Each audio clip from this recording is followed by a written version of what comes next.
Yo, yo. Hello, hello. Jeremy Mason, Robin, hope you guys are doing well. Camera's gonna stay off for 10 minutes. I got a taco and I'm gonna eat it. And right when I'm done with that, I'll be right here. Mason, were you in a cold plunge or something earlier today? Uh, it's a hot tub. Oh, okay. Dude, you think I'm like have the mind of a goddess? I'm not getting in that shit.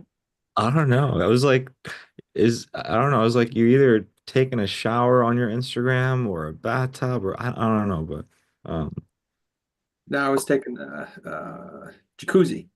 a jacuzzi, Yeah. fair. Koozies are way better than cold plunges. Cold plunges don't, I looked into it. They don't, there's like no good like studies that support any of the claims they make.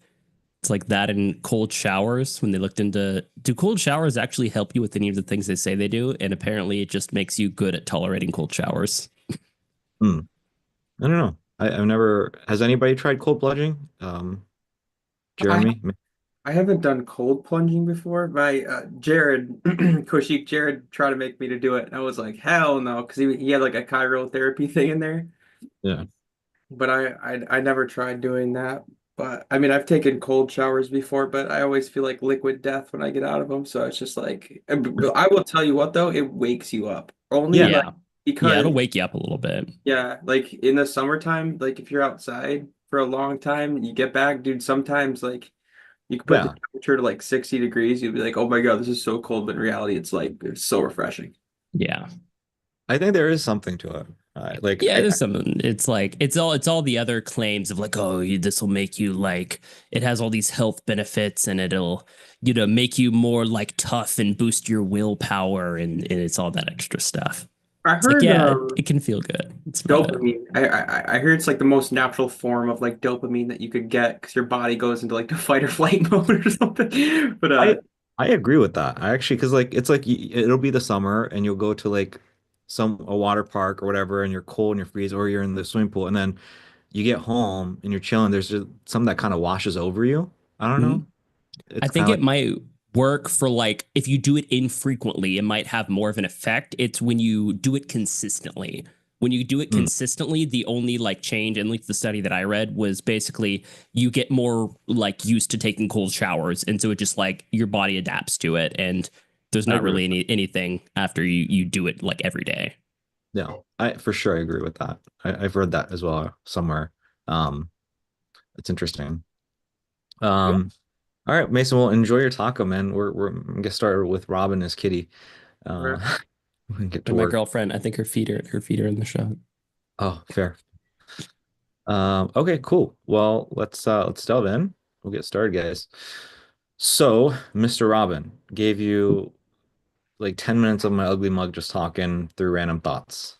Yeah, Um, so just got back. We just picked up some dinner, and so I listened to the first voice, and I did not get to the second one. So I'll do that right after. But why don't yeah, you why don't you, because it is important, and I would say like take a moment to listen to it and then maybe sleep on it, or not sleep on it, but like sit with it for a second, because there's just some thoughts that I share in the second voice of like what's been brewing in my head like the past like 2 weeks or so, okay, and just like you're saying and everything like that. So listen to it, and then maybe let me get started with the next person, then I'll circle back to you. At that point, I think you'll have a little bit of time to sit with it, and then from there we can sounds kind of good. strive and attack. Yeah. Okay. Sounds good. Cool. So in that case, then we can get started. Is Keith here? He's just hopping in. Cool.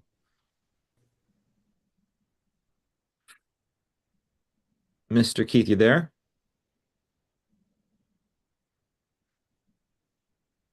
Sweet man. We can see you. Can't hear you though.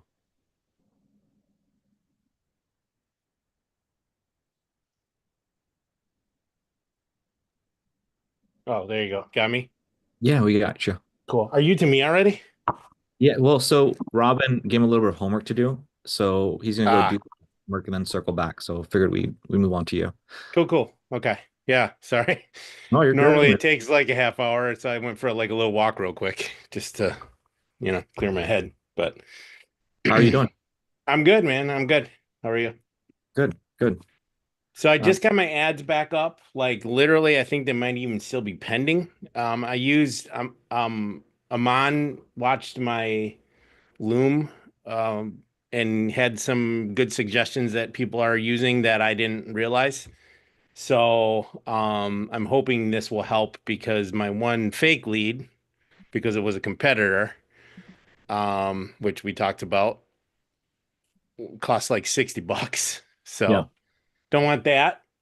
I figured it just needed some dialing in. I wasn't sure if it was the creative or some other thing I had set up. So he suggested switching to form leads instead and just building out the quiz thing in there, which I did. So I got that all set up and let me look here real quick. So my ads are still saying in review.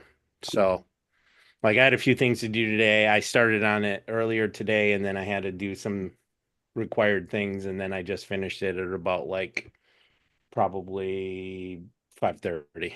So Cool. yeah. Um, So so I don't know if you want to take a look at anything or what, but I haven't had a chance to watch your video. What yeah. was your cost before making the changes? What was your cost per click, unique link, click-through rate, and CPM? Um,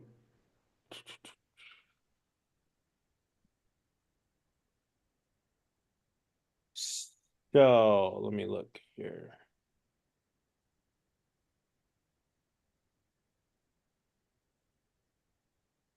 Cost per cost per lead is 63.76.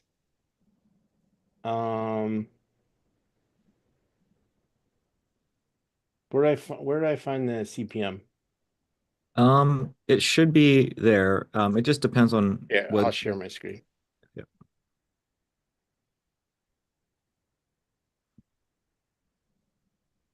Okay, so you can see that. Yep. So So, so these are my old ads that I actually so here, let me go back to the top here. So um yeah, so these are the original ones that I ran all weekend, except for Friday night when I actually went through real quick and I was actually out of my office, but I went through real quick and tested the survey I had set up, and for some reason it was showing like when you texted or when you wrote in an answer, it was showing white text, so like it was like not working. So I shut them off real quick. I fixed it in the morning on Saturday, turned it back on. It was running all weekend. Saturday is when I got this one lead, which ended up being a competitor to the guy that I'm working with, actually a big dog competitor. They're like huge in the space.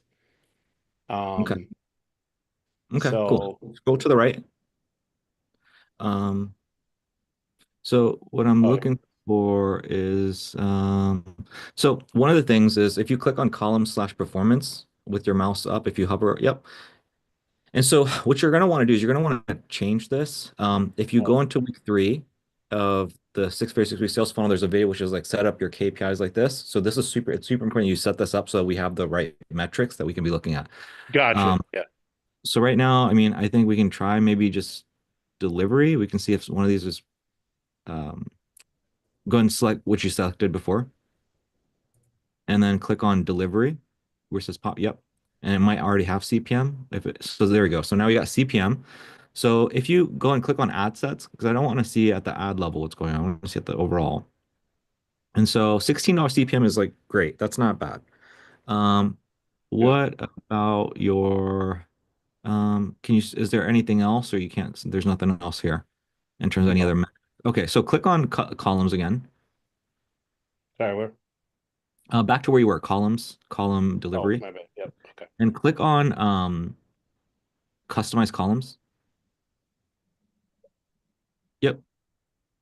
And then search in the upper left hand corner in the search bar. Go and search cost per click. Yeah. Whenever anyone is watching me type, I can't type. You're good. So go ahead and just get rid of that and just like type in click.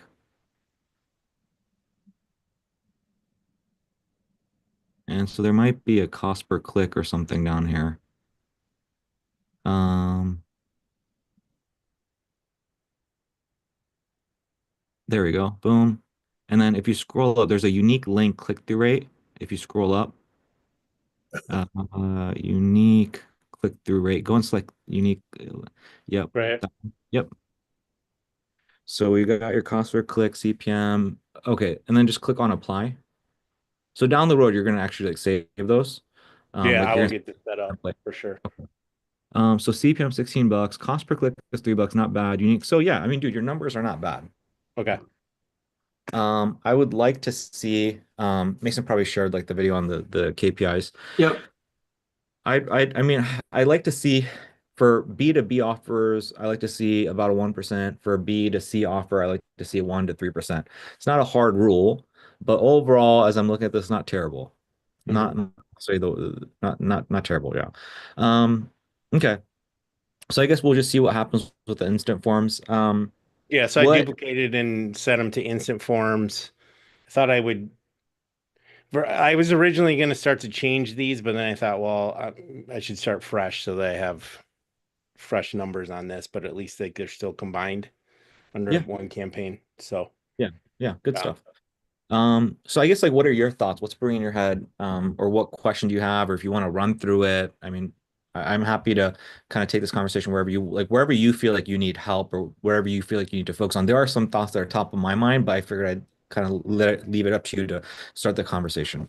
yeah, so real quick, I guess, so here's like my here so I have an image and a video ad, okay? Okay. So, um so I guess my first question would be like what is preferred, like should I have multiple image ads running and multiple video ads running at the same time? Because my image ad is the one that's getting almost like all the engagement, it seems like. Um, so you can have both the image and the video in the exact same ad set. Actually, I'm in the wrong one, sorry. I Yeah, changed.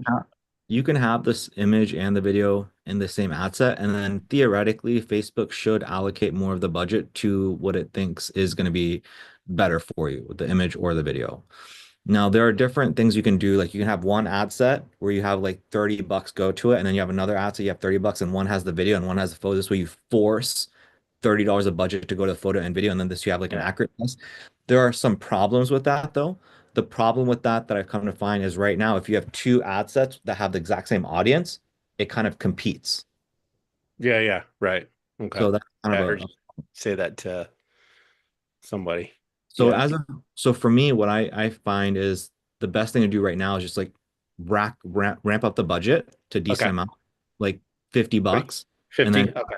something whatever you feel comfortable with. I'm good. I'm ready to spend some money just to get I want to keep this guy on because he's like he called me on Thursday. I was like, Yeah. "Hey, I'm ready to get started." I didn't expect I almost thought like I would finally get back to him and be like, "Oh yeah, you." But I must have made some impression. And then I talked to him today, and then unfortunately I had to be like, it was one of your competitors, so it didn't work out. He's like, shoot. I So see. Well, walk me through what happened there. So like you got the lead and then you reached out to him and then you spoke to the fake lead. Is that what happened? yeah, so first, since I already have built a rapport with this guy, like I basically just texted him this morning and was like, "Hey, I have a lead for you. When's good, availability in your schedule? I want to get this taken care of as soon as possible, though, because I don't want to lose them." And he ended up calling me back like within probably 15 minutes. Was like, "Yeah, hey, I was on another call." It's like most of the time I can answer, just sometimes I'm on a call. And so I was like, "Okay, hold tight real quick. I'm gonna bop over and talk to them." And so um I did that and it was that a competitor. So I was just like, "Oh, hey, yeah, I'm a leads guy and you filled out my form, blah blah blah." And just it was a short conversation. So Okay. and I didn't now that I know like what you said about trying to get like CPL out of them, I will definitely be ready to pivot to that next time. That's, a really good idea. Obviously, the more info the better. Love it. So, um So pop quiz, what are you going to do moving forward? And this is, by the way, as I'm speaking to you, I'm asking this question. It's like I'm learning so much observing you guys and kind of seeing sure. pitfalls and stuff. I'm like making observations. So we all just kind of learn together. But like pop quiz and Righteous and I mean, Righteous, you're the one that's doing this. Yeah, I don't think anybody else is doing this right now. But pop quiz, what would you do moving forward? So Well, in so terms of that was a question I was actually going to have, like process wise. So what I'm seeing, because I'm watching like as many of these handoff calls and everything that I can that are getting posted in the channel, right? So, um, I guess by the this way, may be a, one thing sorry, go ahead. one thing I do want you to know is I was making notes of this. I love the intent that he's got. Like you got a stud. Yeah, yeah, yeah. Just like how he's like like that kind of languaging is so crucial. Like, hey, dude, man, I was on another call about get right. That shows me like great intent. So that's you've got a great one, man. Yeah, It's he's gonna right. I'm excited about this guy. This is why I really want to get some leads to him, you know? And I kind of ran the song and dance like, hey, I'm vetting these leads. I want you to make sure that, they're the best that they can be, et cetera, as I ramp up and start to get more of them and blah, blah, blah. So we're on the same page with that. Another cool thing is I did talk to my larger client, my retainer client that's in that space about being able to add this guy on as a vendor. nice. And they were like, yeah, we absolutely needed somebody else in Lansing. So you can hook us up and we'll be good to go. So, but I don't want to play that card, right? Until I've given him a few leads and then I can use that kind of to pivot, like to help pivot on like the sales call, I think. That that's Nice. that's So my plan. I don't know. What do you think about that? I love it. My question Yeah. is there some kind of a deal that you can work out, like a compensation fee or a referral fee or something like that? It's possible, but I don't know if I want to go down that road just because this helps both sides of my relationships, right? It helps with these new guys that I'm hooking, and it helps with my current client. If I'm just like, hey, look, because I told him like I'm niching down, I'm into the basement waterproofing space, the foundation repair space, and I already told him I was going to start doing this like last year, anyways. But just because there's such a huge opportunity for me. But I feel like if I can just, I don't know, I'm sure maybe you'll disagree on this, but I feel like if I can put my best foot forward and just get my lead companies set up with this other large client of mine, then I'm sort of greasing palms both ways, and it really just locks My me in as like the guy. You know what I'm saying? Yeah, my suggestion is this. I think I'm going to tell you what I tell Jeremy is both of you guys are undershooting yourself or Sure. undercutting yourself. You guys Yeah, yeah, deserve to make more, right? You guys yeah, deserve more. And so it's a lot of, I would say a lot of people make a lot of easy money by just thinking critically about different offers that they can make, different ways that they can start a relationship. If I was you, here's how I would play it. hmm The, I would I would keep that business owner. That business owner obviously knows what you're doing. Your main guy. So yeah, that's good. I think you've done great there. What I would do is I would just focus on what we're doing here and really just focus on hooking and getting leads. Okay. And here's hmm why. Okay. I actually let me draw this out for you. Okay.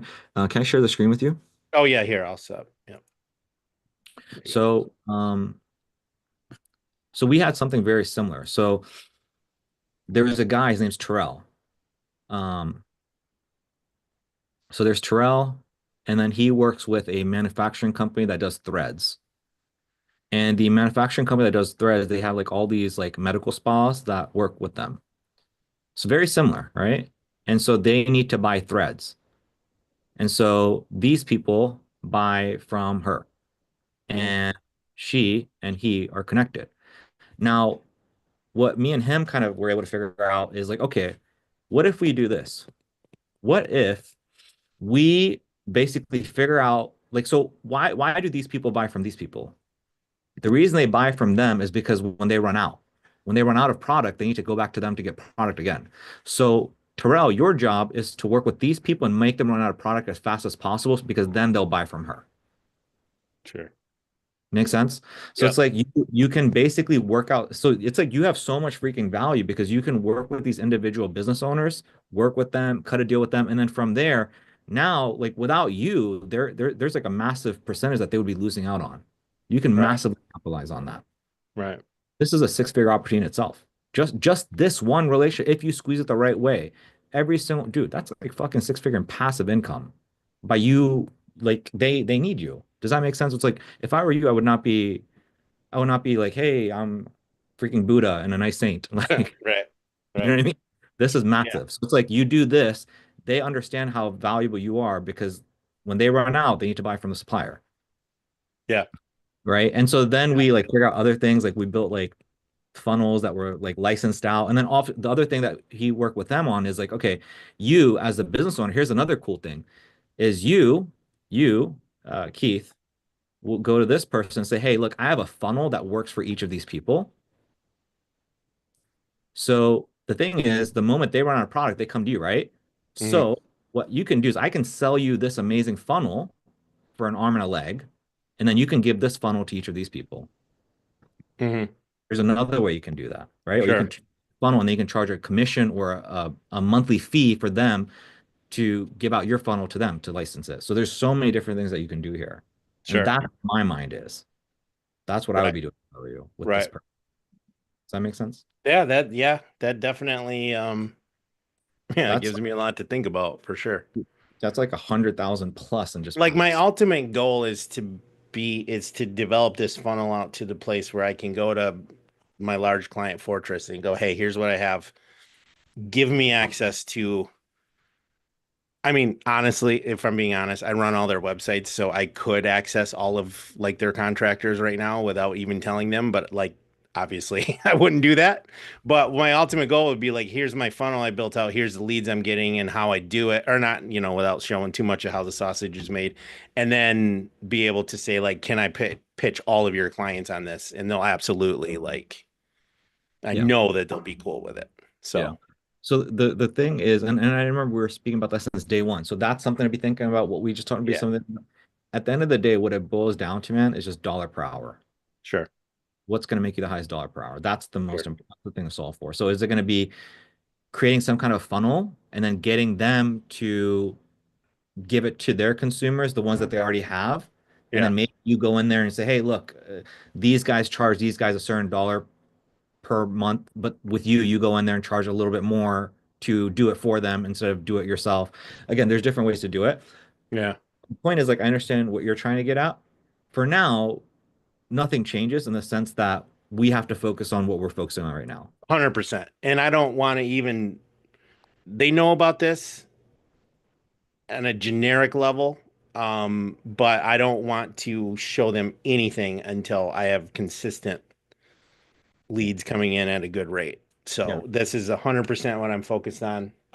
So I guess my only question then about process would be, so on some of these calls, this is what I was getting to a little bit ago.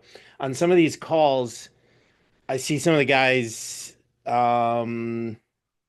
reaching out to the business owner, or I'm sorry, the lead first Yeah. before lining it up with the business owner, and then essentially like having to possibly do a callback, right? So I Yeah. understand. So it's the two sides of that coin, right? So there's the one side of like, hey, get to the lead while they're hot and fresh, like as soon as possible. Understood. But if you get to them, then you talk to them that first time and you don't provide them with a quote, does that up the chances that when you call back and you actually have the business owner ready, like they're not going to answer Good question. because So they've already been like two times now, they've been told they're going to get a quote and then they don't get it with two right. touch points. Yeah. So good question. So that was going to be my kind of my pop quiz to you is like I wanted to kind of see how you were thinking through it. So Yeah. moving forward, I think we all know as a group now, step one is the lead comes in, prioritize the lead. Have a conversation really quick, have a Okay. conversation. Like, okay. I will have to connect you with the what I'll and oh, here's another tip. I have to write all these stuff down, these things down for you guys. Mm. But another thing I was thinking about is like instead of saying like they are your boss, another way we can kind of position it is we can position it as we are the middleman. I like saying partner. Partner. Here's That's why. vague enough that, yeah. Here's why. They're the lead. You are connecting them to the business owner. Yeah. What happens if something like Aman happened where lead one, I connect to business owner one, business owner is a freaking douchebag. Yeah. I want to take the lead to business owner two. Think about it. Gotcha.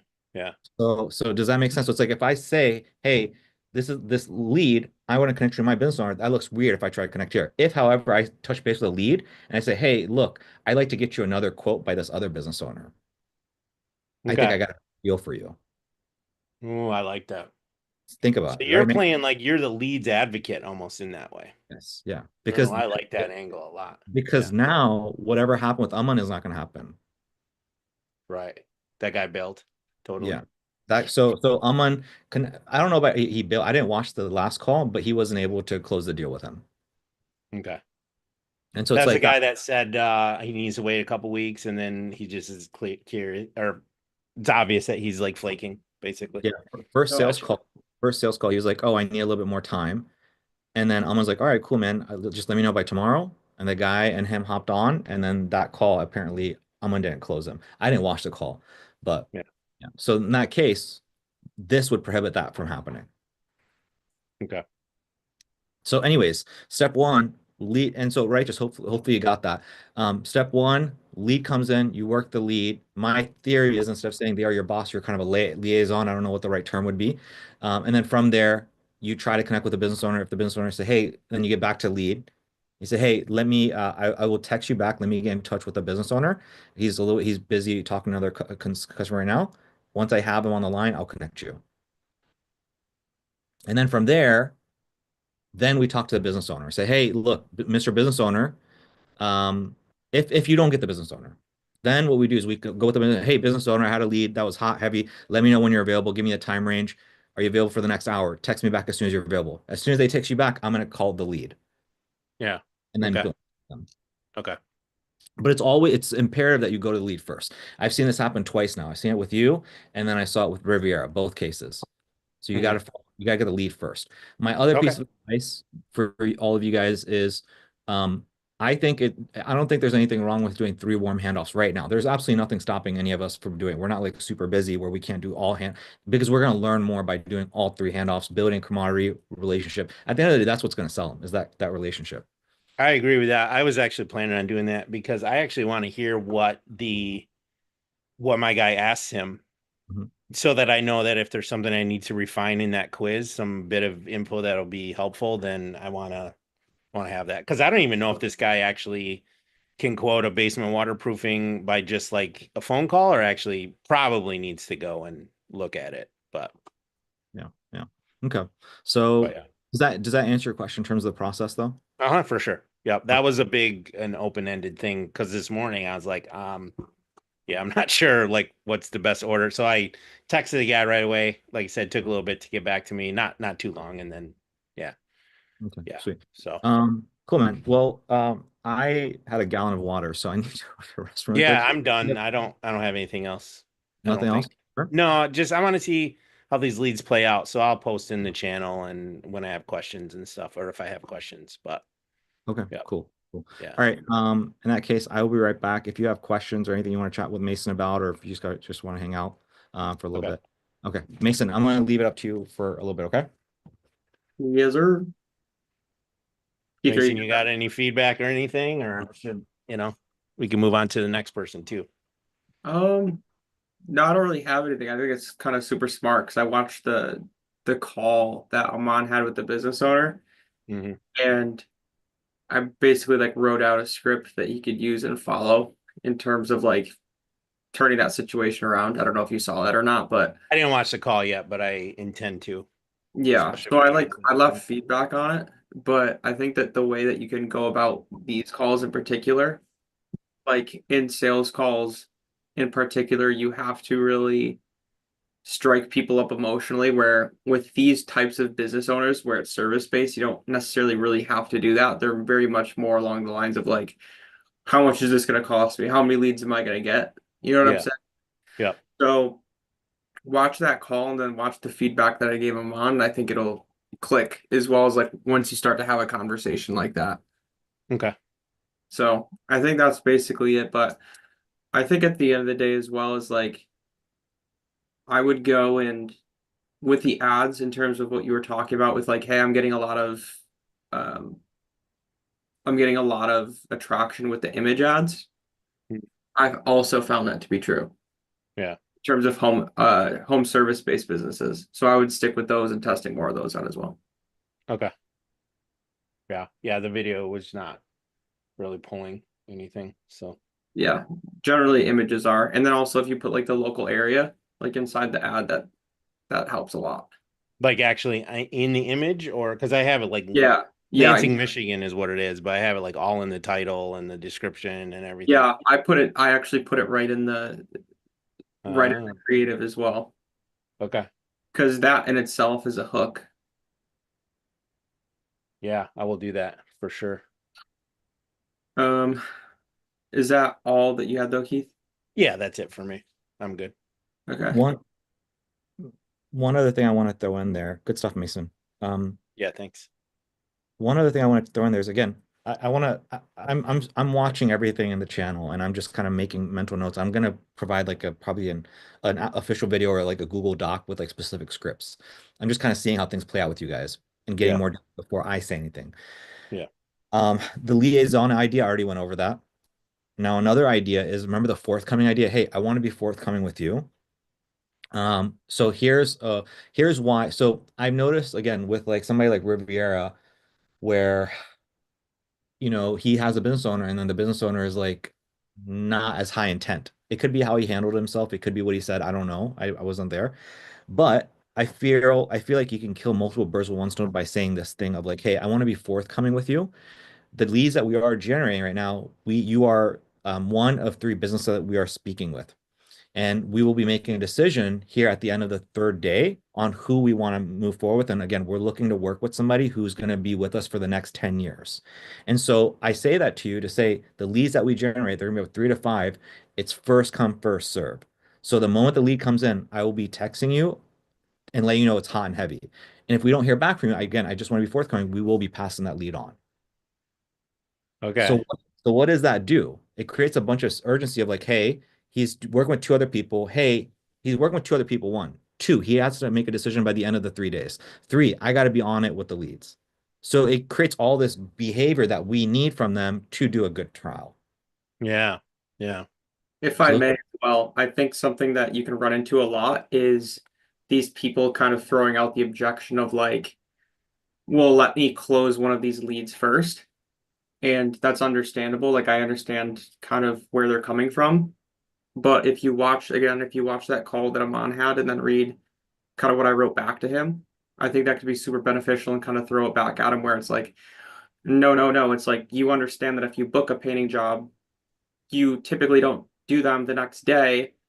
And not only just that, it takes time to do the painting job, and we're always booking things in advance. So really what you're saying is we're waiting to grow your business, and that doesn't make sense because, and then say what Kushik said, where it's like we have three other people, and it's like they would be head over heels, right? To actually go and get those leads and book them out in advance and keep growing the business. Does that make sense? Mm-hmm.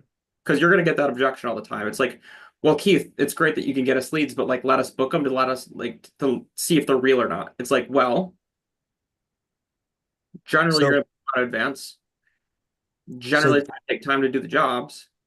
So you need to plan for it in advance anyway, right? They're like, yeah. And it's like, Mm-hmm. okay. So my question to you is like, are the from the leads that we send you, can you reach out to them and can you fulfill those jobs?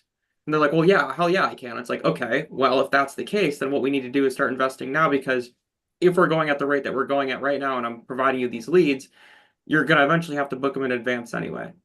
And the thing is, like, I have three other people in the area right now that are saying, holy shit, I'm getting so many leads right now for them, and they're ready to make an action about that. Now, this is an Angie's List, which is probably something that you've done before where all of the leads are shared within your local area. I'm not doing that. Right. So I'm just looking for someone that wants to grow within this specific area, and I'm talking to three other people right now. So like I kind of like to lead it with almost like that logical part first, where it's like, well, we're gonna have to book these in advance, we're gonna have to do this, and I can't wait around because I have three other people telling me, holy shit, you're getting me leads. What can we do to move forward? And Yeah. then there's you. so I want to throw something in there. So what Mason is saying is true, 100% true. Okay. Now, what he's telling you, keep that as ammunition, both Righteous and Keith. And I wish the other guys were here so they could hear this as well. That's going to be if you get pushback on the sales call. Okay. Now, what do we always say? Sales is a well choreographed dance of objection preventing. So if you get the objection, you do that. But the key is to prevent the objection in the first place. If you Sure. prevent it, you don't have to even have that conversation. Okay. So just keep that in your back pocket. What Mason said, listen back to this, record it, write it down, whatever, right? Because you will get that objection. So for me, I did 30 freaking trials before I got my first close. Mason ran the exact same funnel I ran back in 2022. It was hard. Doing these trial funnels is not easy. And the biggest thing I would get is the same thing. Hey, Kaushik, you gave us these leads, but like, let me close one first and then I'll get back to you. So here's some of the stuff I did. And so I'm going to tell you right now. Again, I have to sit on it and figure out what the best thing to say is. But one thing I caught Drew saying subconscious, like a little bit, and I noticed he did it every single time. And I think this is important for you guys as well, is throwing something in the script at the very beginning, which is like, hey, John, I'm going to get you about 3 to 5 leads over the course of the next 3 days. Now, look, you might close one of them. You might book out an estimate. Somebody, you might have to, one of the leads, you might have to work out for 6 months. But either way, my goal here is to build some trust with you, build some know-like trust so that you know that what we do is blah, blah, blah. It's real. So what am I doing? I'm planting a seed that my job here is not to help you make money. My job here is to prove to you my shit fucking works. You might get a close, you might close a lead, whatever. I don't know what's going to happen exactly, but the goal here is to build trust with you. If you listen back to Drew's calls, Drew says that on every single one of his calls. So I think that's a very important part of why or how you don't get the objection of let me do it later. And I don't think Aman did that. I'm pretty sure Aman did not do that on his hook call. If you listen back to that, which is why the guy from the get-go had the mindset of, oh, I'm getting some lead, let me make some money, and then I'll work with this guy. So you got to set it, you got to set the tone from the very beginning. And that's how you prevent that objection from coming up in the first place. Gotcha. Makes sense? So it's super crucial. Totally. You guys, super crucial, super crucial. Very deliberate. Hey guys, hey, so John, I just want you to know, I'm gonna get you 3 to 5 leads. I don't know who's gonna come in. I can't control that, but what I can tell you is you might close a deal, you might this, you might that. Either way, we're gonna build some know-like trust with you so that you know, whatever, something like that. Okay, super crucial. Super crucial. This is all going into the document you're creating, I hope. Yes, I'm writing all these down. Yeah, that's going to be a huge resource because things are a little scattered right now. It's fine, you can still find it, but it's just like I'm kind of still playing a low game of catch up, I think, and so it's really helpful. But then it's like I'm kind of like, oh, you got here, you know. So that'd be awesome. Yep. Yeah. Yeah, it's messy, man. I know it's messy. I appreciate. No, it's good though. We're building something awesome, I think. So liaison in middle. Now later uncertainty, objection, script. Okay, it's cool. So 3 things I'll be adding to it. What else, guys? What else? I'm sorry. What else, Keith? Anything else that's on your mind? I'm good. Yeah.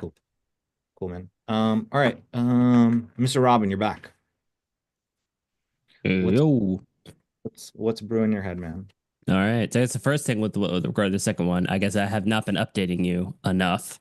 So I have posted in Facebook groups. Not really any good response, like no likes, no comments. Honestly, it seems typical for all the groups I'm posting in that I found. Most of them are, all of them but one that I found were like basically just filled with like other vendors posting their stuff every single day and getting no engagement. Like I don't think any like actual couples are going there. Like they're not getting any likes, not getting very many comments. And that was, I found about a dozen of them. And there was one that I found that was like, let's see, what was it? Like wedding photographers of Pensacola, where there actually are a bunch of like people going in asking for photographers. And there's like 80 comments or something with like everyone trying to put in a comment, which seems like better, I guess. But it's also like, okay, if I've got to like have notifications turned on for this. So like when someone posts something in there, like I've got to be able to get in there like quick before they get just flooded with too many options, right? Like I don't want to be like, you know, posting into the ether where like I'm getting no responses and no one's looking at it. But at the same time, I also don't want to be like 1 out of 80 different like recommendations. That seems like equally not useful. Maybe a little bit more useful, but yeah, so the Facebook posts haven't been going very well. Okay. Craigslist, also look there. There's basically nothing. Our Craigslist around here for all the cities around me is just dead. If you look up like videographer, I think I found one that was one of these like wedding companies that I used to work for, which are like always sketchy and I do not want to work for. They're like, hey, come, we've got this wedding next like weekend and we'll pay you like $300. Come shoot it. And I'm like, no, thanks. So that's all I found on Craigslist. where I did have some good progress was I made a list of about 20 wedding planners.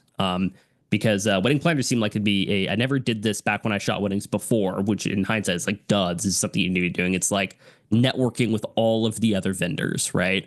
And it's like, if I can just start going in, and once I get going with weddings, I feel like it'll be, I definitely want to come up with like a good SOP for like, how can I scratch the back of as many vendors as possible? Like when I post on my website, making sure to collect all the contact info from the vendors so I could like tag them all in like the wedding video, be like, hey, did you like this cool shot of the decor or whatever, or like the setup? Well, here's the rental company that provided all that stuff. And then maybe if I could take a cut of a clip of the video real quick out of the edit, send it their way to just like do them a favor, anything I can do like that, because the vendors often are like the best places to get referrals from. And so I just did that, and I already got one call booked with a vendor, and she's going to try to get me. I basically was offering, my hook was like, hey, I'm looking to get back into wedding videos. I've shot like 50 weddings in the past. I just haven't shot any since like 2019. I've been shooting commercial work. Here's my commercial website. Here's my wedding website. I'm willing to, if you've got any weddings between now and like the end of April, so like in the next 2 months, I will shoot the wedding for free, and you only have to pay for the editing. And then I could either, pay my editor. It's going to charge like $1,000 for like a highlight video, which is still crazy cheap for like a whole wedding video. Even for like the sketchy wedding companies don't even charge that little. And so, but then I might just like edit it myself, just so if I need the extra cash, so I have that option. Yeah. So the hope is that I can get maybe like a couple of those booked in like the short term, give me a little bit of extra cash flow that I can put back into ads. And also get some updated portfolio pieces would be a big one. And then also get in and just start networking more with the other vendors. Okay. So that vendor, what do they do exactly? They're doing They are a wedding planner. They're a wedding planner. Yeah, wedding planner, and they also have like a rental business for like all the, I don't know, like chairs and tables and whatever the thing is that like the arch or whatever they get married under. And a lot of them are beach weddings. That's where the majority of the planners are that I found. So why offer a free video to one of their customers? I'm just curious. I'm just trying to learn. Basically with that is I'm just trying to get a quick sale as soon as possible. One, it's like a catchy thing to get the attention. It's creating a relationship with the wedding vendor of like, hey, watch me go and like serve your customer well, and I'm going to give them this great offer. And then it's just some quick cash, I guess. So, but the thing is, somebody is coming to the vendor. Somebody's coming to them to have their wedding planned, not necessarily to have a video shot. Mm-hmm. So right? I can tell you in the wedding world, the wedding vendor is like the hub. A lot of times they will maybe book a venue first, and then they'll book a wedding planner. And if they book a wedding planner, the wedding planner is kind of like the hub where they refer out. Like a lot of times the brides will go to their wedding planners, be like, who should I go? Give me referrals for photographers and for caterers and for videographers and all this. So what you're saying is, hey, you're a wedding planner. You probably have a group of video you refer out. I would like to hop into your world and show you what I can do so that maybe you want to refer me in the future. And I'm willing to give one of your clients such an amazing experience for free. And they'll absolutely love you for it. And okay. And so I'm just cut them a deal for you. Yeah, there's another benefit of like, one, I just also want to update my portfolio, right? Because I do have my wedding work. I don't think it's terrible looking back at it, but it is kind of like older 1080p stuff. Maybe that's me overthinking it. It's probably fine, to be honest, but I did want to get something that I can like really be proud of and like be like, okay, I'm like at least competing with all the other people charging what I'm trying to charge. And the other thing is like the people that I'm going after is like the specificity of this has to be a wedding between now and April. Anyone, there's no, like, I'm not like losing out on potentially a full deal because no one is waiting until a month or two before their wedding to book their videographer. They're booking like 6 months, 12 months out. If they were going to book a full rate videographer, they were going to book one by now. A lot of times it might be people that they just didn't have they wanted a videographer. They just didn't have a budget for it. So if someone comes in and says, hey, I'll do it for $1,000 to edit. You just have to pay for the editing, and maybe like 2,000 if they want a couple more edits. That would be like a huge deal for them. So, Um, so actually, before I do want to go down this rabbit hole with you, but I would say before we even go down this rabbit hole, because I want to speak more about the vendors. I want to figure out, okay, what are you messaging these vendors? How are you going to make your decision on who to work with? Because I'm sorry, wedding planner, because some planners are going to be better than others. How are you mhm. going to make a decision? If you put time and energy into shooting this video, it should be well worth it for you. So, gotta consider upside downside. But before all that, I guess like what are your thoughts on like what I said though overall in the second voice note of like game plan, like giving it this week or next week? Like I guess like what are you, and like kind of me telling like, hey man, like I'm a little bit in terms of timeline and seeing you move at the rate you're moving. Like I guess like how do you feel about that? Like are you like, oh Kushik, I feel completely fine. I'm not nervous. I'm not anxious. I feel completely fine. You and me, whatever we're doing, like I'm happy with it. Or Yeah. like, hey, I need to step it up, or we need to make more progress in a certain area. Like I want to know how you feel about things. Honestly, still fine with it. I know it's not exactly what I even signed up for, exactly, but basically with I guess it was two main things that like kind of pushed me away from the kind of marketing side of things, like running ads for clients. One was honestly, you scared the shit out of me on that one call where you're like, okay, guys, you know how it is. You get a $1,500 deal and you spend 500 on ads, you spend 500 on this, and then they cancel after 3 months, and then you've basically not made any money for all your work. And I'm like, so that was like, I'm like, I don't want to get into this, like, because what I really need, and I think you kind of agreed with this when we talked about it before, is either a like a machine. Like I don't want to have to be constantly on that like sales wheel for like a lower ticket thing, like the marketing thing, something so volatile as like marketing, where a lot of times like people are going to be leaving, and then the only way to get something where people stay on for like a year at a time or something is going to be putting in a shit ton of like a year's worth of work. I feel like weddings are a little bit easier to sell. They in the future can get to the point where I can get, but probably just survive just off the referrals once I get a referral base set up. And it's like something I can do on the weekend where I can focus on school and my peer support job during the week. So I definitely still think weddings are the way to go. I know, like, I'm sure if I wanted to like dedicate everything to this into making money, it sounds like the new strategy I'll have would probably be the way to go. But I think weddings are just are perfect. The other thing, as far as like just timeline and like cash burn, is well, the other reason I don't think I can do the marketing side of things is just Uncle. Talk to him about it. I wasn't super happy about the idea. He was like, "No, I know all these marketing agency owners in town because he knows all the business owners, and they all have this basically the same problem of like they have this constant churn of clients. People aren't coming back to them and staying with them because they have to make big promises that they can't actually deliver on. And it's just a cutthroat industry where you're constantly on this like cycle. So he wasn't happy with it. And he's like, no, I don't want you working on that. And so yeah. And he also just, again, in fairness, he does want me to do something with video. He's like, I paid for all this camera stuff. You better use it. So I think weddings fit the bill, keeps the uncle happy, works for school. So it's definitely what I want to continue pursuing. That's for sure. And then I was going to say, as far as like cash flow and stuff, I do have the permanent makeup client. She's gotten results back, and the brand story video and the testimonial videos that we did for her are apparently doing crazy good on the back end of her whole like funnel. They've like really increased performance. So she is above and beyond happy with that. The ads we did, apparently they're, I guess I learned this first from you. I was so confident going into it. I'm like, oh yeah, I know the stat, like videos perform way better than static images. All we have to do is make you some video ads.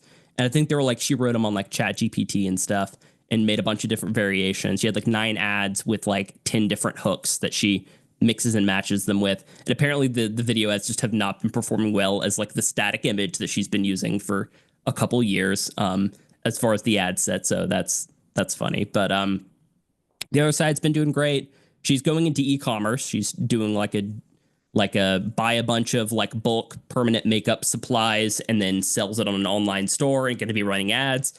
I was like, oh, I learned that that's a crazy thing to get into. So good luck with that. But she wants me to do photos and videos for all of that. So I will have a little bit of extra work coming in, which is good. And the other thing, which I don't know how I never thought of this before, um, basically my in my house, I rent out the extra bedrooms in my house, right? So like my roommates basically cover my mortgage, which is how my personal expenses are like $1,600 a month, right? Um, but I was like, none of us actually use the living room. And so I had this idea. I'm just gonna like put a door, like I just had a contractor come quote me. We're gonna like enclose the living room. I'm gonna turn that into my bedroom and then rent out the master bedroom. And so I'll have like an extra $1,000 a month coming in, which is great for both, keeping my expenses low. It'll be great for when I'm, working on school. I don't need to have as much saved up. Um, and so that'll get my personal bills down to $600 a month, which if I cannot, with this wedding ad strategy, with everything I'm doing, do average $600 a month, I think I've got a different set of problems. So yeah, it's just Okay. I think it'll be good. Yeah. Okay. Yeah, I'm loving cut. I get like a high off of like finding ways to cut my bills down. It's just so freeing. I always used to be like, I got to make more money. I got to make more money. You can just spend less. Yeah. You can maybe that's what you make your coaching program about. It's teaching. Yeah, but see, the people that no one's gonna buy that. No one's gonna buy that because they want to spend less. I think people would buy that actually. I think a lot of Why people don't would buy I it. spend money? Buy my shit. Yeah, you want to save money? Buy Great my marketing $5,000 course. So really quick, all seriousness. So there's a lot that we said there. First of all, like I just want to make sure you are good. I want to make sure you're happy because I know we're figuring out this wedding thing. That was my core thing is I always feel like I'm on the freaking chopping block with everybody, and I'm trying to make things work with everybody and their Yeah, circle. I can tell. So, Very okay. very happy with how things are going so far. I can tell you're doing your best. I know Okay. this is kind of outside of your wheelhouse and not what you specialize in, but I appreciate it. Okay. Cool. Good. Good. Okay. So let's talk a little about let's talk a little bit about the hair salon first. So remind me. So first of all, like it's great to hear that things are going fantastic. So remind me what was the deal that you cut with her initially? How much did you charge her? And then what was the deal that you initially cut with her? Just really quick. And rapid fire. I'm gonna ask you a few rapid fire questions. 'Cause I'm trying to get at Yeah. something. I think it What, was like initial quote was like 8,500, and I cut her like a $6,500 dollar deal for like brand story video, and it was like 2 day shoot and then some edits. okay, wow. So you did a 65. So 6,500 for a full-on package with all that stuff. So that's fantastic, man. Yeah. Uh, and so she did a paid in full. I think I split it up into a payment plan, which was like three monthly payments while we were working on it. But I think she'll at least be able to do a 50. It was mainly because she had never invested in video before and didn't know how it's going to go. I could Okay. probably push for a paid in full for this next project, but honestly, she's got a number of things she wants to work on over the next like period of time. Like she's like, okay, we want to start off with just doing like some like white backdrop photos, and she's got like 30 different products. So it might be like, I don't know, 2,000, 2,500 or something to do, a bunch, all the photos she needs for her website. But then she wants to do some like a different videos and do like she's got all this inspiration for stuff that looks pretty cool. And so I think that for part of what I'm wanting is just being like, hey, okay, so I could give you this quote right now. It'll be like $2,500 to get started with the photos, and I can give you another quote in a month or two to do, the videos. Can we do like a lock me in for like one shooting day per month at like $1,500 a month? You just pay whatever I pay to the editor, and then I would prefer the $1,500 a month because that's like all my bills right there. Just with one deal. Okay. So I'd honestly probably prefer that to just like, yeah, have a retainer going on. Fair. So, and then you said she's running ads. So you created some Yep. content for her. So you guys went in there, you create content for the ads. And are you doing the editing in terms of mixing and matching, or she's editing it together, or how's Nope. that? That was actually a funny situation. So I initially was like, I like gave her like a sample. I had my editor put together an ad and, what was the other thing? The ad and like one social media video because that's what she wanted to repurpose for social media, and just to show them what they could do. But she had an editor, and she was like, "Oh no, my editor's great. Just give me the raw footage." And he's like worked on Hollywood movies, and I warned her. I was like, "Look, this happens often when I give people the footage. If they're going for an editor because they're cheaper, it usually does not go well. Straight up, they basically gave her social media videos that were still like in log. They just like, I think they're using CapCut and they just turned contrast and saturation all the way up, which is not enough to deal with the log footage. It looked terrible. So then, so actually, I guess I did end up charging her 8,500 because I was like, okay, look, how about this? Give me $2,000 more, and I'll go in and I'll just color grade all your footage for you and export it. Which I'd actually already done a lot of the color grading because I'd made the video, so it was a lot. It wasn't too bad. So I color graded everything and exported it for her, and then her editors are currently just chopping everything up. Gotcha. What you're saying, and you are running ads for her, or somebody else running ads for her? Nope. Other people. She's got a media buyer that she just hired, I think. I think she was doing them all herself internally, her and her people, her staff. So somebody else is running the ads and they're using a still image, use some of your content, and the still images are outperforming the videos. And so Keith, there you go, by the way. You asked that question, images versus video. As you can see, an ugly photo sometimes will, Yeah. So, okay. Interesting. Okay, well, I'm glad to hear that things worked out with her then. I didn't know that, you had all this upside with her, and it sounds like a fantastic deal. So I'm glad to hear that. That helps me sleep easier at night, because I was wondering what happened there. Yeah. Okay, cool. What I was gonna suggest, what I was gonna say is like when you said I was gonna say like, hey, if you already figure out the hair salon, well then there you go. That's like the proven niche for you. It's like something you can go into if you wanted to. Now, Well, it's that we're talking about. Well, this was so sorry. This was the permanent makeup place. This was a client that I had had before. This wasn't the hair salon that I booked. Okay. Through the 6 weeks. That wasn't cleared. Okay, yeah. So where did this one come from? The permanent makeup? This was like a referral that I'd gotten. I did these videos for her like last year. It was like for like I guess like October, November timeline was when I was working on them. So what happened to the hair salon lady then? Hair salon lady. So basically, she ended up having to go to the hospital. I messaged her. I followed up with her a couple days after we had did our onboarding call. Just like, hey, just a reminder, I need you to give me access to your like ads account and like a couple other little things. Because her wife had the access on her account that she needed to give me. And she was like, hey, I'm in the hospital, and I haven't heard back from her since. I followed up with her. I'm gonna follow up one more time tomorrow and be like, hey, happy Mardi Gras. I hope everything's going okay. Because I don't want to be like pushing and be like, hey, are we doing business or not? I'm like, I don't know if you're still in the hospital. Yeah. So because she didn't give me much info on that. So what offer did you make her? Remind me what offer you made her? She get $100 and I was gonna take over her ads for a month. Okay, gotcha. Yeah, but That's all we've gotten so far from her. yeah. Okay, cool. All right. Okay, in that case, never mind. Scratch what I said in terms of hair salon being the niche. Okay. So basically we got the weddings. So what I tell the guys is I'm telling people usually only go into the niche funnel if you're really good at what you do. So someone like Jorge, he's like really good at people getting people results. Jeremy's been doing it's been working out for him so far. Then for everybody else, I'm saying like do the hook method, which is what Keith and Cameron, all these other guys are doing. And so my mind was just like, hey, do we move Robin to one of these, depending on how fast things are gonna go. So I guess like if you're like, hey, Kaushik, I feel really good about weddings. I want to continue this pace. If you're 100% on that, then I will fight tooth and nail with you and figure that out with you together. If that's what you're telling me like you want to do.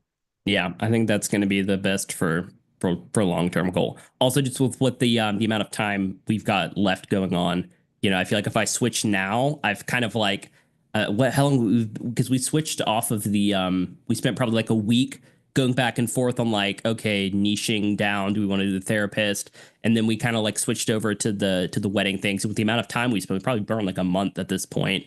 I feel like I've kind of like, if I wanted to do that, I should have like picked that back then. Yeah. And so I don't want to just like switch again and then just keep like restarting. That's like honestly just a bad habit that I have of like not just sitting down and like committing to one thing. I get shiny object syndrome and keep wanting to switch things. But I think I feel good about the long term.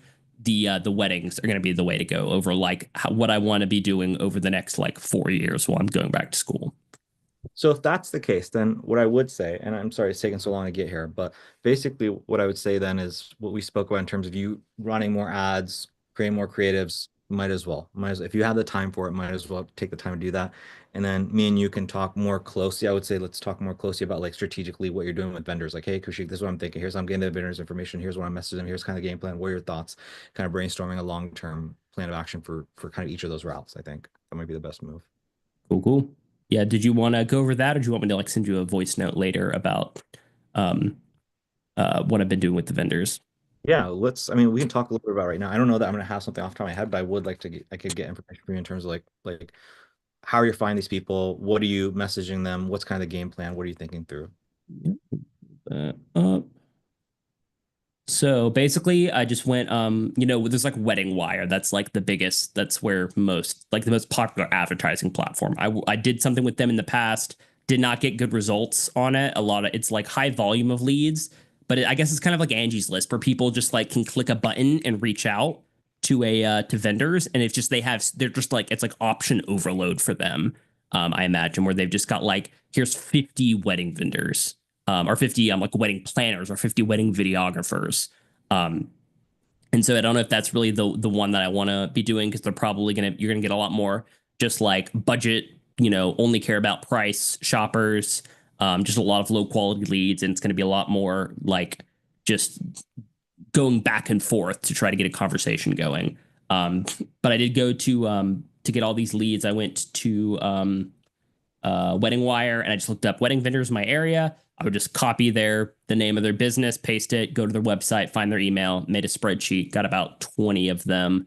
Hopefully, I'm hoping to hear back tomorrow because a lot of them are actually closed today because they'll do weddings Saturday, Sunday, and then they usually are closed on Monday. That's like their day off, and then they get back to things on Tuesday. So hopefully, I hear back for some more of them tomorrow. Um, might also try if they don't respond to email. Some of them had phone numbers, so I might try doing some texting, DMing on Instagram to get in touch with them, see if they respond better there. Um, and basically, the message that I sent them all was just like, hey, just like I told you, is like, hey, getting back into weddings. Done like 50 weddings in the past. Here's my wedding website. Here's my commercial website. I'm looking to do like 2 weddings from between now and November. Honestly, if I got a couple more than that, I'd still probably do them. Just because like, hey, extra cash to throw into more ads, basically. And to build those like get the networking and the connections with those vendors. Once I get some more connections with vendors and I'm ready to start, I've got a couple portfolio pieces done. Next step is like, hey, can I offer like the wedding vendors? Be like, hey, I want to offer you a 10% off of like my package to like as a discount for your client. So they get some points with their clients. Be like, hey, I can get you 10% off the packages or a 10% referral fee. So like give them the option of either one, just because, on a $3,000 package, $300 to pay them, that's like probably less than what I'll be spending on ads. I think on yours, it was like $600. So offer them a referral fee seems like a no-brainer idea to at least offer them. You give them an incentive. Yeah. Okay. That's fair. I like that as a good starting point. Let me sleep on it. I will actually like specific KPIs like, hey, how many people are you messaging and stuff like that, and how many are like opening, how many people are responding, and then from there we can kind of take the conversation deeper. But yeah, I think that's a fantastic move in terms of what you've been doing with vendors so far. And there's probably more avenues like that. There's probably more people that we can reach out to and start relationships with. Um, are there Oh, I some wonder. I just had this idea. I wonder if I could reach out to other wedding videographers, offer them like a discounted, like, hey, you want me to second shoot for you or something, as in terms of that would be more of just like a quick cash thing, or finding someone else that like I could hire to second shoot for me, someone that's like got skills, but maybe they don't have a fully booked calendar yet, and so we could go back and forth. I don't know, just popped into my head. Mm, I think being a second shooter for a videographer could be potentially a good idea if you find a big enough videographer, because what they're gonna do if they, and again, if they, of course your stuff is great, and if they see it and they trust you and get you on set, then I could totally see them like feeding you some work that they can't do otherwise. Mm, that's a good point. Yeah.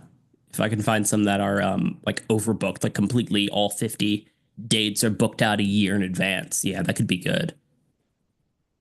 Ooh, yeah, I didn't think about that. That's a good one. So it's about selecting the right one as opposed to, you know, Yeah, photographer. I think it's about that's yeah. kind of Oh, and I had another idea.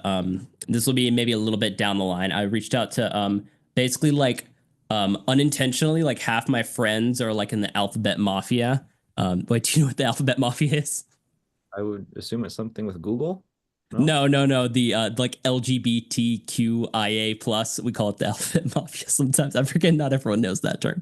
But I was like, hey, I reaching out to them, like, hey, y'all, because like I feel like that's like a problem for like gay couples is like finding a, especially in Mobile, Alabama, dude, finding like a wedding videographer that's like cool with shooting a gay wedding, or like not even cool, but like finding one that's enthusiastic about it. Because like I get along with that crowd very well, and I feel like I would love to do a niche of like gay One thing, weddings. one thing we can work on is that. So me and Eric were actually working on moving towards that. Is like because he got like a couple that was like they were like a Hollywood couple and kind of in that community. Mhm. And he was working on trying to like infiltrate that community. So it could be an ad, man. It could be a whole like separate kind of ad. And that I feel like would be great for Talking Head actually. I Mm. feel like a Talking Head Let's ad throw might. like a pride flag in the background or something. Like, hey guys, you getting married? Oh, I had this idea because I was like, at first I was like, oh, can you target Facebook by like LGBT, like as a demographic? Apparently you cannot. I think they used to have it and they removed it. And I started thinking about like, okay, what if I targeted men that like RuPaul's Drag Race interior designing and musical theater? It's very stereotypical, but like, is that actually how targeting would work? So usually what it is it's not so much. I don't know how they do it, but like the algorithm apparently takes into consideration what you're saying in the video as well as the copy. So if Oh, yeah, so if you can have like the flag in the background is I know we're being facetious and joking here, but like that could help. And like the way you what you say could help. And then the other thing that I would probably do is again, I think it's fantastic to go into that niche because you could probably charge a premium for that. Honestly, you could charge a premium. And what I would do if I were you is like create the ad, let's see if we can get some trap get the ball rolling. But then what I would do is I would take that and I would go into a bunch of LGBTQ alphabets yeah, community. the Alphabet Mafia. Yeah. Go into the Alphabet Mafia's Facebook groups and then share in there and say, hey guys, I am a niche videographer. This is what I do. Can you guys please share this with people that you guys again, just share this.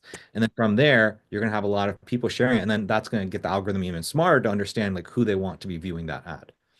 I like that because I feel like finding a community like that, I feel like the engagement is the hardest part. Like I'm finding a number of like Facebook groups, but when it's like they just get overrun by people like spamming their ads, right? And so then none of the actual brides want to go be a part of that like community, engage with it if it's just a bunch of people advertising all the time. But if you can find like an organic community of like, different LGBT groups, I don't know, could maybe even just doing like flyers. We've got like a few like local like gay clubs where they do like drag shows and stuff, and just being like put up some flyers there. See if I could do that. I think that could be something. If it's totally worth doing that. And if I were you and you wanted to consider that as an angle that we work on, what I would say is you definitely want to keep the brand separate, right? You want to have like one for like regular weddings and then maybe another Instagram for that one. Yeah, Uh, and what I would also do is that's going to be more of the mindset if you're charging a premium and you're willing to travel more. yeah, Doing like yeah. Because I would have to do like a larger area for sure. But if I could charge enough to cover like a flight or something, I could travel. I could do anywhere in the country basically. that's what I'm Because saying. it's But if you Yeah, because mark, it's like $1,000 extra is really all it takes. You just have to be able to charge an extra $1,000 to cover a flight anywhere in the country plus a couple nights at a hotel. yeah. So again, if it's super niche, you can get paid more if that's what you're known for. Yeah, And the marketing strategy there is like right now your marketing strategy you're trying to go to some Facebook groups and like again admittedly some Facebook groups are not that good but now if you imagine if you find anything and everything under the sun that pertains to LGBTQ2 Mhm. I getting that wrong Alphabet Mafia. Yeah, so find anything and everything you can under the Alphabet Mafia and again now your hour a day goes to marketing in there and just yeah, sharing it and that could really blow things up yeah. I like and that. also what would be really good I think I think Mason's follower stuff could work really well actually Mason's like follower funnel, Mhm. which hey, if you are this, if you love your whatever and you're part of this community, give me a follow. I specialize in telling the love story of people in this community. And now you're going to build up an entire page of like freaking 10,000 followers that are part of that community. Yeah. What would you recommend for? Because my first thing is like, okay, I just need to find anyone, even if I have to shoot it for free. I just need to do like 1 or 2 weddings, right? That's where my mind goes to, is like, I've got to get some examples of this. Is there any way to still like do some of these things before I have that like couple examples? What Because is I can't really say like I specialize it. If they're like, hey, can you show me one example? And I say, nope. I don't think you need to go like too crazy or super niche with it if you use the follower funnel, where you can just say, are you a X couple based in X state? That's all you have to do. Mm. I would, so what he would do, Mason, is he'd probably build out a page to like all people of that community all throughout, like the United States, not just local. Like it would be all throughout, to grow his stuff. So that's the idea. Gotcha. So he's basically doing the whole alphabet community, and he's going to be known as, I am the videographer that does the alphabet community. And so Would you want to do that though, Robin? Like if you had like something that was booked in California and then like one was booked in New York, that's something that you'd be willing to do or no? Yeah, it sounds fun. I like to travel. Okay, then fair enough. Yeah. I mean, you could do that. Yeah. so Be you could fun. create, so he would do follower ads and just like blow his page up and then get yeah. So his question though is like, how do I get my first 2 weddings? And so in that case, I think it goes back to maybe talking to some of those vendors, getting a conversation started with them. And so saying, hey guys, here's maybe I think this could be great for you to share with them, like what you're talking to me about. And then from they're saying, so they say, hey, look, Robin, I'd love to have you do a free wedding. And then from there you say, you know what? And then you tell them this whole spiel. Do you have anybody by any chance that would be interested in that is part of that community? And then boom, you've got your in. Yeah. Yeah. Posting some Facebook groups, same old, and just kind of throwing a bunch of reels out, kind of seeing who bites. I don't think it'd be that hard to get one. Oh, there was. I might have missed something here, but do you need a video of a gay wedding, like a cinematic video of a gay wedding to show that you've done something like it before? Yeah, if I wanted to say like I specialize in, gay weddings. Because I have one. Like I've done one. And I could just send you the edit I did. I wouldn't want to claim it. I don't. This feels icky to me. I mean, I appreciate. I really asks, genuinely right? appreciate. That is a very kind offer. I don't know. I think I'd rather just go find one to shoot myself. You know? Robin is What you could do, actually, Loki, I have a good idea. What you could do is, instead of shooting weddings, you can like do pictures for them. Just do pictures. So you can do, so there's different things that you can do. Like a wedding is going to take a long time to film and reach out. You're gonna have to film probably a couple of them. So it's like, if you want to sacrifice the time and like go and figure it out, like you can go and do that. But I don't think it's very common to be able to find those type of weddings. So I think if you could not just show weddings, but you can interview maybe some of the people that you've already filmed a wedding with and get those as testimonials. And then just make those as weddings. Just like that'll be like, oh, like this is a wedding couple that Robin did. Right? You don't have to go in as like, this is the only type of weddings that I take. I would still just show the weddings, like still show yeah. that you've got. Yeah, and I could even say like I'm, when I talk to, once I get into the point of like talking to him one-on-one, be like, hey, this is like an area I'm wanting to move into. Exactly. So like I would post those still, and then what I would do is I wouldn't like just post the entire wedding outside of your Instagram. I would take like little snippets off of everything. And then learn how to use Instagram organically to show those weddings as well. So if you have like a BTS of the weddings, those actually are going to crush in terms of you booking more weddings. If you film like 3 to 7 second snippets and then putting it organically, and then an other thing you can do is to kind of show that that's the type of people that you want to work with on your Instagram profile, is reach out in your local area and say that you're giving a free photo shoot to gay couples. Yeah. And then what you can do is like, wow, now I can do a whole quantity and batch of all these where it's like 1 or 2 weekends, you can probably get like 10 couples super duper quick. Yeah. And then ask them, hey, look, I shoot weddings for, gay couples. More likely than not, they're going to know gay couples, Yeah. right? So that's another way that you can network as well. Yeah, that's basically. I kind of started doing something similar, just asking a couple of my friends, and they all were like, "Oh yeah, I know a couple people, a couple of couples, I guess, that are getting married," and said that I'm just waiting on them. They probably just messaged me back, I think, about like getting their contact info and be like, "Hey, can I shoot a your wedding video?"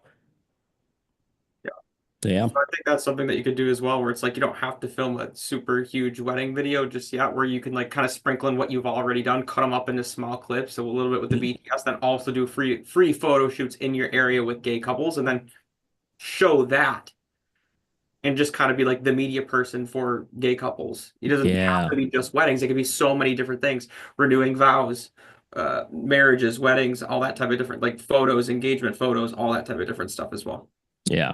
I think that's a good idea because then if I just do like some, if I just, if I could get like engaged with like doing a free wedding photography for like newly engaged couples, maybe if I go a step further, and then they're also like a lead. So if I just do regular, just any couples, they might not be planning on getting married anytime soon, but if I can find some that are engaged, then that's also a lead right there. So I could do some free photos, Exactly.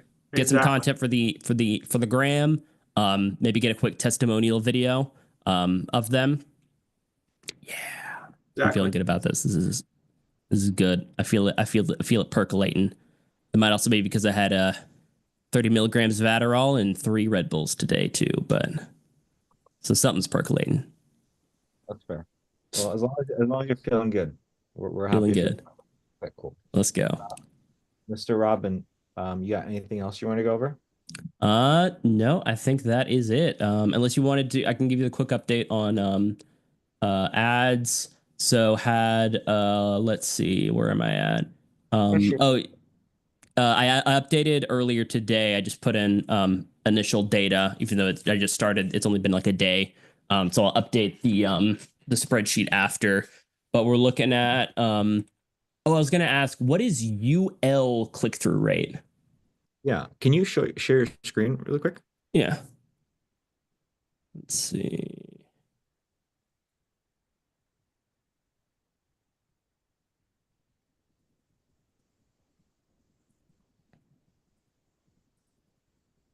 Okay. So your unique ULCTR is your unique link click-through rate. Unique link click through rate. What's unique link click through rate? So basically it's the percentage of people that, yep, it's basically the Ah, that are gonna click. So if you have 100 people that your ad reaches and one person click, it's a 1%. mm, So typically interesting. I like to see about a 1% for B2B offers, and then for B2C offers about a 1 to 3%. Okay. So it looks like this is lower than what I was getting before. But again, this is the first one where we are directly targeting engaged in the last like year couples. Whereas the other ones, I was getting like a bunch of I don't know if I told you, I got someone that was like, I'm not getting married, I'm 12. And I'm like, okay, this That's is just, just, I don't know. I don't think Facebook is allowed to do that, but whatever. yeah, I bet it must have been like someone like on their parents' account, I guess. Oh, Because it did have the age, or they lied about their age or something. Um, yeah, but so this one, I did get one DM that I've got a discovery call with them. We were going to try to do it today, but they couldn't, so we're going to do it tomorrow. oh, So yeah, so nice. I So, had yeah so one discovery call at a $10 ad spend, so that's a pretty good start. Haven't gotten any more DMs that were probably at like probably close to like $30 an ad spend now, so we'll see how that averages out. But can you so far, yeah. pull up the campaign, the ads and the ad? Just have a really quick look at it. Let's see.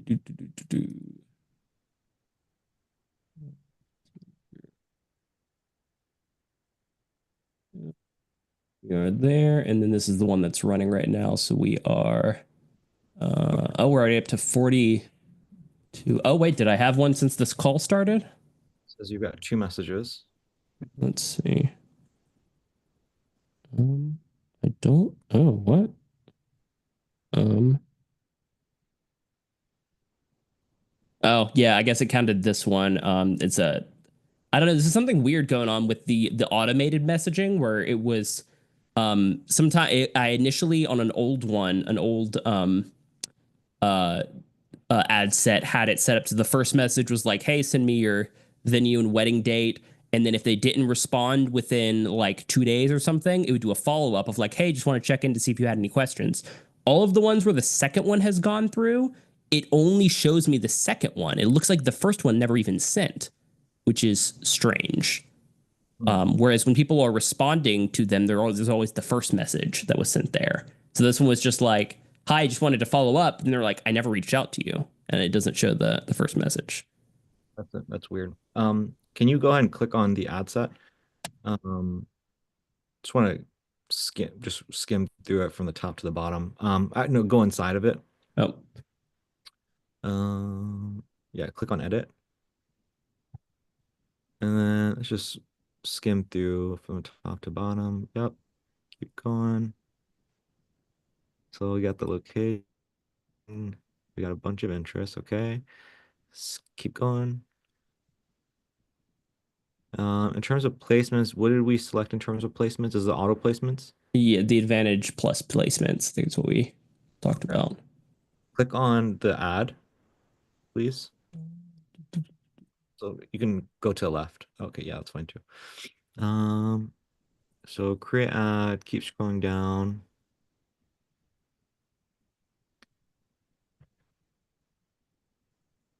Hey, thanks for another way.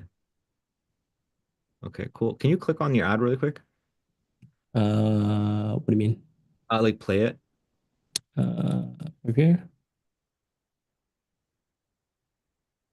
We're not going to be able to hear it. Oh, So it's just basically like kind of like your wedding reel.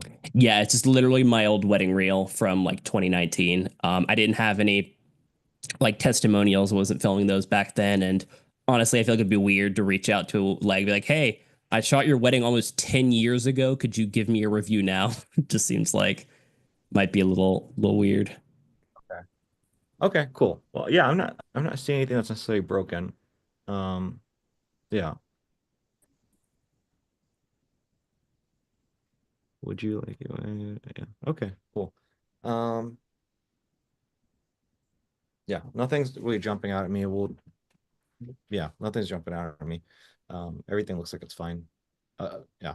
So, okay, cool. Yeah. No, everything looks good so far. I would say just keep me up to date.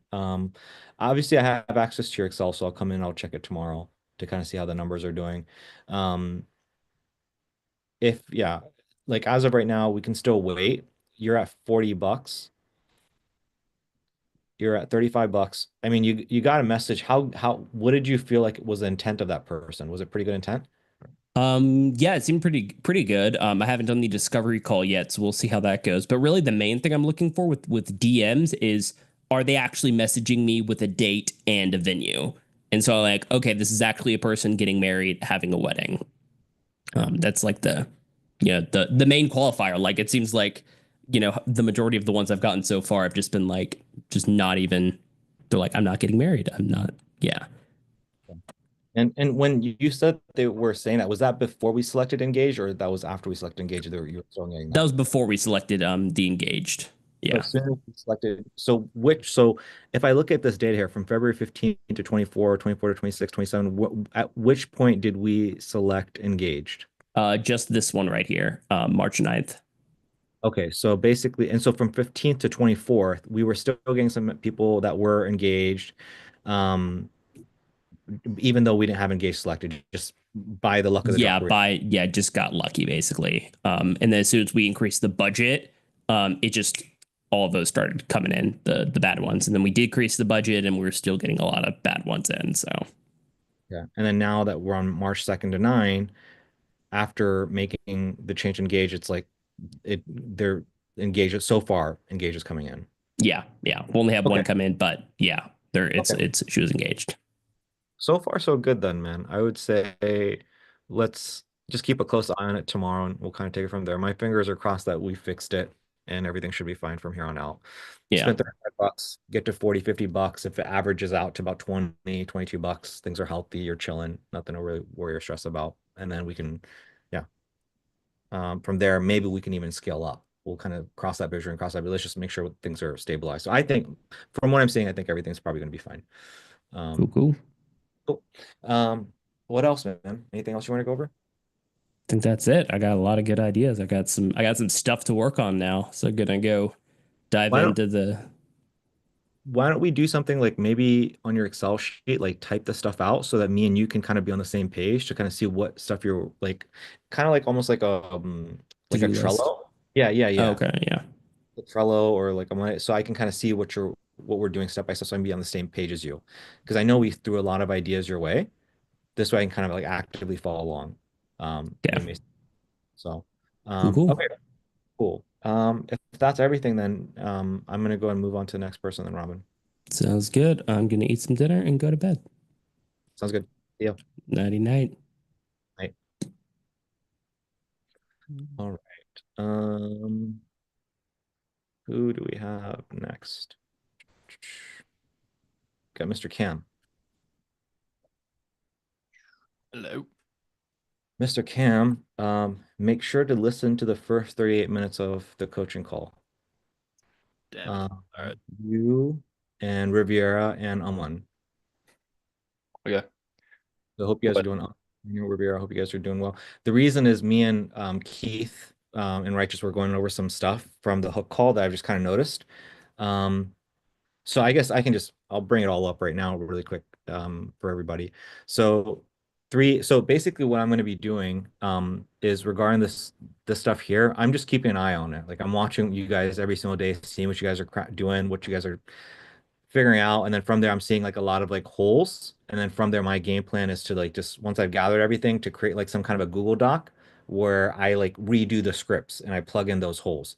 So one of the ideas I had was kind of being I was explaining this to Keith, is like kind of like being a liaison instead of you are an employee of the business owner when you get the lead. So here's why. So you have a lead, you are the person that's working the lead, and then you're going to pass on to the business owner, right? But what if you have a situation like Aman where you connect the lead to the business owner and the business owner does not sign with you? So one way we can kind of get around that is you act like a liaison where you talk to a lead, pass that on to him, and then if for some reason something happens with the business owner, you can go back to him and say, "Hey, look, I have another business owner that can get you another quote that might be actually a better quote for you." Now we take this lead and then pass it on to another business owner who we can move forward with. This way we're not wasting that lead. Does that make sense, guys? It does make sense. What's the you said you're gonna make a script to kind of tweak it to be okay. I'm gonna like make a document because right now everything is just like I'm just learning from all you guys, and then from there I'll have like something that's a little bit cleaner, like kind of like how I cleaned this up for you guys a little bit. I'm gonna have some kind of Google Doc with the scripts on there. So like, hey, so when we have a conversation with the lead, it's like gonna be a script. Hey, my name is so and so. I'm basically a broker that connects people to painters. Are you available? I have the painter right here in this location. He's top rated stars, whatever, something like that. So again, you're not acting like an employee of the business owner, you're acting as a liaison. This way, Gotcha. worst case, you can connect that lead to somebody else. All right. Almost to like find, you have all these options for them. So your job is to get some questions from them, learn a bit more about them so that you can put them with the right business owner rather than just hoping the business works out for you. Exactly. This way, again, something like what Aman happened, that's not you have backups options. Another thing is again what Riviera happened to Riviera, where he's like, hey, I got the lead, but then business owner's not picking up. Boom, we got something else that we can send it to, if we frame it that way. Yeah, that Um, makes a lot of sense. Another thing is I'm having a little bit of brain fart, but it's like I kind of said this to Keith at the very beginning, which is like, hey, I want to be forthcoming with you. We have these leads that are coming in, and what we're gonna do is we're gonna be making a decision here within 3 days. I do want to be forthcoming, let you know that we have 3 different business owners that we're running the ads for, that we're generating leads for. Right now, it's going to be, and as of right now, it's first come, first serve. Are you going to be available for today, tomorrow, and the next day? Because if not, I don't want to waste your time. And so again, I have an idea of how to script it. I'm gonna get it down on paper later, but what I was kind of explaining to Keith is we kill multiple birds with one stone. One, we have some urgency and scarcity because they're competing with other people. Two, we're not going to have that thing happen with Riviera where they don't answer the phone because it's like, hey, and what we're saying is like, hey, we're going to be getting these leads, and the moment they come in, they're usually hot for the first 10 minutes. After that, they can get cold. So as soon as they come in, we're working them, and then we're going to get them right over to the very first business owner. So you have to be available. If you're not, we are going to be, unfortunately, have to pass them on to the next business owner. Does that make sense? So what are we doing there? Urgency, they're going to be on top of it. They're going to respect the whole process. Right. Oh, another thing is like, hey, also, I want you to know we are making our decision here on Wednesday. So again, 3 to 5 leads, we're going to pass them on. Then from there on Wednesday, we are going to be make our decision with who we want to move forward with. So what we're saying is, hey, again, Aman's thing of, hey, I gotta work these leads, close them, and then get back to it's like, no, we're making the decision on Wednesday. You're either in or you're out. You again, we're playing a lot of pressure on them. Right. Right. Yeah. Yeah. And then with Amon's guy, it maybe like I think Amon's guy code is kind of like I like it, but I didn't close the deal and get money from it. Until I do that, I'm not going to go through with it. But if there's some urgency and he knows it's him versus 2 other guys, I might go. If I had more of those, I was super close on those other two.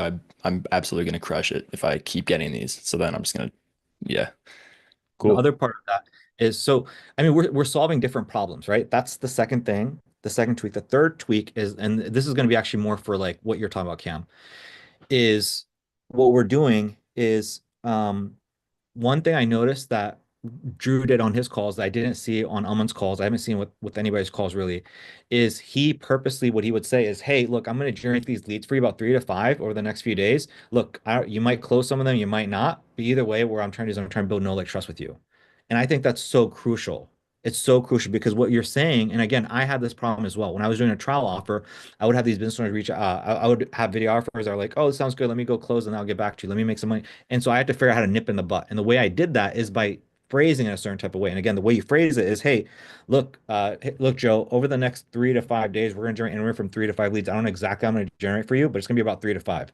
And look, I don't know. You might close some of them. You might create an estimate for some of them, and others you might have to chase down for 6 months. I don't really know what's going to happen. At the end of the day, it's kind of the luck of the draw in terms of what leads are generated for us. As you probably know, with any kind of lead generation service, we don't know exactly what we're going to get. What I can promise you is going to be high intent.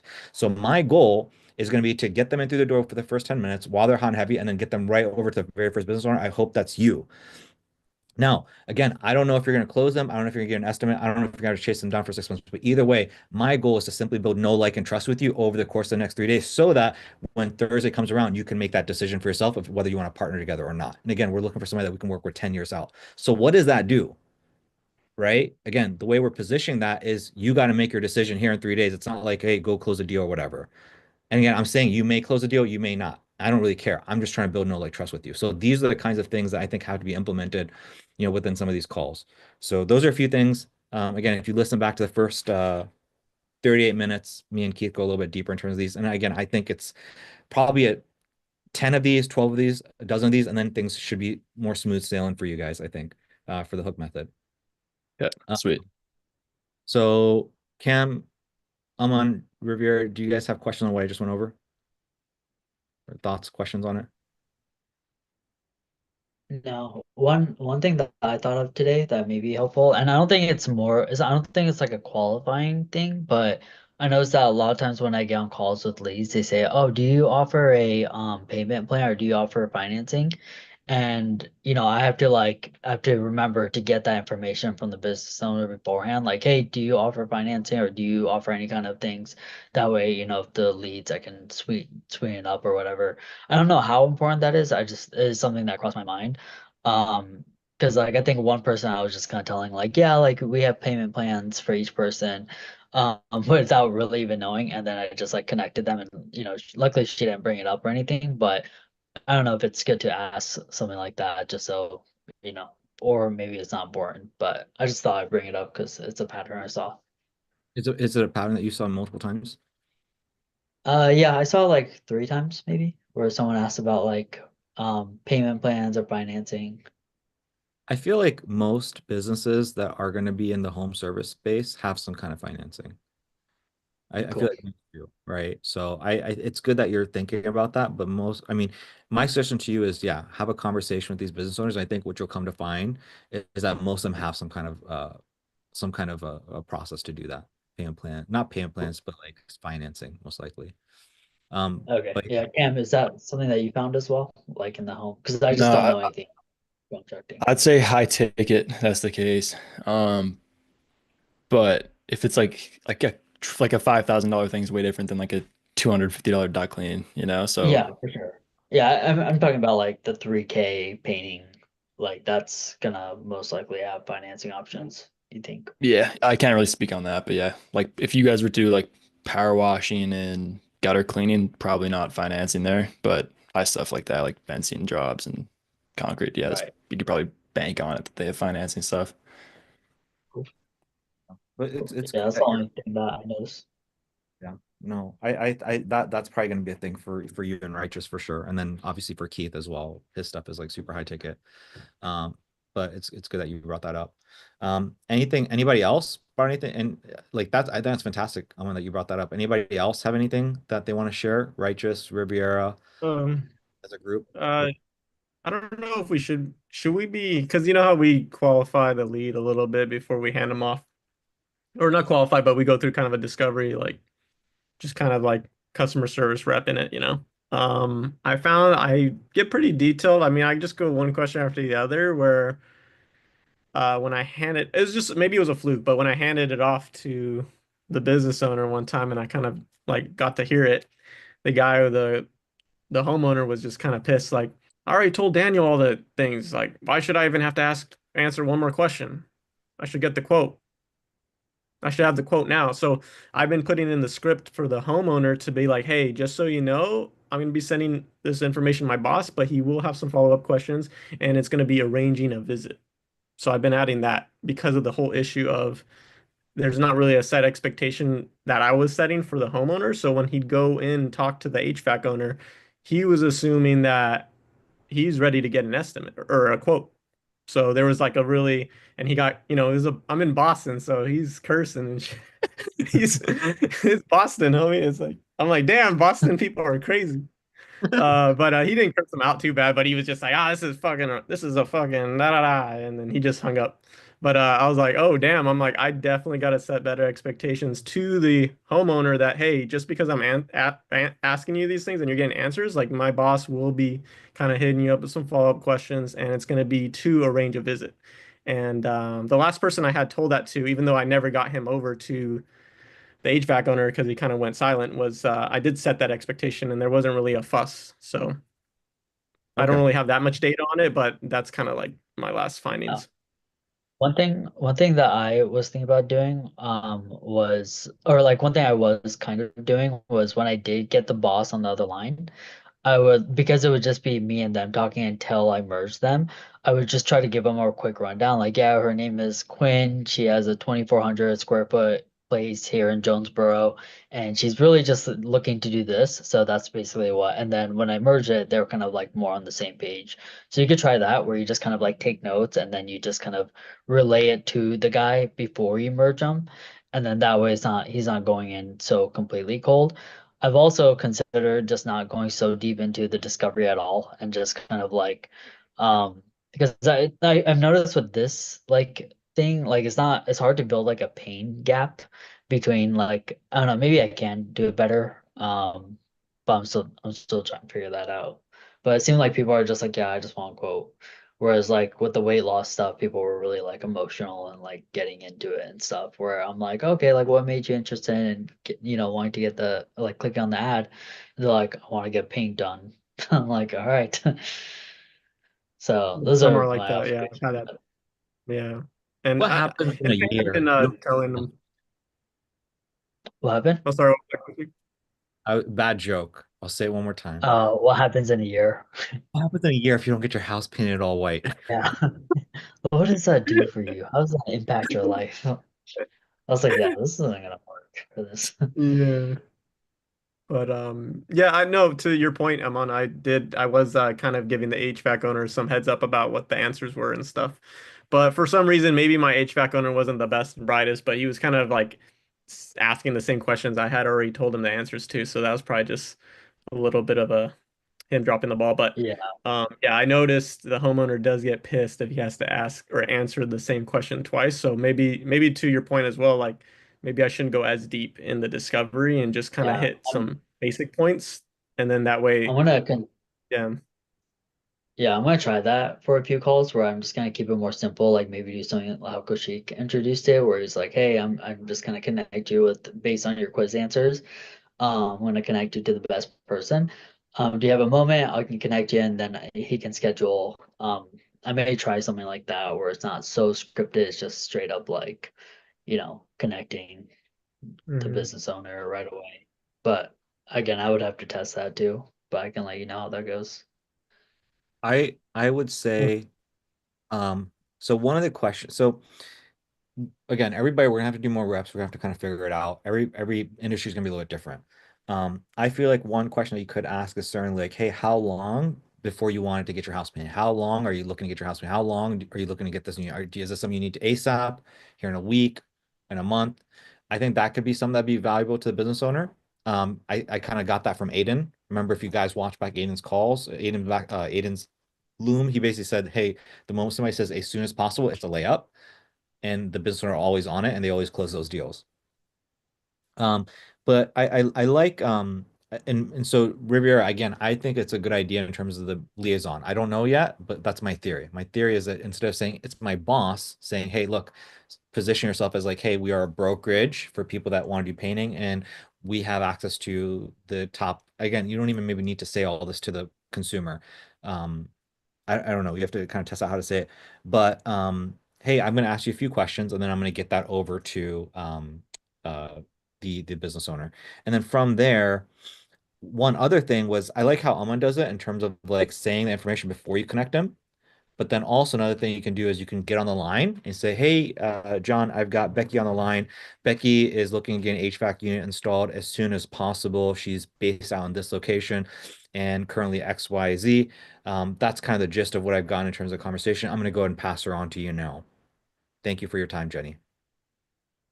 All right, something like that. So this way, all three parties are kind of on the same page. I think that could be another way to do it as well. That's actually typically what happens when you call like a call center. If you call a call center, if you notice like Chase or whatever, whenever they pass it on, oftentimes they're kind of doing a warm introduction and then saying, hey, it was nice to meet you, and then kind of hanging back. So this way, because the other thing to be thinking about is like if you connect the lead over to the business owner, and you tell the business owner stuff like in your case, you tell the business owner, but the lead might wonder like, hey, how much does this person know or not know? I don't know if you guys have ever experienced that. You get transferred over, you're like, hey, so I don't know if you know my situation, da da da da. Right? I felt that way. It's like I feel like something's important. I feel like I have to explain it. I don't know if they got all the information. However, if I connect all three parties and explain it all at the same time, there's no way that they're going to be out of the loop. Everybody's in the loop. So I think that would be my suggestion is like connecting all parties and saying it at the same time, just really quickly. Um, So yeah, anything else that you guys have kind of like found out or you guys want to mastermind together? Anything else? There was only one time this happened, which I mean, I only had like two warm handoffs, but like, the only reason, like, the only thing when I hear like, hey, I'm gonna connect you to the best person, like the second person I called, she was like, oh, are you like a telemarketer or something? Like, she knew I was calling from the quiz, but she was like, oh, are you just like a telemarketer? Because my phone number was out of the state. And I was like, oh no, I'm with, colors of, whatever the company name was. I'm just one of the assistants here. So then that like kind of calmed her down. But like I'm just, I'm kind of curious how it plays out if they're like, oh, I was looking for like a specific company. But we'll see. I mean, I think it could go Maybe either really well or it could crease like resistance. maybe what we do is instead of saying like we're like the liaison. Of course, I'm just using the word liaison, but like you could say something like, hey, my name I'm so and so with the Columbus Department of Painting or some shit. So you say the Right, city, painting, and then department of like something like that. So right. something like that might be a better move because that again, Yeah, I local. also kind of like the idea that it's like, hey, based on your quiz answers, I've selected three people that would be the best matches for you, and so I can connect you to them. You can figure out the best quote. My only curious is like, if afterwards, gonna be like, okay, can you connect me to like Yes, another guy, see what his quote is? So, exactly. Be a problem. And then that would be the first guy. Um, so instead of maybe saying, "Hey, we're going to connect with three people," it's like just saying, "Hey, my name is so and so with the painting department of Orlando, Florida. I mean, and just want to ask you a few questions, and then I can connect you over to the painter." Yeah. and my boss, the painter. And then from there, if things go great, fantastic. If not, you call back and pass them on to another business owner. Cool. What else are you guys thinking?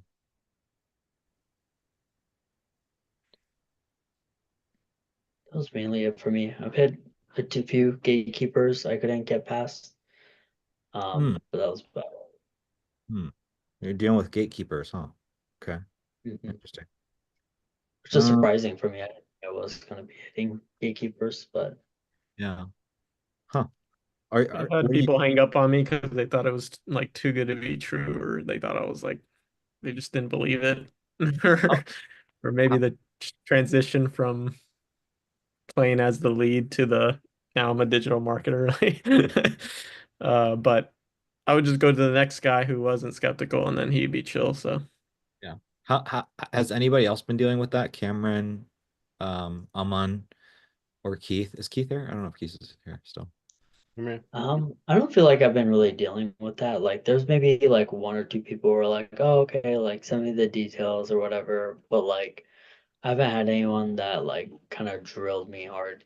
Um, and I'm like really because I the script I'm using, I like did a transcript of Drew's video, and then I literally just like am kind of doing what he's saying word for word, and I think that's been helping. Hmm. Hmm. Okay. It's good. It's good. I found two, like it was like the wife of the owner that was like the gatekeeper answering the phone. So in as much as like she was the owner too, she wouldn't make any decisions without talking to him. And that was before I reached out about that whole thing. And you said the kind of workaround to get to him. So yeah, but that's what I found. Cool. Okay. Well, I guess we'll circle back and try to keep mastermind unless anybody has something else that they want to share regarding like recent findings. Okay, cool. So Cam, I'll delve in and then I'll kind of like maybe we'll circle back in terms of the tech questions, maybe just you and Mason or whoever has tech questions. Yep. Yeah. So yeah, talk to me about the $249 objection. Have you done a bunch of calls today? No, no, I have not. I haven't been home at all. Tomorrow is gonna be like my first day where I'm kind of back to work. Okay. So yeah, I don't really have too much to. I think we kind of have a plan. Like Yeah. the first guy that I kind of had, and he's like, no, that doesn't make any sense. The 249 doesn't make any sense to me. Like that just does not match my business. I'm like, all right, yeah, fine. I'll just move on to the next. Duck Lane business, no problem. Thank you so much for your time. I was about to call the next business, then he called me back, and he's like, actually, like, tell me a bit more about the 249. So I think I need to work on when I do drop the 249. I have to. I think the most important things are going to be when I say it in the script and our time together on the phone, and how I sell the 249. It's easy if there's a business that runs off of like the $49 deals and they're like, oh yeah, like that'd be delicious to them. But someone who isn't, and someone who goes off of only into the house and only goes to a house off of 500, nothing less. It's like, I think I really have to sell it as a, we just bolt onto your business. It's kind of like just extra revenue. Yeah, it's kind of hard to kind of sell it the best I can and keep it short because I don't want to lose them. If anything, I tell him about the $249 thing, and then he's like, "Oh shit!" And then he's like, "Well, my script kind of going into it is like, yeah, I hear you. Do you mind if I kind of tell you a little bit about the $249 deal? It's probably not what you think, and I think you're going to be thinking about it a lot differently after I explain how it works." Um, that's kind of yeah, what I'm thinking about saying for my first sentence going into like my elevator pitch for the 249 to kind of make it make sense to them. Um, but Yeah, I think yeah, we can try that tomorrow. And then from there, if we need to pivot to this, we can pivot to this. okay, I can see a lot of value in the 60-second video anyways, because if I can get them to watch that, I think a touch point of them seeing my face would be pretty cool also.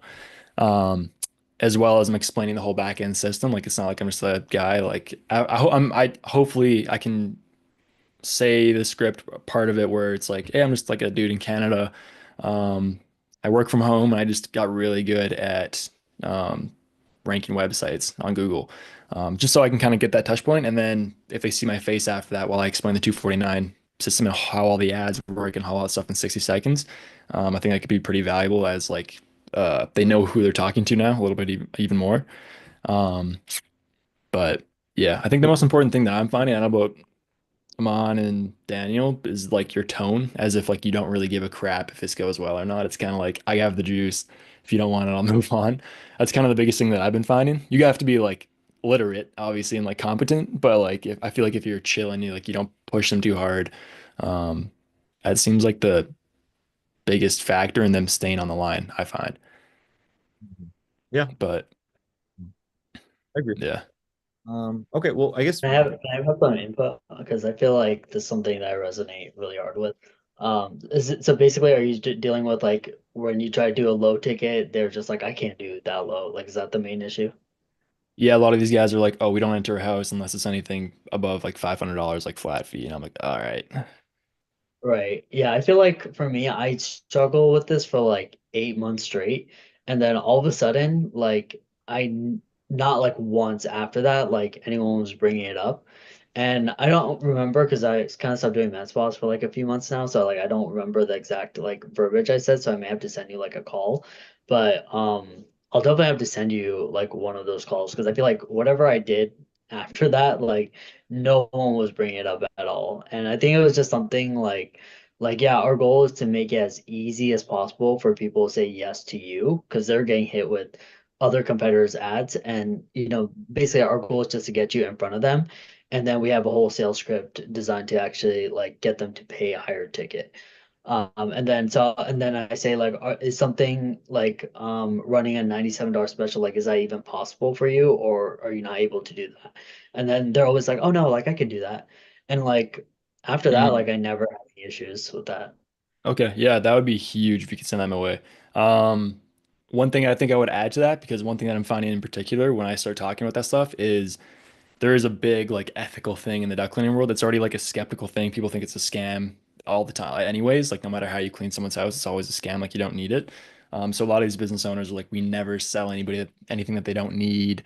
So I think almost part of that script is me telling them a bit about how we sell things, which is just taking photos, asking them if they want it done, talking about how we clean those certain things, and letting the business and letting the homeowner say yes or no, and just like being quiet because it's not unethical if you're honest and you tell them the right price and they say yes. Like, what's unethical about that? You just gave them a problem in their home. You're telling them you can solve it. They're deciding to pay for it and they want it done. I'm like, if that's unethical, you're going to go out of business. Like, that's just offering more solutions than they bought in for. But yeah, if you could send that over my way, that'd be huge. I think it might just add a little bit of sprinkle on it. Um, Sure, but maybe not. I'll maybe just try it raw and see what happens. sure. so thanks for sharing that, Aman. Okay.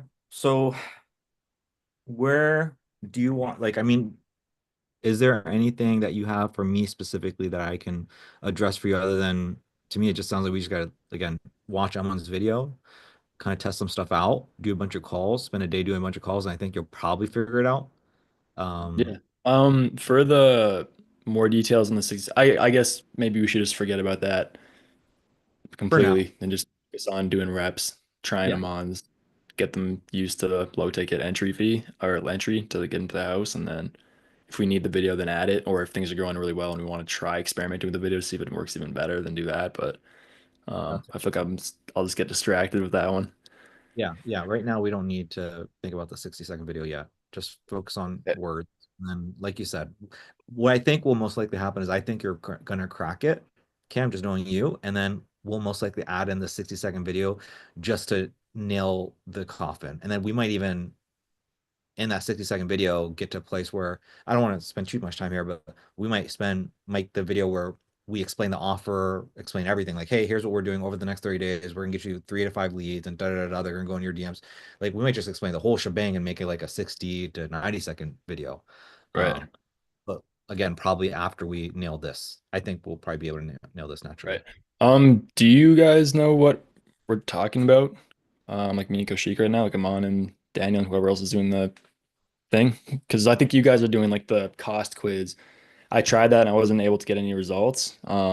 So I've been getting really good results with my other clients, but it's an offer thing. It's like a um $249 duct cleaning rather than just a free quote type thing.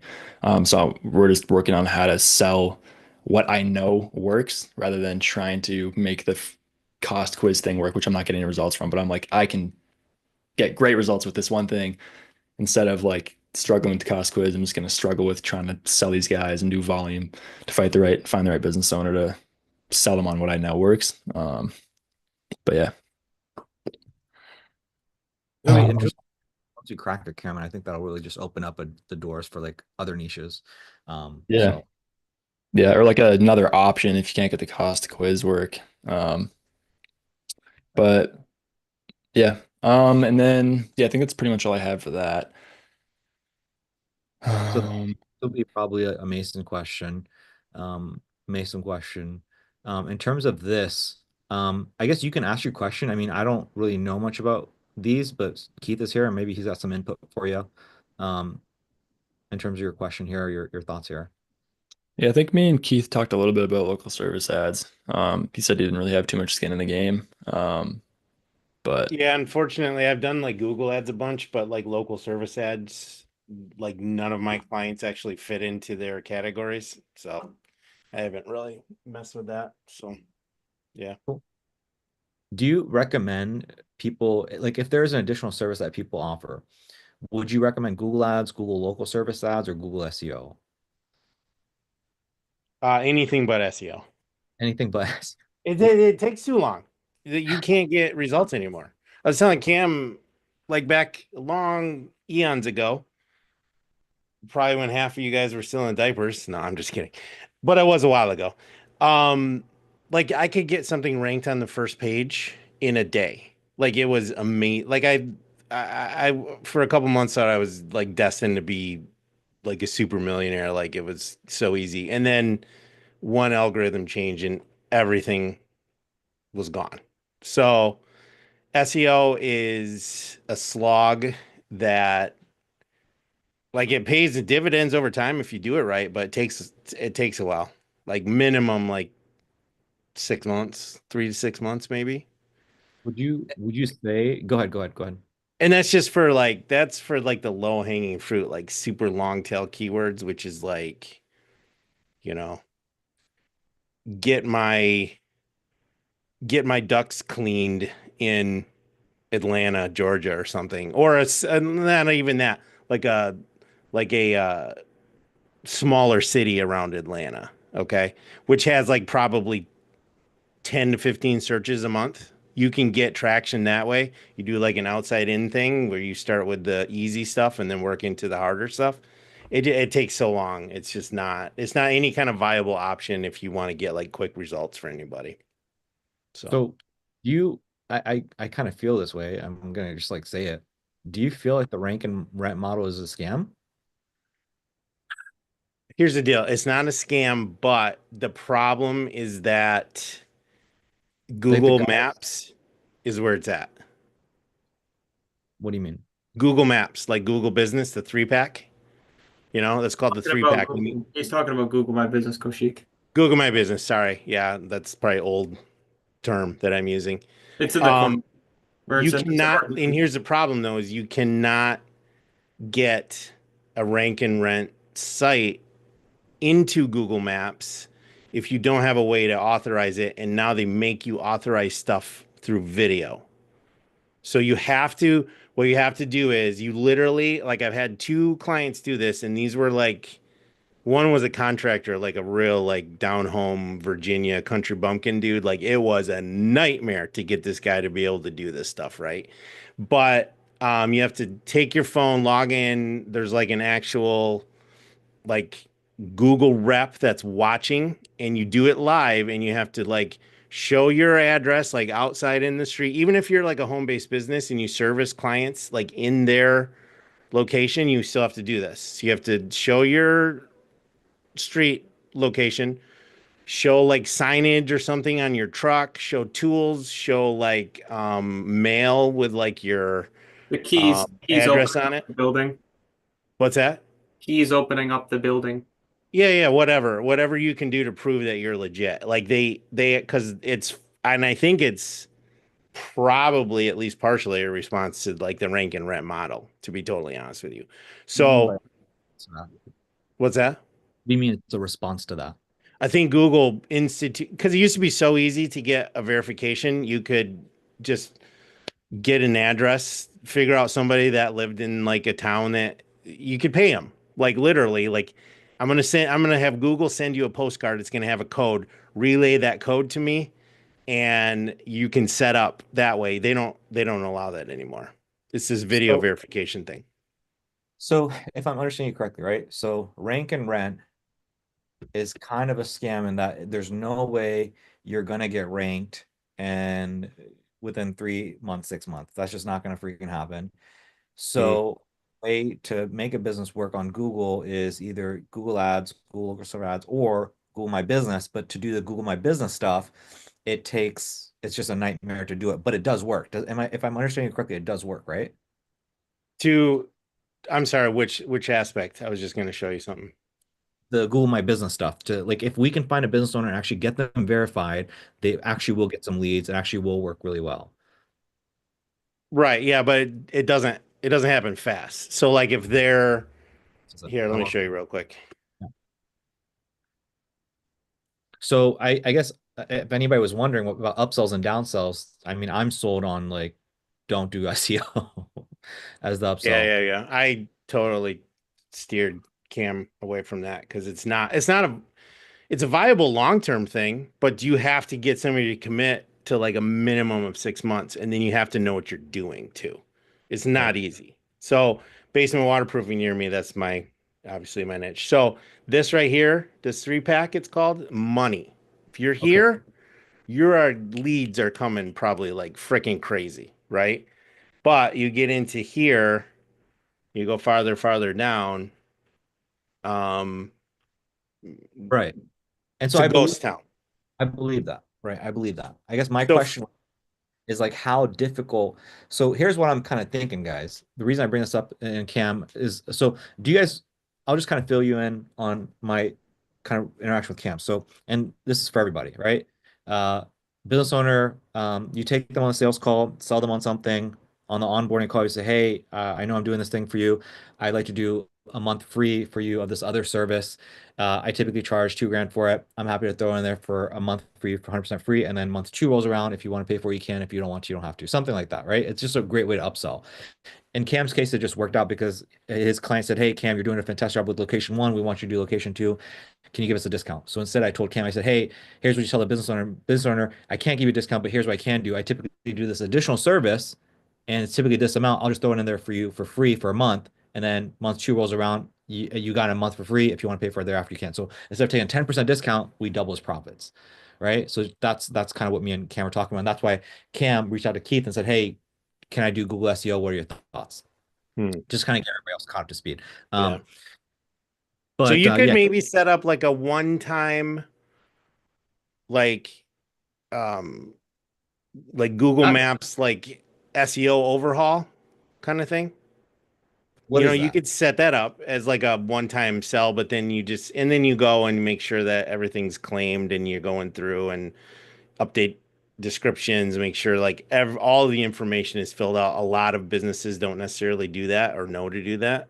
So, How but how what's gonna get somebody up here in these three as opposed to like the other guys? Like are they all doing the same thing or are they not all doing the same thing? Like why is somebody gonna get picked on this top three and somebody else is not? well, reviews is a huge thing. So, It's a whole combination of things, Koshik. yeah. So it reviews, it's the fact that they actually send in the video, verify their information. It also takes into account of where you're located, where the search is coming from. So for example, if I'm from Grand Rapids, it's much more likely that, let's say, Helms Caulking and Repair Services LLC is going to be shown higher than, let's say, Kent Foundation Solutions, which is all the way south because it's closer to me. So there's a lot of different variations of what's kind of going on to get ranked in the top three. So For if you sure. remember from a while ago, Koshik, when I worked with the painter from Watertown, New York, because there wasn't a lot of competition there, Yeah. I got a decent amount of leads that actually came from Google My Business that ended up closing. And that's because I got him ranked in the top 3 that Keith's saying on Google. So not only was I running Facebook ads, but I was on the top 3 with the painting, and that's where they got the leads from.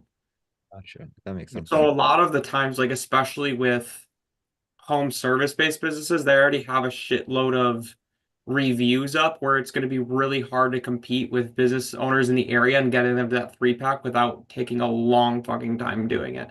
So Yeah. the only way that you can do it is if you find an area where there's really low competition, like I did in Watertown, New York.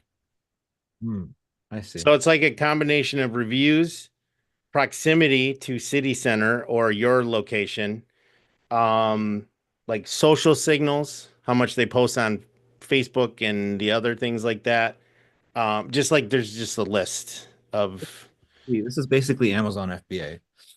There's also, I don't know if they still do it, but you're actually able to make posts on Google. Mhm. The Yeah, more they often do that. that you're able to do that, that actually is going to move you higher as well. It's all inside the course, Koshik. I actually made this inside. Yeah, and it's even like how, like if you quickly respond to reviews and say thank you for your review, Correct. stuff like that. How much you engage with it's a whole thing. Yeah. But it's definitely not like a quick thing to do. Okay. So, in that case, so I guess that being said, in terms of like, Cam, your thing and what to focus on, I mean, definitely, like, why would somebody want to focus on Google local service ads as opposed to Google ads in that case, Keith? They're more tailored and by the way, I think to run Google local service ads, you have to have a Google My Business or a Google Map spot too, which is another thing for rank and rent that's not going to work. Shit. What's that? Did you say shit? He I said, said shit. you have to be I very forgot about that careful. aspect when we talked too. But that's here's the thing though. You might want to look into that just to make sure, but that is my understanding from what I've researched about LSAs. So, Dude, rank and rent sounds like a fucking scam. well, here's the thing. Well, I stopped sharing now, but you can get ranked in like the organics, like lower down the page, but all the action happens in those freaking maps, and that's what Google pushes for. So I don't know if you noticed, like with the trend with like AI and all those stuff showing up at the top of search results, just like Facebook, Google wants to keep you on Google as long as possible. Because they make and by the way, they also want you to fail at SEO. That's why they make algorithm changes all the time. That's why, it's under the guise of like, oh, we're refining our search results. But I've seen like the last couple of big algorithm changes over the past couple year or the past year have absolutely screwed over people that do everything the right way. And because they don't make money from you doing SEO, they make money from you running ads. Right. Okay. So that's really shitty. So Sorry, guys. No, I don't want anybody to waste time, like, because I I'm can- like putting some local SEO stuff into my sites just for the hell of it to see, but like, I know it's not going to do anything, No, thank you for sharing all this, man. I think it's super valuable. I think it's a bad thing that you're sharing this. I think it saves a lot of people from a lot of heartache. So here's kind of what I'm gathering, right? So, Cam, Google SEO, let's throw that out. Google local service ads, it sounds like you can't really do that without doing Google My Business stuff anyways. So that's probably gonna be a pain in the ass. And so that kind of leaves you with Google Ads if you wanted to do Google Ads as like a test trial for them. I'm not even really sure what I said to him. I basically just drilled. He wanted the discount, so oh yeah, what's up? No, I gotta go. Oh, you said bye. Okay. Um, yeah. Um, I don't know. I basically just got him to go with it because I told him I'd give him a discount, but just painful to get the discount. I give it to everybody. It's just he'd want to do it up front because he wasn't sure if he's gonna get results, but now that he knows that I can get him great results, he's like, why not do the paid in full if you have that money? And he does. By the way, just really quick before anybody, I just want you guys to all hear it. What Cam just said is truth, and I fucking say this shit to all you guys all the time. When somebody says they don't got the money, it's because they just don't trust you. And the moment that's common sense, they always pay in full. Nobody's gonna pay extra for some shit that like why nobody pays for extra for anything. So It's a great tip to just get people in, get them in for $1,000, whatever, get them results, and then they'll pay the rest off. I promise you. Not only did Cam got it paid in full, but he's gonna pay full for the second location. So, anyways, keep going, Cam. Sorry. Yeah. Yeah, it's pretty cool. Um, yeah, and then basically to sweeten up the deal, because he's looking for like a win here, other than just the 20% off that I give to everybody. So he's like, all right, well, what else? Because I'm helping you out with multiple locations. I don't even know what I said to him. I just said I can help you out with a 3-pack, and he's like 3-pack, and I was like 3-pack. I was just praying to God 3-pack even existed as a thing. I was like, you know Google, right? Yeah, the 3-pack on that. You know what I'm talking about? He's like, I think so. I was like, oh, thank God, because I don't. um, and then he's like, okay, that sounds good. Like we've been looking for that because we had a guy for something, and I was like, and then he's like, but we don't have it for this location. I was like, well, I'm that guy.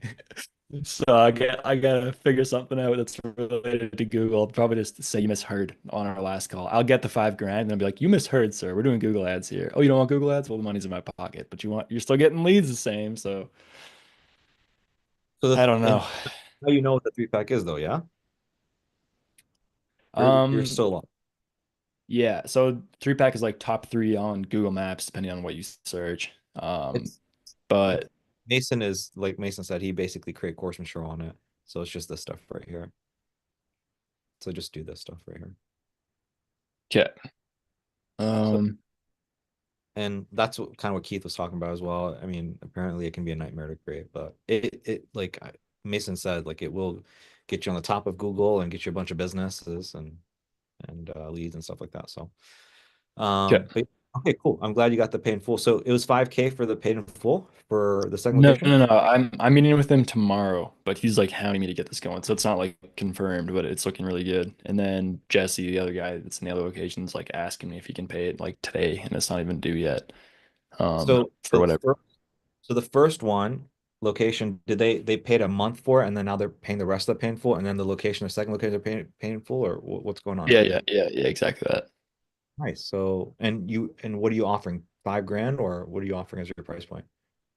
Um, yeah, so Jesse's gonna be paying the remaining of like the 2,900 to pay off the rest of the prepayment, and then Shimmy, which kind of owns Jesse's location, he's going with the prepayment for his location, which is 5 grand. Yeah. Okay, nice, solid, good shit, good shit. Nice. Mhm. Okay, cool. So so we've talked about that then. What else did you want So to talk about? I guess my plan is to kind of spin the combo to, I guess, first learn if he's even legit on Google, like if he's certified, because then we can actually do something with it. Um, but then Google, Mason, can I do Google ads even if they're not Google certified or whatever it's called, verified? Correct. Correct. Okay, that's good. Cool. I mean, at the end of the day, I think once he's in the door, I think he just cares about the leads. It's just like an extra little piece of value. So I don't really know how much he really cares.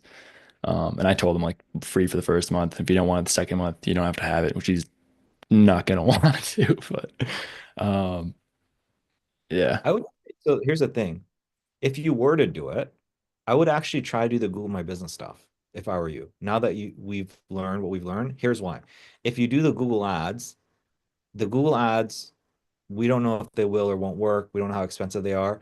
But if you get this guy ranked up there and you work on the reviews, all this shit. By the way, I think it's extremely valuable. Like Mason just told you, you got a bunch of painting jobs. Like I do, hand to God, I do think it's extremely valuable if you get people in the top three. And now what happens is because they're in the top three, like right now, think about how you have to like you stress out because you're like you don't know when your Facebook ads is going to start dying in a location. You just don't know. Sooner or later it's going to die. Versus if you get this taken care of, the top three, I'm sorry, not this, but like the 3-pack, they're going to continue to get leads and you can charge for that monthly. And you don't have to do anything different. So I think that's a better investment of your time. Right. Better investment Of your time. than Google ads. Yeah. Yeah, because again, if you do Google Ads, it may or may not work, and it's more expensive than Facebook ads, right? It's way more expensive versus this Google My Business. If you get them ranked, you do it once and then you're done. You're one and done, and they'll continue to get leads forever, and you'll continue to get paid forever. When I say forever, I mean a very long time. Hopefully that makes sense. Is there a difference between Google local service ads and just regular Google ads? There is. So what you're saying is don't do either. Just try Yeah. to get ranked on the 3-pack. So you have Facebook ads, and then you have Google Ads, and then you have Google Local Service Ads, and then you have 3-pack. And so what I'm saying is you have this that's working. Google Ads and Facebook Ads kind of same thing. Why try to like this is already working, so fuck it. And then this one is like a pain in the ass to set up, but to set this up, you need to set this up first. You need to set this up in order to do this.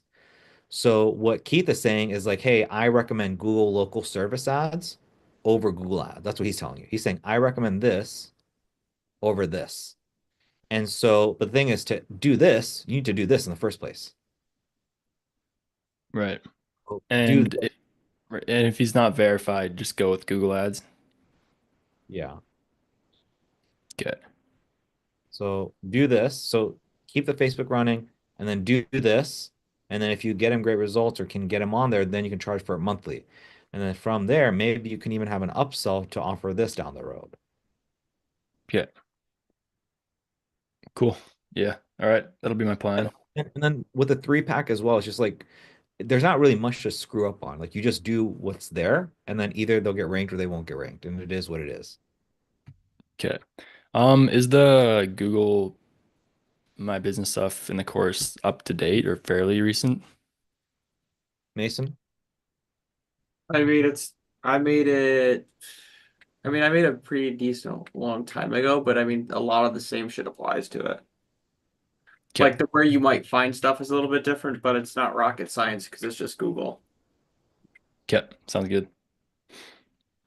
And just do your best. I don't think, I mean, to me, it sounds like you can't really lose. The way I'm looking at it for you, Cam, is like you already got the cake. This is the cherry on the top. If it works out, it works out.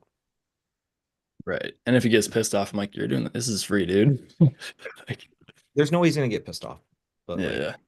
you can't get pissed off. But yeah, you do Google ads or something, he can get pissed off because now you're wasting money. This is Right. not called. Right. Okay. Cool. Yeah. Okay. What else do I have? That's pretty much it, I think, in terms of Koshik questions, unless you had more stuff for me. No, I think that's it. I think I just gotta collect from Jesse and Shimmy this week and then just do a bunch of hook calls. And guys, Right just asked me this question today of like, hey, how much should I spend on ads? I feel like so I wish Keith was here, but back when we first launched the program, man, I taught everybody just a cold call before even the 6 week sales funnel. And like we had such low success because nobody was doing it. It was like pulling hair, it was like pulling teeth trying to get guys to cold call businesses to grow their business. And so then eventually I built the 6 weeks. So what I'm saying is, what I was telling Righteous was like, he was like, how much should I spend on ads? I was like, well, it just depends on your goal, right? If you know that every $300 you spend, you have one sale and you need to make one sale a month, well, then you spend $300 a day. And so if you guys want to do a certain number of hooks, you guys have to commit to say, hey, I'm going to send 20 text messages a day, every single day. And no matter what, I'm going to get these hooks in. You guys got to do, if you're not going to run paid ads, that's the benefit of paid ads. Paid ads, you don't have to do that thing. You don't have to set yourself accountable. You just kind of take the calls that come in. But with this, guys, you need to set up a schedule. You need to commit to that or else your business is not going to thrive. And you got to do it. You got to commit to a month, 2, 3 months. You got to commit. And then once you do it, now you can hire somebody else out, but you got to do it. And so I'm kind of noticing that. I love you guys to death, but I'm kind of like noticing that. It's like, hey, things go hot and then they get like cold. Like you guys have to have a certain number that you guys do every single day. You guys got to commit to that. So a little spiel of mine, but that's it. So That's but yeah, you guys got to commit, man. You guys got to make it be a machine. You guys got to do it. Have to do it. And that's kind of why I said earlier, I kind of said, hey, let's kind of figure out how many texts equal one hook and one whatever. Like you got to extrapolate the data out and figure out how many you need to send out every single day. So, but yeah, Cam, anything else before I move on to I got one question for Mason. It'll take like 2 seconds, and then that's it for me. Cool. Can I share my screen? Sir? Oops.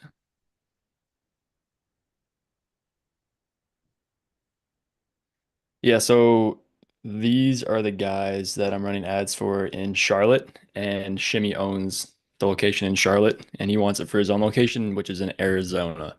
What should the setup be for his thing? I told him like we can still work this out. He's pretty much wondering if and by the way, he's got the same people calling these leads in Arizona and Charlotte. Same people, just different locations. So I'm wondering, is that something that I can do with a different pipeline, or should I create a whole different sub account and just copy and paste, but change the name, location, and stuff, and just approve for A2P, I guess. Yeah, so you can keep it all within two pipelines. You can do an Arizona pipeline here, and then you could do a drop down and then do a Charlotte pipeline.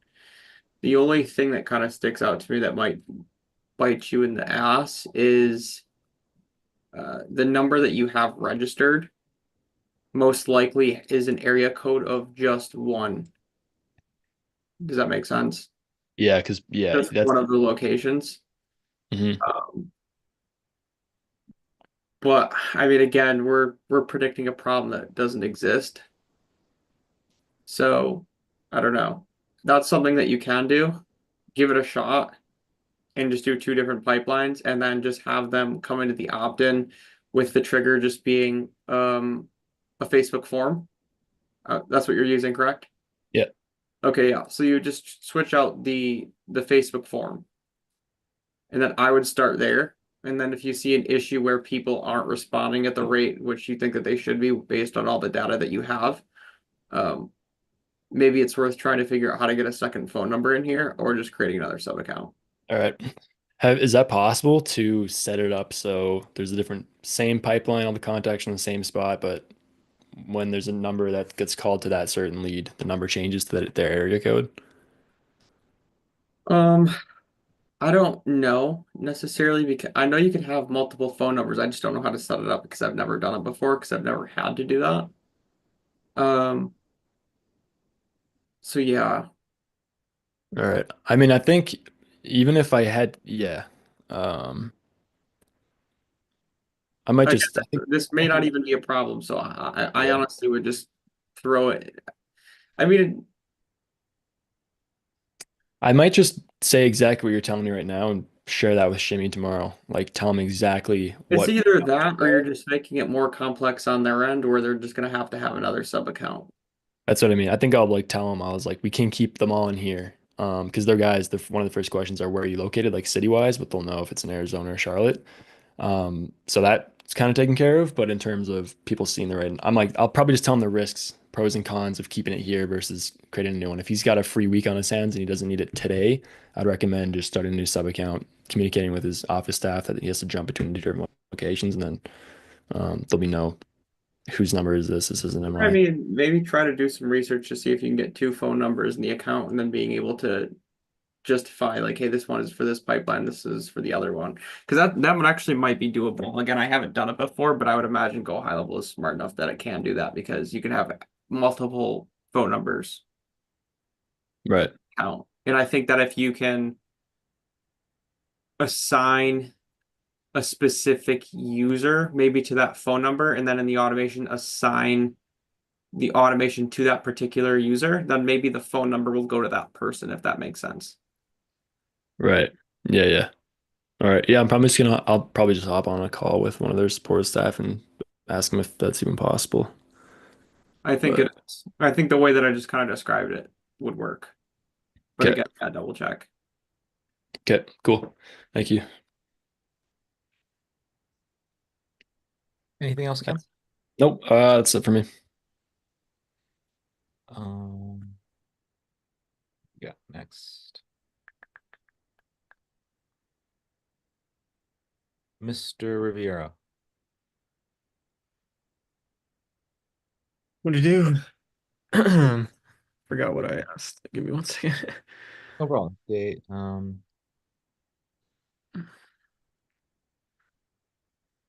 Oh yeah, I was just curious because I know, some of the moments when I got someone on hook, I know I've been kind of get some flaky guys on the hook, but assuming the next guy I vet him a little bit better, solid, I'm starting to get leads a lot more now in that Boston area. So I was just thinking like And some of the, I call them and it's like probably one What's your out of cost? every three calls or answers. What's your cost per lead now in the Boston area? Give me 1 second. Yeah, North Virginia. Okay. Give me 1 second. Right now the cost per lead in Boston is $14, 14.56. Fuck yeah, bro. That's it. It's a wrap. Okay, you're good. You're chilling. You're chilling. Okay. Just gotta take care of the hook and you're good. All right, cool. Top Yeah, up I on mean, yeah, so yeah, LA, I mean, I saw it popping off in Boston, so I decided to run that same copy, same ad in LA, and then it fucking didn't even get a click after $14 spent. I was like, holy shit.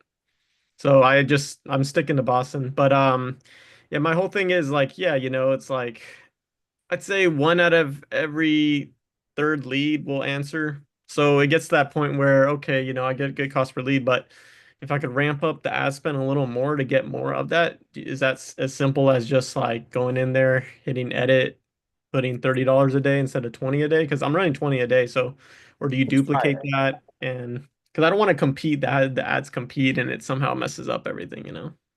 So Jorge back a few months ago, he was running ads and kind of trying to scale, and he showed it to Soho, which is like a client of Gym Lunch, and Soho was like, "Dude, you should just like spend more. Like you should just spend $50 a day on the ad set."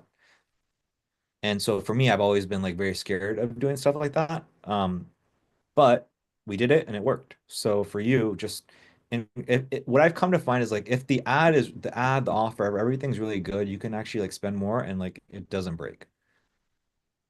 So yeah, that's the answer to you is like just you can if I were you, I here's the thing. I don't know what's your targeting look like? Do you have any targeting? Is it open? There's Advantage Plus, Advantage placements. It's not really much other than maybe a 25-mile radius in the center of Boston. But it's Um, like you're getting a qualified lead every other day, it sounds like, because of how much you're spending. You're trying to get one a day, so that means you have to go from spending what you're spending right now. How much are you spending right now? $20 a day.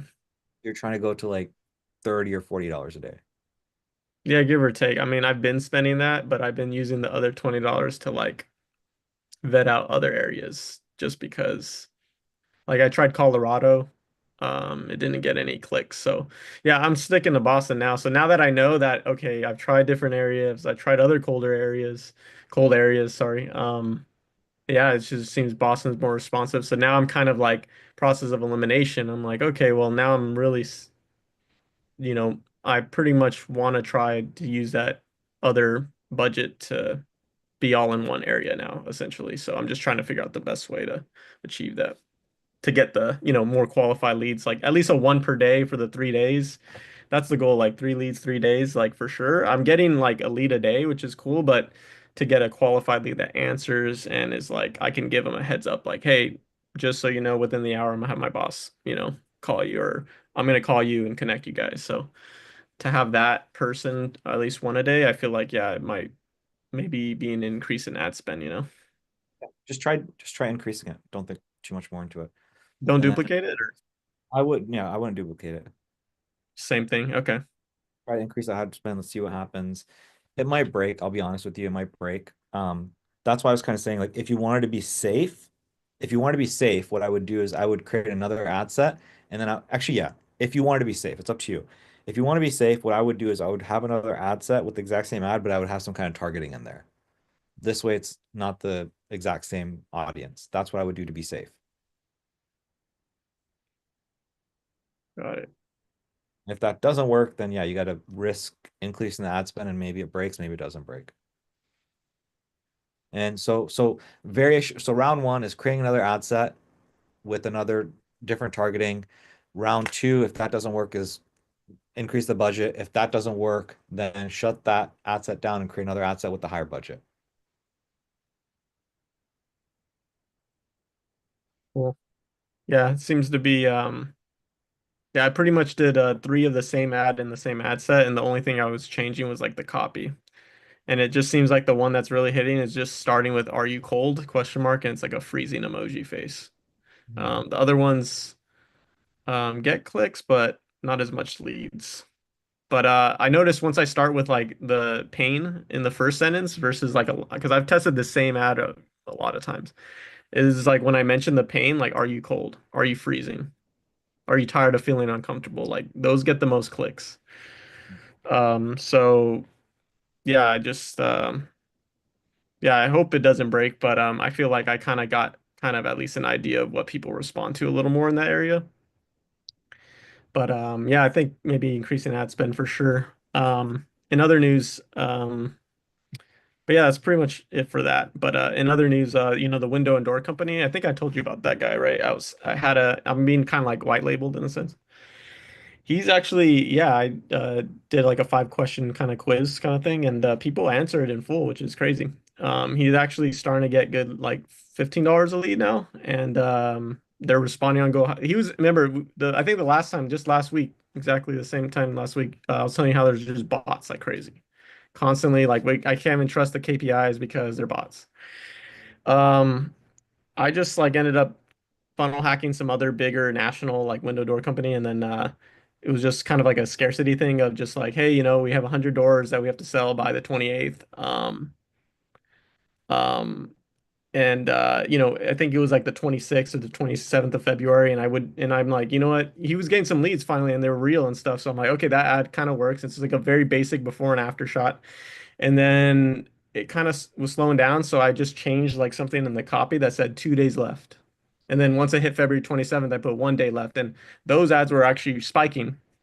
Now that we're in March 3rd, it's kind of slowed down. So I'm thinking, oh damn, like I kind of put myself in a weird predicament because he was getting good results off of scarcity. It was kind of like in line with the ad, right? Got to sell 100 doors by the 28th, and then like it's February 27th. I'm saying 1 day left, and now we're getting a bunch of leads. And now that it's March, should I change the ad to like 100 doors by whatever? I don't know what day March ends, but let's say it's the 31st. Have to sell 100 doors by the 31st. So should I make that change, or should I give it another day or two to see if it's truly dead? How many days has it been like dead? I mean, let me go to him right now. I don't even think it's been dead. It's just Because I was just usually, the higher influx, but he has gotten a lead, I think, as relevant as yesterday. So, but just not as like he's not getting like 2 or 3 a day. It's like it kind of slowed down to like a 1 a day thing, and then now I think he just got one yesterday and not any today. But I guess I should wait a little bit more. But it's just because in my mind it's like, oh, the ad doesn't isn't even relevant to February. It's like it's not even relevant to the. I would Yeah, just say like days has it been like dead, because if it's only been like 2 days, then yeah, I'd give it more time because yeah, he caught a lead yesterday. Said he caught a lead today. It just, it slowed down from like the 2 or 3 he was getting a day. Um, and it's funny enough, it says last day on it, the one that's still getting leads, last day for 50% off Windows, and it says, yeah, we need to replace 100 doors by the 28th. So maybe people don't care if because the 28th is like, is a very specific date. Like, only February is that short of a month, right? So I was just thinking like people are gonna sniff through that, like, like, oh, that's not end of the month, but I don't know, maybe it's working, but the issue now actually is one of the leads like called, and I don't answer because that's not even like that should be him, right? But the I heard the voicemail, and then she's just like, "You were supposed to be here. We set a time and da da da," and I'm like, I'm not direct relations with this client. I was hired on by a videographer who's that's his client, so I feel like kind of if weird if I just start somehow reaching out to the client. But I told my video buddy, I was just like, hey man, like Halim, he's not showing up to these freaking dude. This lady sounded like she made a schedule with him, and then he was like, what the fuck? And he's like, I'm texting him right now. So I guess my buddy like screenshotted the thing and texted him, and the guy's been silent since. So we're just kind of it's kind of annoying because we get it. He's kind of busy right now. He's like at a peak in his business in terms of warm referrals and things going on in his life in terms of business. He's doing pretty well.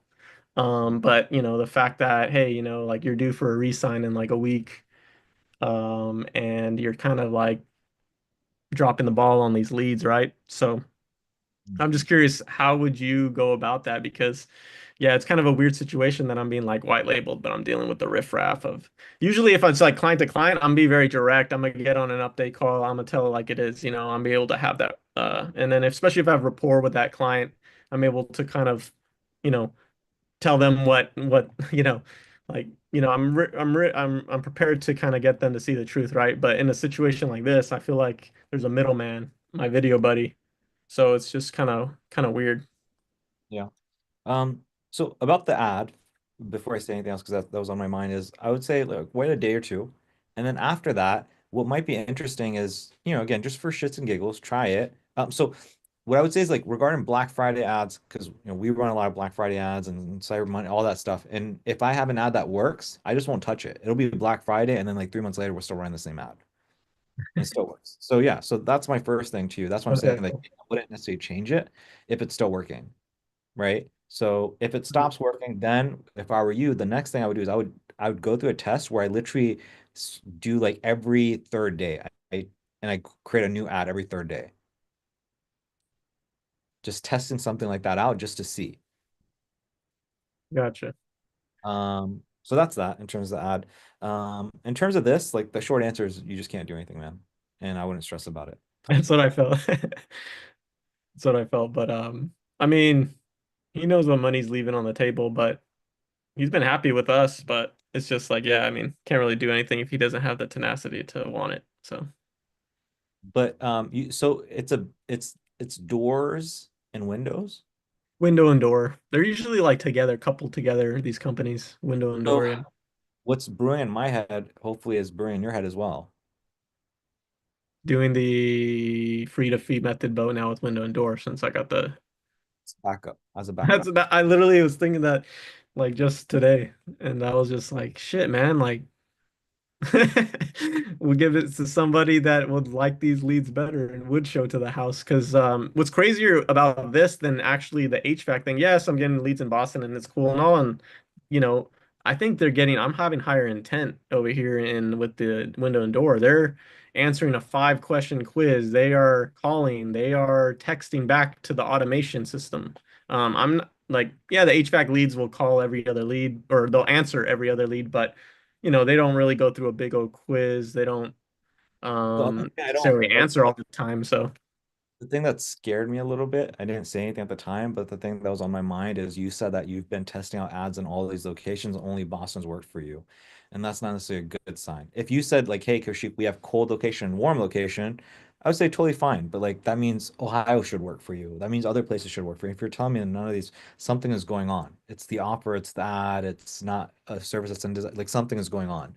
You shouldn't be just stuck in just Boston. That's not a good sign because what's going to happen yeah, after do what you need to do there. We need to get more yeah, clients. yeah. Yeah. Granted, I only spent like $20 in Colorado, but I was just going off of, well, it costs like $10 a click here, and I'm getting $3 a click in Boston. I'm not even gonna run another $10 over in Colorado. For LA, yeah, it was weird that it was getting reach, and then it would spend like 20, $30, and then it would get not one click.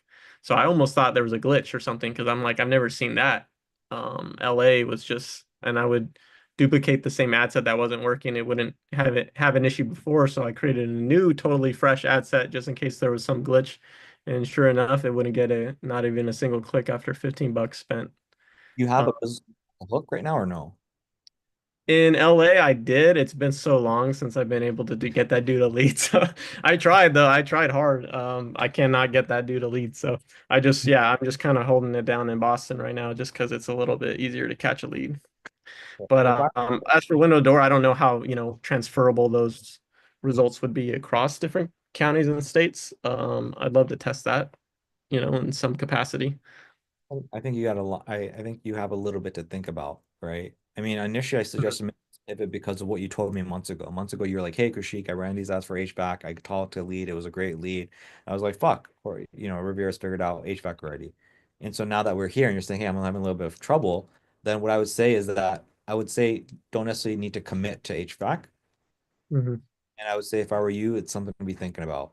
So right now it's like you've already gotten a good lead, so you might as well spend $60 and try to hook a business owner and just tr see it through. But Yeah. then if you got the extra budget or whatever, I would be testing out doors and whatever too. Like you're saying, like the way you said it, I'm not just paying attention to what you said, I'm paying attention to how you said it. And the way Mm. you said it was like, hey, Krishik, dude, these guys have fucking high intent. And it's like I really like the sound of that. Like Yeah. that's so hard. That's so Yeah. hard to do. Find these people, find high intent. Getting the business, in my opinion, as everybody's here, I think hooking the business owner and closing the deal is a walk in the park. I just think we just have to all do more reps until we figure it out. And once we figure out, it's gonna be like Stephen King from bait. But like the hard part is like what you have figured out is like getting good ads, getting good results for people. Um, so that's so in my mind, I'm actually like really thinking a lot about that. I'm thinking about that niche. If I'm Yeah. The window door as well is like I've tried different things. I tried so many things. I tried just regular, no form. They just fill it out, name and email, whatever. That didn't really work, just created bots. I created that whole like landing page with a fat quiz that looked very close to 8ins. Didn't work. But the only thing I really changed was the ad, which is probably helpful, right? But I tried that winning ad to the landing page. I've tried that winning ad with the regular Facebook form and it didn't work. When I combined that winning ad to the instant form quiz, specifically instant form quiz, it started working. So I'm like, what the hell? Like, because it's like I thought it was going to be the ad's going to be the crux to everything. It's like that the ad combined with a certain form was the thing that made it work, which is crazy to me because I thought what people would fill out if that same quiz is on a landing page, why not, right? Or if there's an no quiz, we should have more leads volume. That didn't happen. So it's just weird that the ad worked combination of with an instant form with a 5 question quiz. So sometimes weird, right? But yeah, and then with HVAC, I feel like maybe the more conservative approach before maybe I think about window and doors.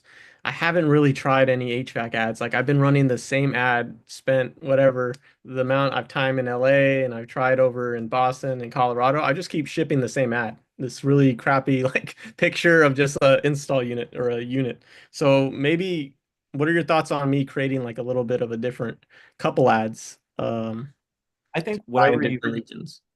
I think whatever you've done regarding doors and windows, like I was under the assumption that you've been doing that level of testing with HVAC.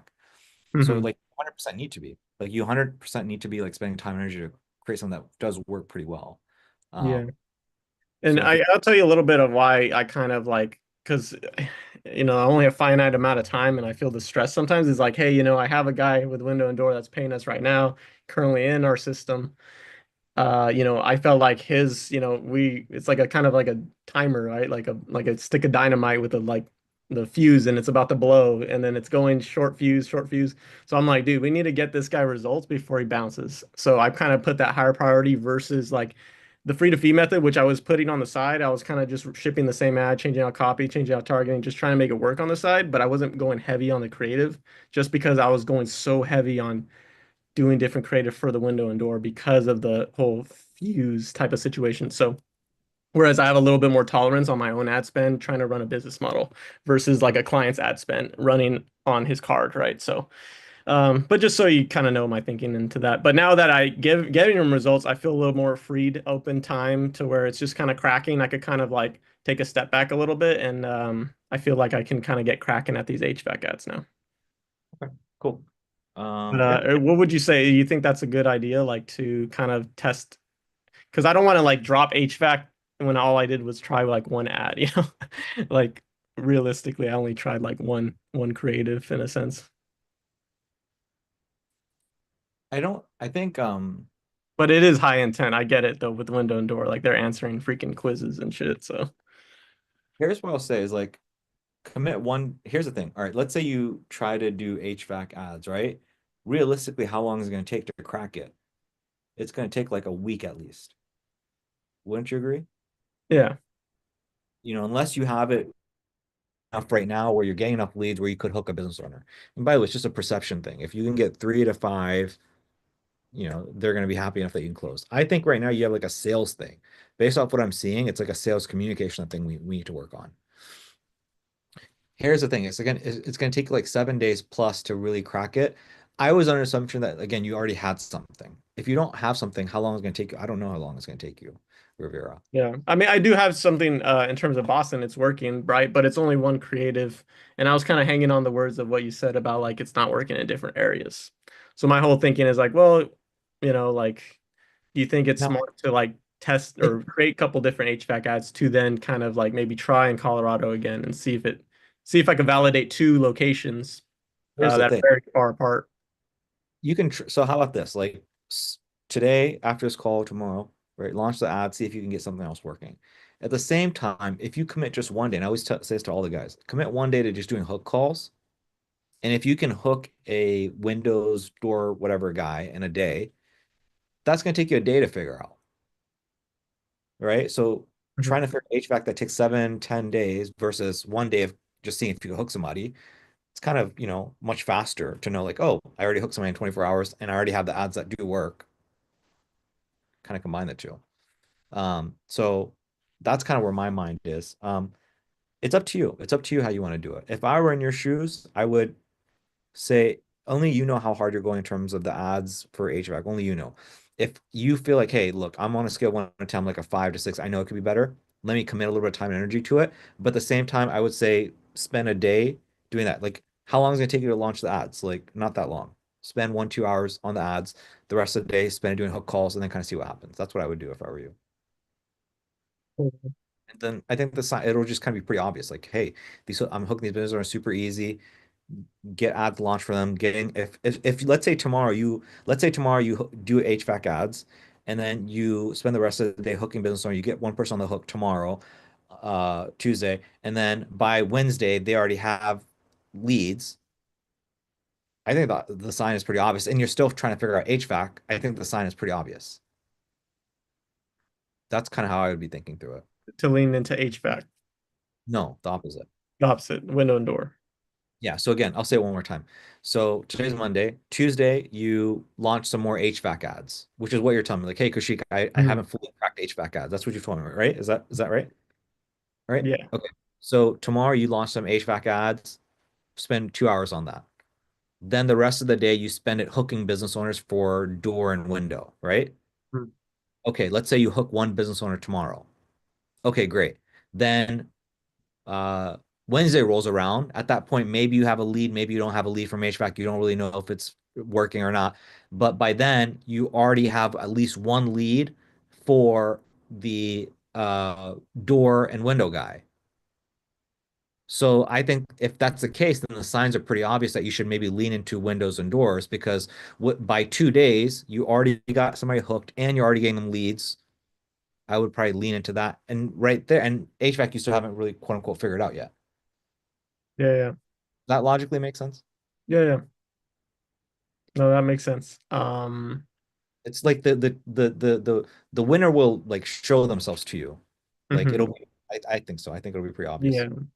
Yeah. I think in my mind, it's just like I'm kind of getting the same okay results on both HVAC and window and door, and I probably have the same time spent into them in terms of like the length of time I'm into them. So I feel like they're kind of like both kind of have their own, they're both kind of neck and neck. So it's hard for me to just say, yeah, I'm gonna go hard on, I will say yes, it is a lot more enticing that window and door. I'm getting answers from like bigger questions. So that's the only thing that makes me lean towards more of that. And Here's maybe yeah. here's what I will say is like you're not in a bad place. You're in a good place. It's kind of like almost a good problem to have, right? It's like Mhm. if you want to like lean into HVAC because you it sounds to me kind of like maybe you want to lean into it, then lean into it. And then worst case scenario, you have this backup option. Maybe that's another way you can kind of think of it. Yeah. Yeah. And yeah, yeah, no, you're right. And yeah, hopefully this guy renews because it is nice having his ad spend being ran on things I can test versus my own ad spend. That's what's kind of cool about that as well. So yeah, there's a lot to weigh, but yeah, no, I'll sit on it, but I'll definitely I've noted some of your advice here. So Okay. Yeah. Don't again, I have no dog in the fight. And maybe I don't maybe I'm misunderstanding. To me, it sounded like you have one HVAC guy and you just kind of running the same place. And it's kind of like service delivery on a scale of 1 to 10 you're kind of like at a 4 or 5. That's how it sounded to me today on our call today. Whereas to before, I thought it was like an 8 or 9 in terms of service delivery. And so, Mhm. again, I don't think you have necessarily a bad problem. You have a good problem to have. So just keep like whatever you feel comfortable with, like rock with that, and I will support you regardless. And I'll just give you the advice that I think will best help you, whichever route you decide to go. Cool. I think I'll just put more effort into, a little bit of HVAC. I'm obviously going to have to put in effort for my client, which is Uno Indoor. So that's a guarantee that you're going to see me constantly striving for that guy. But yeah, I think I think once I get some more data too, like a week passes, I get some more data too. I think it'll make it more clear to me. Cool. But Sounds good. yeah, so I'll see what I can come up with or get in the meantime. Sounds good. So when are you planning on doing your so right now, basically when it comes to the HVAC stuff, we have to try to hook somebody, right? Yeah, because that Dimitri guy, he kind of even texted me just while we were on the call here. He was like, "Hey, unfortunately, I wasn't available yesterday. I was in the mountains skiing. For that guy, I would recommend this type of repair. I should be available for a phone call tomorrow evening if needed. Thanks." So that tells me everything I need to know. Like, screw that guy. So I need to hook someone new. Okay, For good. sure. Yeah, let's spend tomorrow hooking more business owners and trying to pass them on. Let's just do that then. Let's focus on Yeah. that. And I'll focus on a little bit of what you said in terms of vetting them a little bit more to suss them out. So Yeah. Cool. Yeah, suss them out, do a better job, kind of like push them against the corner and say, hey, look, here are my expectations. I'm gonna hook you up, but I need you to play ball. Okay. Um, anything else you want to go over, Vera? no, that's it for me. Thank you. Mr. Owen, what's going on, brother man? What's going on? Chilling, chilling. So update. Yeah, nothing too crazy. I think, as I'm starting to make the calls, because kind of like you were saying, like you just need to stick to a number and like stick with it. So I was kind of doing like 10. Well, at least when I needed to get a hook, I was doing 10. And so yeah, one question I had was how many so in Atlanta, how many do you know like realistically how many businesses I could possibly reach out to for painting? Like, is it more than 100? Um, or because I think I downloaded a list and it was like 70 or 80, but I'm wondering if it's like a lot more than that in a given area. Or if I go through that 80 and then I'm like, if I get to the end of that list, am I like out of leads? Like if you get through 80 people in Atlanta, are you done? Yeah, like is that or realistically is there a lot more than that? I don't know how much there are. I wouldn't know the answer to that question in terms of like how many businesses there are. Um, if I were you, I mean, I would just kind of like, can you see my screen? Yeah. I mean, I would just be kind of like thinking through like just working until everything is fully saturated, and then once it's saturated, then moving on to another state. That's kind of how I just instead of like worrying about the number of businesses, it's like, okay, I just want to I have a given radius. I want to just maximize. I want to get one business owner per location. That's kind of how I would be thinking about it. Okay. Um, and then yeah, so I'm gonna try maybe do like 20. Like I'm thinking like 20 until I get maybe 3 to 5 people hooked. Because I was trying it with like one, but I think that's a little bit unreliable. So I'm thinking about going with like maybe 3 people in the queue, and then whoever I think is the best, I'll prioritize them for the leads, and then if they don't pick up, then have like a second or third person. So what you're saying is I'm going to hook 3 business owners from there, then I'm going to generate the leads. And then once the first lead is generated, I'm going to see who like maybe I want to get that lead over to. And then the Yeah, other whoever gives me the best screen flags. I see. So you're going to get 3 yeses from people first before you generate the first lead. I mean, I'll probably start generating the leads, but then still try to hook more like business owners, and then whenever I get new leads come in, obviously I'll just, give that to whoever I think like whoever I have available, and then whoever's like top of that list. So I think I'll get that first hook, start running the ads, still try to get more, maybe get like 1 or 2 more hooks, and then keep the ads going, and then maybe like at 3 see how I feel about them and then just kind of like start working the leads from there. Are you planning on getting business owners hooked in the same location where like the leads would all kind of compete, or like the business owners would all compete for the same leads, or are you going different locations? I'm thinking same location, just to keep it simple as far as the ad goes and stuff. How long does it take you to get a business owner on the hook? I think my numbers, what was that? Like hours wise, like it takes you the first half of the day, it takes you 2 hours. Like how many you to get? I send out about like 10 to 15 texts in an hour. Um, and well, the only reason it takes about an hour is because sometimes if someone replies right away, then I'll call them. Um, so yeah, I would say it takes me to get like an hour to get through like 10, maybe one or two replies. So I try to call them. Um, and then yeah, so it's not too long. So that's kind of what I'm asking is like how long does it take like 1 hour to hook a business owner or 2 hours to hook a business owner all the way from start to finish? Because I understand you're gonna have some calls, maybe some are not gonna work out. From start to finish, how long does it take you to hook a business owner? Um, I would say like an hour, Not long maybe. at all. That's not long at Yeah, all. an hour, hour and a half, maybe. Just like if I'm trying to think of it all, because usually it's like I'll message 10 and then like one of those people replies right away. And then I'll call that person and maybe it takes like out of three calls I'll get a hook, depending on if I talk to like a, Why? gatekeeper. Why hook and then lead and then more hooks instead of hook, hook, hook, and then make your decision of what you want to do? No particular reason, just to act fast on getting the leads in the door. You see. Okay. But I can probably hook three people. Yeah, I spent like 3 hours hooking, like get three people hooked, and then from there, I feel turn on like that. yeah, because the reason I'm saying is like I just feel like a big part of this is like who you hook. It's not like I Mm, do think that the offer does a lot of heavy lifting, but I do think it does matter like who you get. Like the way Keith, he's not here, but like he talks about like the person he hooked and that person has such high intent is following up with him. And it's the person you get. Like the person you had after I looked at the first call, man, like I did not feel the best about him, just like his energy, the way he talked and how he carried himself and everything. yeah, You know what I mean? Like he just wasn't yeah, as hungry as the way that like some of the people that Drew was talking to as like professional and stuff. And so it's like if I were you, I mean, and again, you did it. It's a very valuable lesson. So now it's like, okay, let's say you do three hooks now. You know how like you can tell the difference between an A tier, B tier, C tier business owner and the med spa, and you can just like tell who's going to be successful or not. yeah, I feel like if yeah, you do three hooks, you're going to be able to very clearly tell like, okay, this is my alpha. This is the guy to go to. And then from there, you generate the leads for them. So it's like committing instead of kind of scatterbraiding your mind, like, okay, I'm gonna do this and then I'm gonna go here. It's like, let me just commit 3 solid hours to just getting my stud.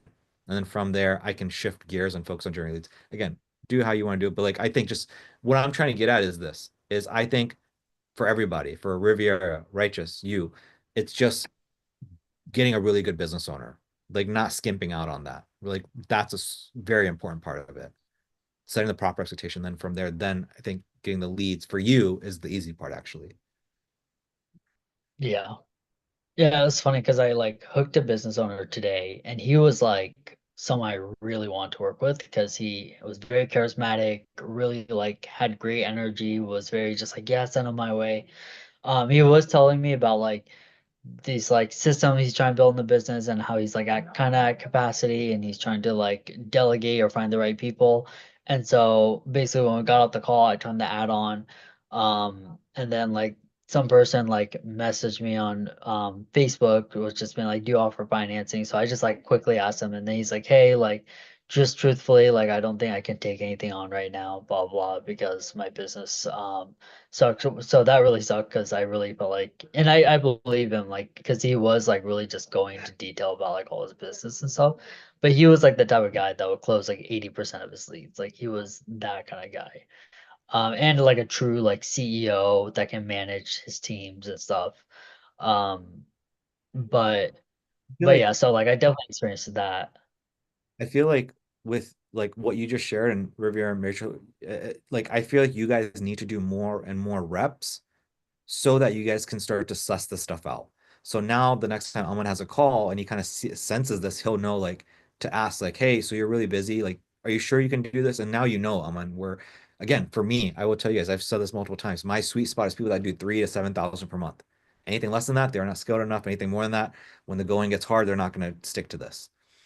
Right. So again, there's a sweet spot. So, anyways, like I think what you said, like super crucial, um, in terms of that. And so it does suck a little bit, but yeah. I Yeah, don't but the lead part, like I turned the ad on and it literally spent a few dollars and generate a lead. So like that's I the feel easy like part. that part I'm like good on. It's just getting the owner now, which I think it's just a matter of putting in the hours. But the only thing is like I feel like I have like let me see.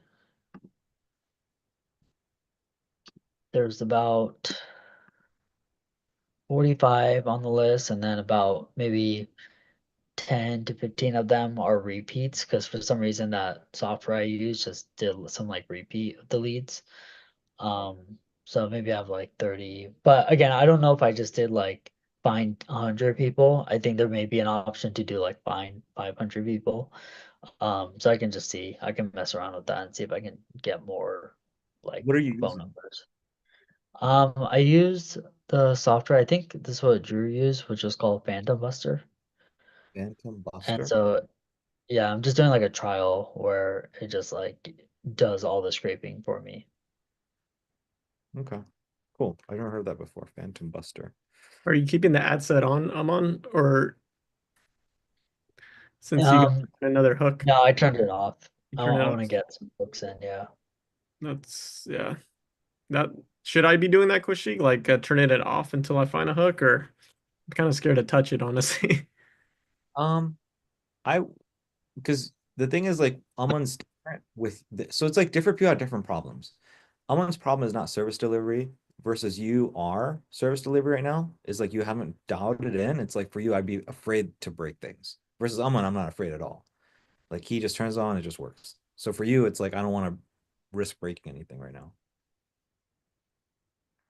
So I wouldn't turn it off. No. I would just hook somebody as soon as possible if I were you. Yeah. Um, Aman, what else is going through your head, man? Um, but yeah, I'll just focus on like just doing the inputs. I mean, I started doing like a few days where I did 10, so I want to just try to amp that up to like 20. Um, or just keep going until I can get like 3 on the line. Yeah, it's like if Um, you commit to something like every Monday, Wednesday, Friday, or every Tuesday and Thursday, you just do 3 business owners. And that's like your yeah, input for the week. Like, hey, I'm yeah, gonna do 3 business owners every Tuesday, 3 business, and so I'm gonna close one out of these 2 business, if not closing both. right. And yeah, Cool. aim to close I like that. something like that. I like having like the designated days too, which is like, Monday, Wednesday, Friday. That's like my biggest priority. Yeah, that's it. Just the input. And again, dude, you just gotta do reps, man. You just gotta do reps. Yeah, After do reps. That's it. cool. And I again, like I said, I'm gonna work on a document for you guys with some tweaks to make to all the calls and everything. But Cool. anything else, man? Anything else that's in your head? I have some stuff going on like the aesthetic or med spa side, but I'm not too worried about it. I'm kind of just figuring it out. What's Um, going on? so like one of the clients Eternally Young, they're the one in Texas. So like he got on and I was a little bit nervous about him because we like did the whole contract thing and he seemed very like particular about the guarantees. And so he was like getting like a little bit of traction, like the leads were fine and stuff, but like he works at ER 3 days a week. And so there's just a lot of issues with like bookings, getting people to show up and all that. And so, they were like his board, because he has a board, I guess, and were like very concerned about everything. I was like, hey, like I'm happy to keep working with you until we get to like a better place. I was just kind of saying that because again, I was like, okay, we have the ads going already. Like, I'm a little bit nervous about the whole guarantee thing, but I'm just willing to work with you on that. So we have that. So we have like the slim shot, we have the skinny shot campaign, which is like a $19 vitamin shot that he has.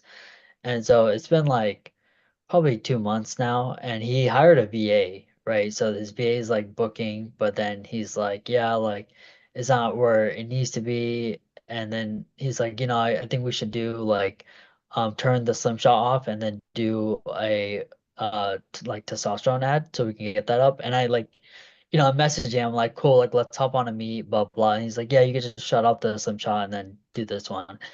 And then I was like, okay, well, if we do, like, thing is, like, I don't specialize in that. So if we do move forward, I'd want to get that second month payment through.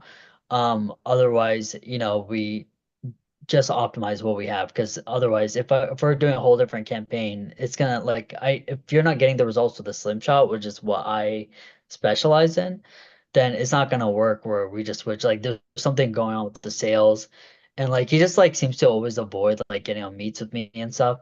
So finally, kind of like setting that boundary of like, hey, like if we do anything else, we're gonna have to like, I'm gonna need that second payment or whatever. So we had a call scheduled today, and then he missed it because his day was busy. And so I'm not really sure like where to take it from here. And so yeah, that's just like the only like where I kind of feel like, okay, I think, you know, basically everything's there, everything is in place. Like there's no reason for him to, and this VA is starting to book more. It's really on his fault for not like selling. And so, um, yeah, I So think I just have to be like firm about. are you sure that it's him, or is this like you're most likely sure? Like, are you sure, or like do you think most likely that's the issue, that it's him? I think that's most likely what is the issue because before it was like a booking issue. I'm seeing a lot more bookings happening now. He kind of told me himself, like, yeah, like, it's just a lot of people come in, they don't have the money. And I was like, yeah, I mean, some people may not have the money, but when it becomes like 4 or 5 people in a row that don't have the money, then there's something going on at the sales level because typically you want to see 1 to 2 out of like 5 people like go for the high ticket. So it's telling me that something is there. And so, but So he so just like, mm, so he did a paid in full for 3 months? no, he did the first month. Okay, he did the first month, and then when does the contract end for the first month and goes into the second month? It's been like past that. Oh, I okay. was just kind of working with him so because I wanted to at least get him to like, get those like inputs in so that, So what do you he think? feels good. What do you think you should do? What do you think the right move is? Um, so one is again, I was basically like, hey, we have the systems in place. I'm happy to like help you optimize what we already have. So if you need help with the sales, but like where my mind was kind of going was like either we get this to a place where this is optimized and then it's kind of like pays off for the second month or something. I don't know. I don't really know how to frame it, but like I know for sure if he wants to go a different direction, like I have no choice but to, for the labor costs of getting things set up and all that kind of stuff. But I don't really know how to like just say like, hey, like, you know, like we can't keep going until, you take care of that second month or something. Um, Does he because like know that? I think where my head was at was like helping him with the sales and then setting a deadline. Yeah, yeah. Does he know that you haven't been charging him, that he's past due? Yeah. He Yeah. knows Because that. I like was upfront about like, hey, like I'm willing to work with you to get you to a better place just because I felt like he was so behind. But now I feel like he's getting enough bookings. So When was this conversation where you said that, hey, look, I'm willing to work with you and kind of figure this out? that was probably before that first month ended. And I think part of me was kind of anxious about it. So I didn't really like Okay. touch on things or I was trying to overextend myself to help him. Okay. Um, I think I mean, you know what to do because you already said it, with the which is sales, like, what you said in terms of like how to move forward with him and like what you need to be doing. Like, you know the right answer because it's one of the things that you said, which is forcing him to sit down, have a conversation with you, forcing to do the hard thing. Like, fuck it. It's the confrontation and you need Like if I were you, and again, we know the right answer, which is that's why I was actually like, hey, is it really his issue, or is it like you think it's the issue? And you're saying, hey, look, it's most likely the issue. If it's most likely the issue, yeah, you need to sit down with them, you need to have a conversation, give them a little bit of tough love, and be like, hey, here's the issue. And if you want to move forward, I'm happy to move forward. I'm going to need you to pay me for this. And again, I would, if I were you, I would probably frame it at the very beginning. So I would probably hear him out, and then I would probably go through all this stuff, like all the numbers and everything, and say, hey, look, if you want to rock and roll, we can certainly rock and roll, or we can fix this. My suggestion is that we fix it, because if we try to do this other thing, it may or may not work for you. And on top of that, just so you know, again, as you know, I've been doing you as a courtesy to get you whole and everything for the first investment. Now, for the second investment, you're just going to lose money. You're going to lose money because one, you're going to have expectations that you pay me. And on top of that, if you don't fix the core fundamental problems, you're going to run into the same issue. So you're going to actually lose more money. And so Right. if you say it that way, then he's going to be like, all right, fuck it. And he'll probably work with you to figure it out. Right. I guess like And here's the thing, like like, don't stress about it. You look like right. you're stressed about it. You look like you're caring. You look like you have too many fucks about it. You don't need to be giving that many fucks about it. Yeah, yeah. I guess like how do I get him to pay for that second month but then stick with the slim shot? Yeah. So, well, It's that's a like I'm good point. not stressed so much about like keeping the ads on and like, doing this thing. I just feel like as a business owner, that's like a cop out move, you know? What's a cop out? Um, like extending my services to let him get to a better place, rather You think than cop just out being on? You think it's a cop out for you or a cop out for him? it's a cop out for me for just kind of like not like it's a one thing to like be like, hey, like I'm gonna extend this month a little bit until you can hit those certain things. But then like I think it's at a point now where it's like, okay, if he's kind of doing bad on the sales side, like that's a little bit more on him and we can figure that out, but like I need to like set like some kind of deadline. Otherwise, I feel like he's just gonna take advantage of Yeah, me, yeah. you I see. know? So yeah, that's a different other thing entirely. That's a you thing for sure. That's not Yeah, something. that I think that's where my stress is coming from. Not so much him, but more of like, why am I letting this happen? Yeah. And so for you, I mean, I can't go back in time, but the right way to have done it is to say, hey, look, I'm willing to work with you, but not hopefully now you've learned quote unquote that lesson of I'm willing to work with you. Now here's the thing, I can afford to work with you up until this day. Right, right. Yeah, Unfortunately, you go back in time to do that. Um, at this point, how do you do it?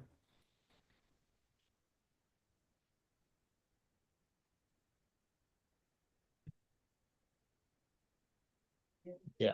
I'm like thinking, yeah, So I think you first of all you got to have the face to face. You can't like step one, you got to have the face to face. There's no yeah, way you can text or you can slack it over.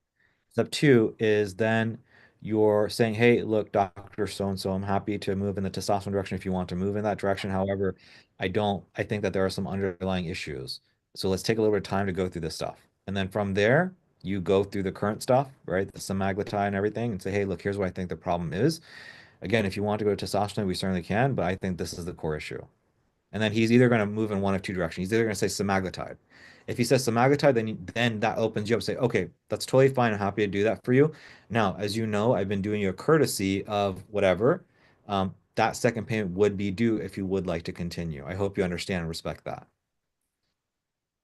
Say it that way. yeah, Option yeah, one is he says, okay, sounds good. Aman, you're right. I think it's semaglutide. And then from there, you're like, okay, awesome. I'm glad that we're going to be working on this, working through it.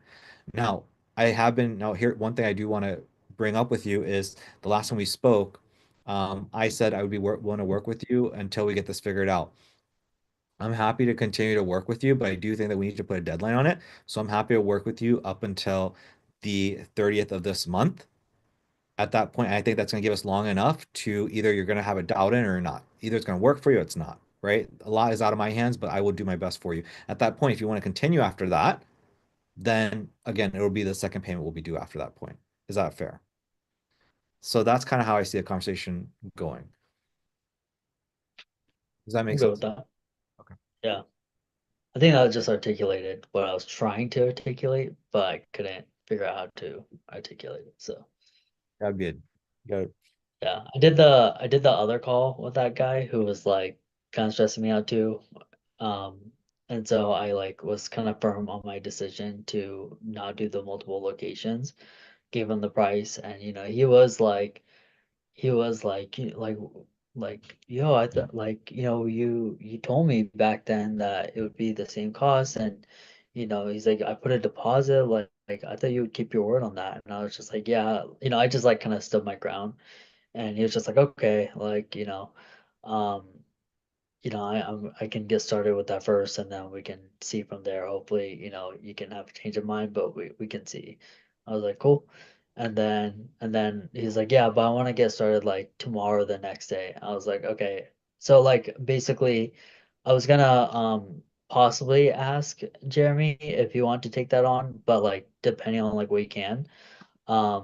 I don't know if he can or cannot, but I did try sending a message. And I was like, okay, like I'll get back to you at the end of the day, and then see if like Jeremy had a way of handling that. Um, and then so I just kind of got back to him. I was like, hey, like still haven't heard back, but we can just get started with the first month. Are you free tomorrow at this time or Friday at this time? Dude never messaged me back and just put me through all that again. Just like he keeps like doing that where he like does that, like puts so much on me and then disappears and then comes back. So like if he comes back again and he's like, hey, I want to move on this, I'm gonna like literally call out 3 times where he did it to me. And I'm just gonna be like, if you're gonna work with me, we're gonna do it on my timeline. And just literally like be harsh like that, because fuck that guy. So done Dang. with the spot niche, bro. Just want to reach out about potential client. Hey, Uh, sorry, I'm on. I guess I didn't see that. I see you left me something on Tuesday the 25th. You're fine. Yeah, basically the guy like he has 3 different locations. So I was just asking like, hey, if you were to take him on, like, are you gonna charge for extra locations? Because I just wanted him to feel that I would look around for him. So if you want, like, I have some. If you want him, I'm happy to pass him off to you as well. Yeah, if he's not reaching back out to you or whatever, I mean, if he does, let me know. You know, Yeah. Yeah, yeah. If you want to like listen to that and then just let me know your thoughts, because if you do end up like charging additional for like 2 other locations, then it may not be any different for me. But if it is something that you can work with, then I'm happy to like let him know. okay, I'll have a look at it. Thanks. Cool. okay. But yeah, So, he's a good guy. yeah. Okay. So, uh, what else do you want to chop it up about? Um, I think that'll be it. I think the rest of my clients are smooth for now. Yeah. Okay. Cool. Cool. Um, anything else that's on your mind? Um, no. Cool. All right. Well, if that is everything, I'm gonna move on to Righteous and then Jeremy. Cool. Um, Mr. Righteous, what's going on, man? What's going on, Coach Sheik? Chilling. Um, Everything's been cool. I'm just having a service delivery issue. Because I was doing running the ads in Ohio and I switched to Charlotte. I've got 4 leads so far. But I haven't really been able to do like any warm handoffs. And I know you were saying like, you want to get in the habit of keep hooking people, but like I'm doing like one maybe, 1 lead a day. If that. So um when you left that message in the chat as far as like the ad spend and like having to go is how much you should spend, that kind of, gave me a better idea like what I should be doing.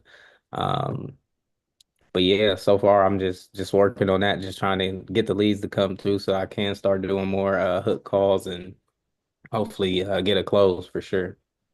So you got 4 leads. Are you saying that those four like are not responsive or So one guy, he was like he just really wasn't interested. Like I don't even know why he filled out the survey, but I called him and he really wasn't interested, but I haven't heard anything back from the leads that came in so far.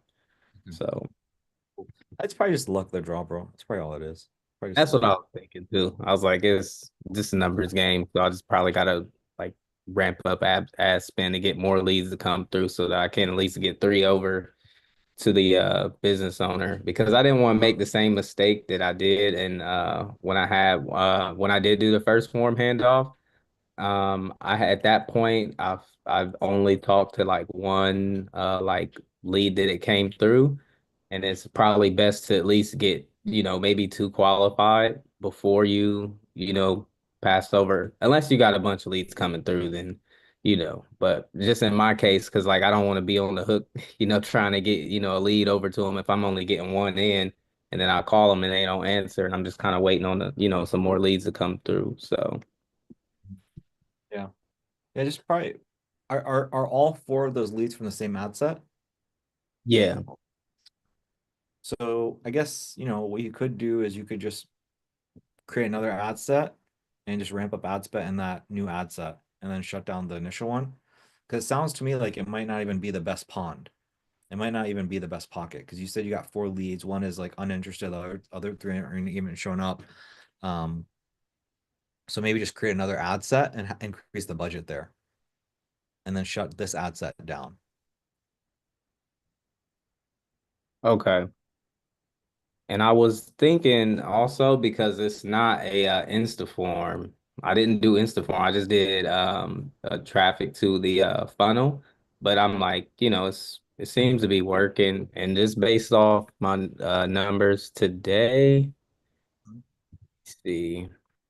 Or well, just in total, like I spent $56. I got four leads, and it's saying like the cost per lead is like $14. Um, but of course, I haven't been running it that long, so I don't, I can't go 100% off that, but it's not looking too crazy. Because in Ohio it was like $40. It was like crazy. Yeah, that's a big difference for sure. Okay. Yeah. Yeah. It sounds like it's just a numbers game, bro. I'm not even numbers. It just seems like it's just probably a bad pocket, not spending enough money. So just another ad set tomorrow, ramp it up, and you'll probably be Gucci. You'll probably be fine.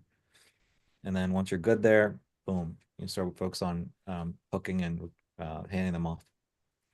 Cool, cool. And I was listening to like the beginning of like the call, like when this call first started. So like just how you're kind of not really changing up the hook call, but just being let's see here.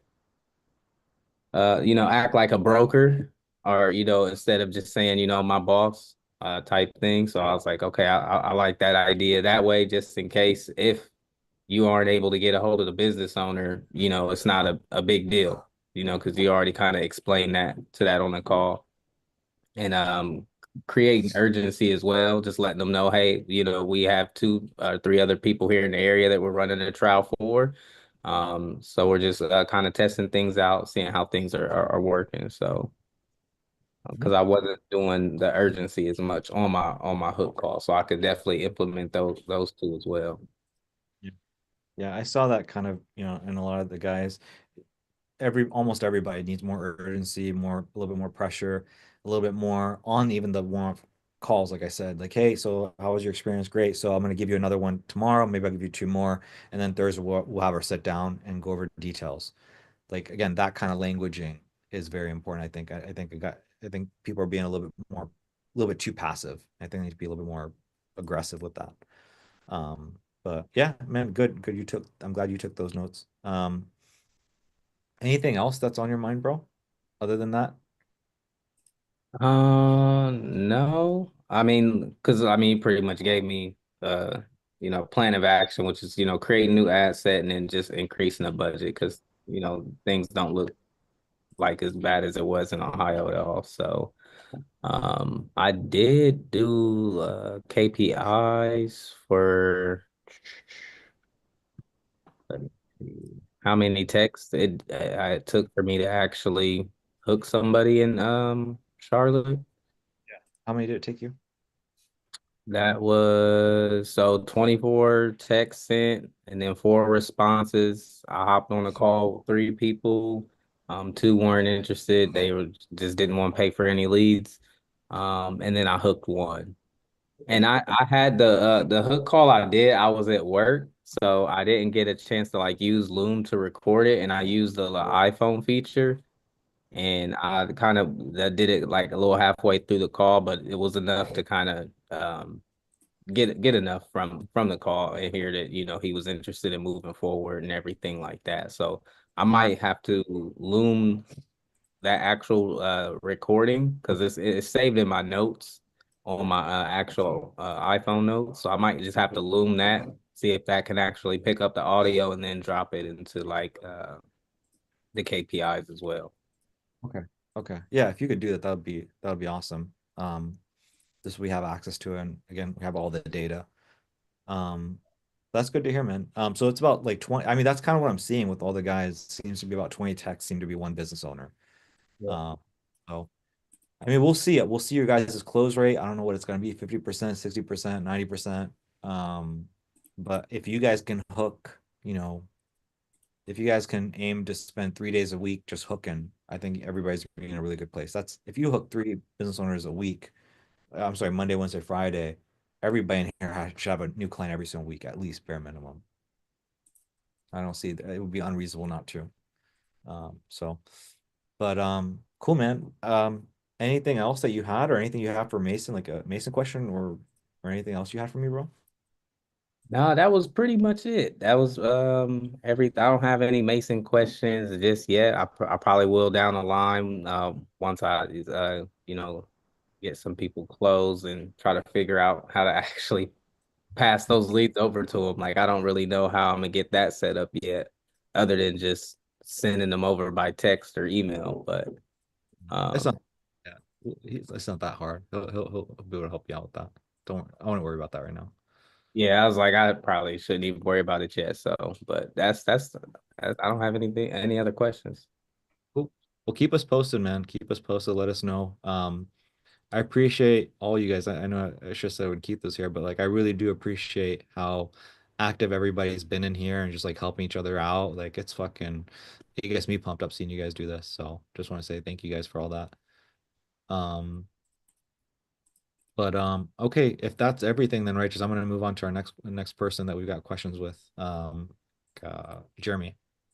Cool. Cool. Yeah, that's all I got. Mr. Jeremy. What's How you doing? up? You look like you got a frown today. What Oh no, no, I tired? yeah. I just I moved a camera over here to my other computer and been getting some work done so this little pause here has been good. I got a lot of crap done. But still listening to everybody. So Cool. So where do you want to take the conversation? I know we've been speaking about a lot of different things. yeah, I don't really have anything new from the update on Friday. I mean, I did get permission from the doctor finally to go ahead and launch a new Facebook page for him and a new ads manager since we can't, I mean, I spent 2 weeks trying to track down that thing and can't do it.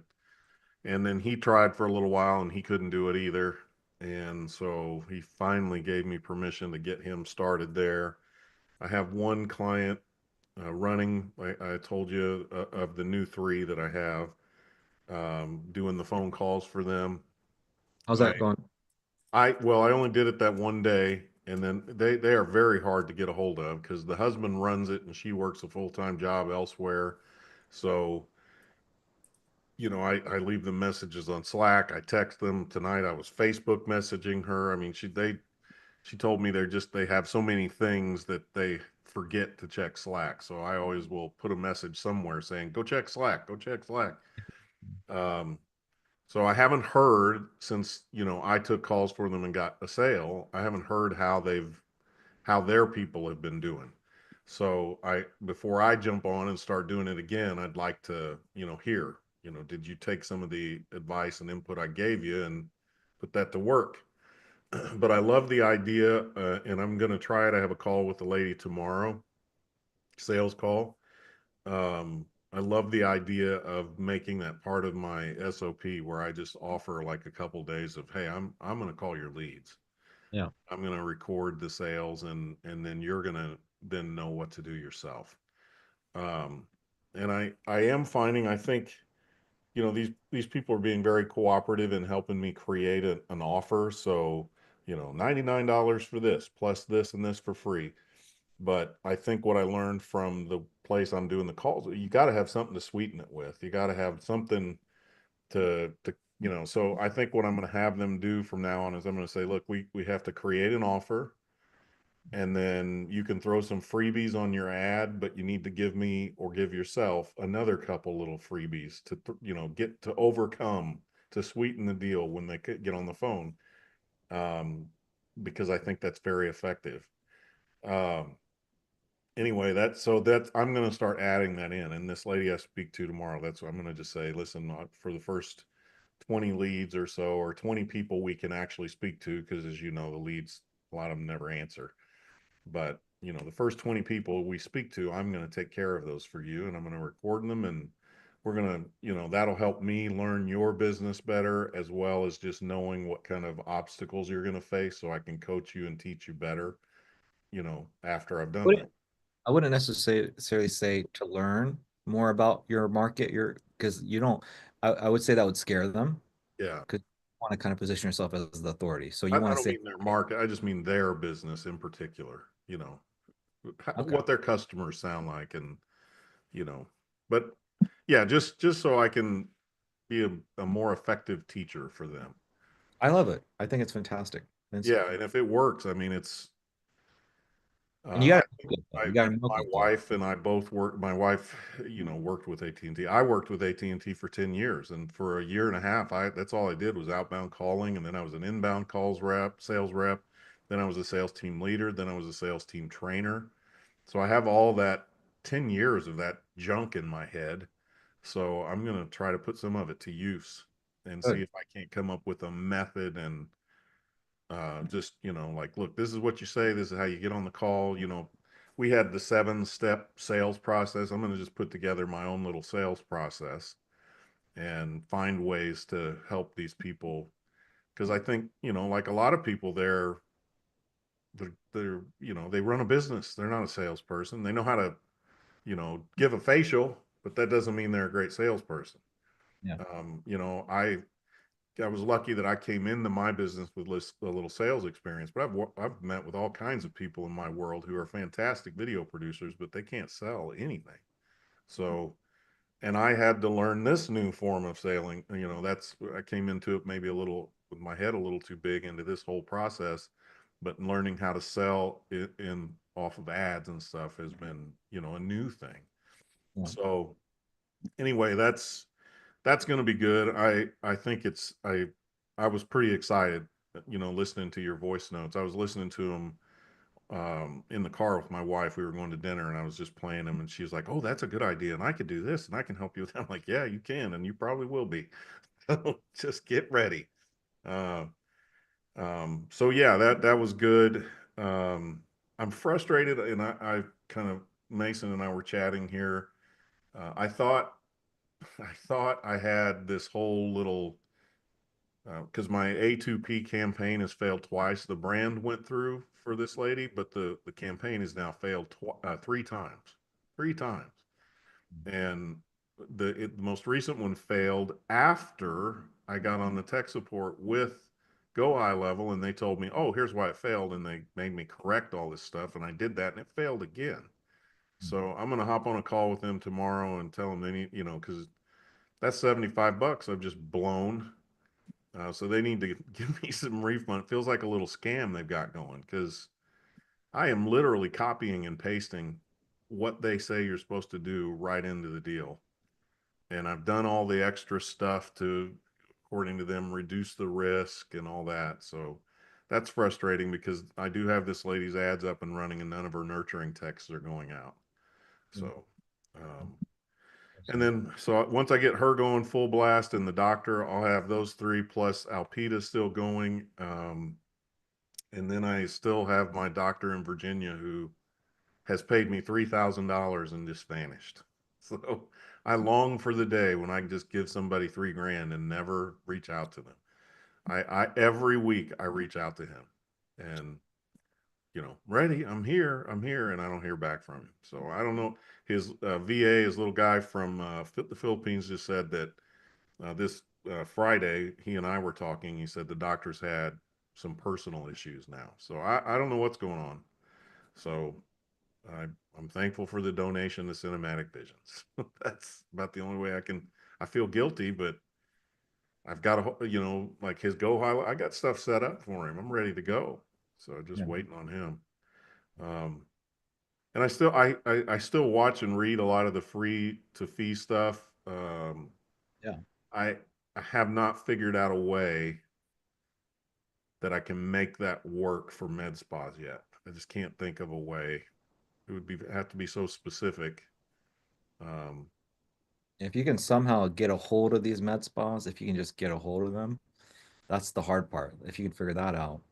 well, a brand new when my wife and I were going to dinner that night, I saw a brand new med spa in Lee Summit where I live. I thought about going in and just saying, "Hey, you know, where's your owner? Let me talk to him," and just saying, what is it that you're wanting to I'm say? the guy that you need. Yeah, then let me. Here's your owner. Yeah. Where's your owner? Where's the person who makes these decisions? Let me talk to him. I need to. I just think for myself in my own world before I started doing this stuff with you guys, I was I had a lot of success finding somebody and guinea pigging things with them. Yeah. Just finding somebody and saying like, look, like, I don't want you to pay anything. I just want to build this website. Let's see if it works. Let me run this ad for you. Let me see if this just works. Let me do this. Let me do that. So I'd love to have a medical spa owner that I get to, who's local, who I can just take out to lunch and have a meeting with and sit face to face and say, listen, you're going to pay for the ads, but you're not going to pay me. I just want to test some things. I just want to see how this would work if we try it this way or that way. And, what are your biggest obstacles? And, you can't really do that with somebody who's in Texas or Virginia. I can't really, I want somebody to see me in the flesh and know who I am and trust me that I've got good intentions. I'm not trying to make money off of them. I'm trying to make money with them. And I think that'll help me. So, my buddy who was supposed to be helping me and doing some stuff, I mean, we were all launched. I built him, got him all connected into Go High Level and everything. And he's 1 year older than me and had to go have a pacemaker installed. Oh, gee. About 10 years ago, he had a heart attack that apparently is called the Widowmaker. And he had another significant event with his heart and they put a pacemaker in. So he's not physically doing very well right now. So we've just kind of put that on pause. I don't want him doing anything that's going to add stress. But when he does get back, I think that I'm going to just say, okay, let's go find a couple of local places and see what we can work out with them. Yeah. That's where I am. I wish I could figure out, I'm going to try to figure out again what's wrong with the A2P campaign. Um, and I've got on my calendar time to build and work on ads. So I'm just going to start. I put it on my calendar. I'm just going to start spending about an hour. I didn't get a chance to do it today. It wasn't on my calendar. That's why. But I realized coming into this, I'm like, oh shoot, I didn't do that. So I went in and put an hour. Going to go do that. Whether How are your ads doing? Your ad, I mean, it sounds like you got a I'm sales still call. getting meetings. Yeah, still So getting meetings. it sounds like you had like a dry spell, and then you had this ad set that we thought was not necessarily a good one And then a few days, and now it's back just up. been Yeah, it's like the fish migrated over. And that every time I think, oh man, here we go. Two or three will pop up. So, and I'm still spending $50 a day on them. I would love to get to a point where it doesn't have to be that much because it hurts a little. But, I'm working. I don't know if you guys, I think I've told you this. I did a sports talk show in Kansas City for about 6 years and I left so I can do my own thing here. And the main drive time sports guy here in Kansas City, one of the two, he and I are still very close friends, and he does a podcast, and I help him with his podcast. It's very easy work for me to do. You know, it takes 10 or 15, 20 hours a month. And most of it I do, you know, when I'm done working. And he's now started paying me. So that little chunk of change that's coming in will be very helpful for just, you know, like I said, I had the grocery stores, which was paying for the ads before. Well, he stopped doing them. I still have the lawyer who's paying me a little bit. I still have live streams and things that I do, just, you know, these retainer objects that I like that keep my bills paid, keep me above water. And I'm just, you know, looking for those, like those little things I'm taking on just to pay off the stuff that I need, you know, that has dollars that have names to them already. But I'm spending all my free time on this stuff. I really, I see it. I just feel like I'm kind of still looking for that key to unlock it and make it work. I still have moments in sales calls and discovery calls where you feel like you're walking over a flimsy part of ground, you know, that just not, you know, I've told you all along, I always felt weird using your numbers and your results. Well, now I've got my own numbers. The thing is, I don't have the service delivery numbers. So that's always, when they start asking about that, I start, we got the results. You know, I'm sure they're like, yeah, you know, that didn't sound good. So I'm able to get the customers, I'm able to get them up and running and run their ads and get significant amount of leads. I'm doing great there. It's just these people all seem to be struggling with converting the leads into sales. Every last one of them. Yep. So I did do a lot of thinking over the weekend. I think I told you at one point I had a friend who does that epoxy coating over like garage door stuff or your garage flooring, you know. And I think I told you I wanted people who would do their own calling, their own leads, their own work. I maybe am seeing some of the reason why Amon felt like maybe the med spas isn't going to work because again, they're good at being med spa owners, but not great salespeople. I'm thinking about like something like that garage door guy where they fill out the form and all that does is trigger that guy to go out and give them an estimate. And he does the sale right then and right there. So, you know, and they make $3,000 or $4,000 every time they do one of those. So if instead of having somebody fill out a form and having some front desk receptionist at a med spa pick up the phone and hit voicemail after voicemail, and then when they finally do talk to somebody, they're not a very good salesperson, and now I'm having to make phone calls. I thought, you know, what if I went back to my friend and said, hey, are you still doing this business? And if so, you know, let me run this for you for a month. You pay for the ads. I won't charge you. I just want to see if I can get you appointments. And when they click on the ad, instead of it being a form they fill out, they're actually scheduling a time and a day for this guy to come to their house and do an estimate. And, you know, then it's up to him to sell it. So we'll see. I'm going to keep moving along with the med spas, but, you know, I, I I I would say, you know, like you're saying, you're echoing what I'm saying, which is, you know, we gotta wait till the end of March in terms of like seeing what's happened with these clients. Um, and I would say step one is like just seeing what happens, and then again, you're seeing it, right? I told you this was gonna happen. You're gonna get the clicks, you're gonna get the leads, and then you're gonna run into that issue. I told you from the get-go. yeah, And it's like if it's just so here's the thing, if it's just selling one thing, right? Just selling semaglutide, because yeah, it's hard to get people to convert the leads to sales, but you just got to train them on one thing. So it means you just got to get good at one thing. And now it makes things so much simpler. yeah, Um, versus again, but you got that calling experience. So maybe you have the skills to teach people across various different offers what they need to do. And again, give it a solid 30 days for us to know. And then from there, I think if you say, hey, look, I'm sticking to med spas, then it makes sense for you to again get somebody local like you're talking about. That would be a fantastic idea. But if, however, you say, hey, look, this isn't for me, then we have a decision to make. Are we going to go to semaglutide or are we going to go to a complete different niche like Almond did? You're going to yeah, have to make a decision here in like 2 months' time. yeah.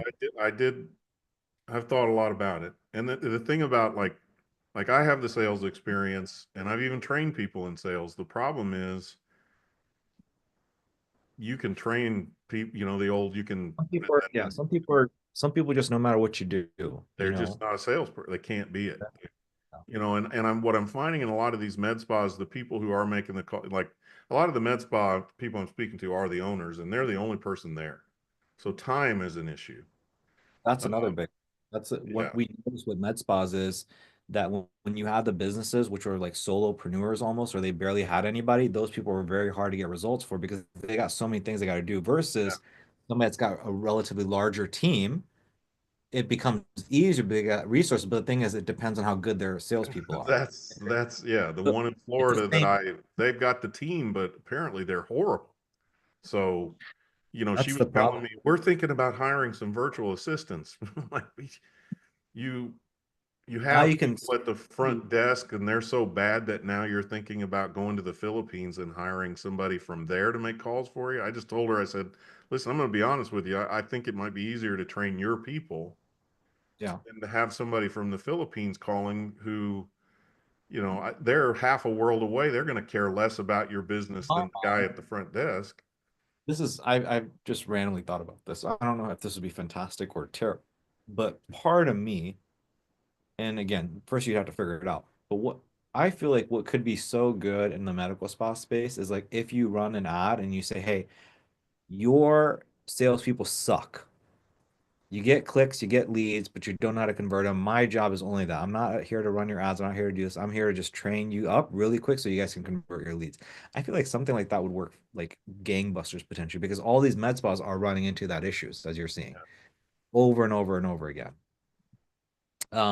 So just let me write that down. I know you'll have the call, but an ad, potentially an ad could be, look, I'm gonna get you the lead. You know, that's all you've had people do that for you. I can do that too. You could probably do it if you watch a video on YouTube. The thing is, it's converting them, and I know how to do that. Yeah. So yeah, okay. That kind of ad could convert like gangbusters. But again, you got to start the ad off with the right hook, which is, hey, if you're struggling to convert your leads, this is for you. So you got to call it to prom right away. Yeah.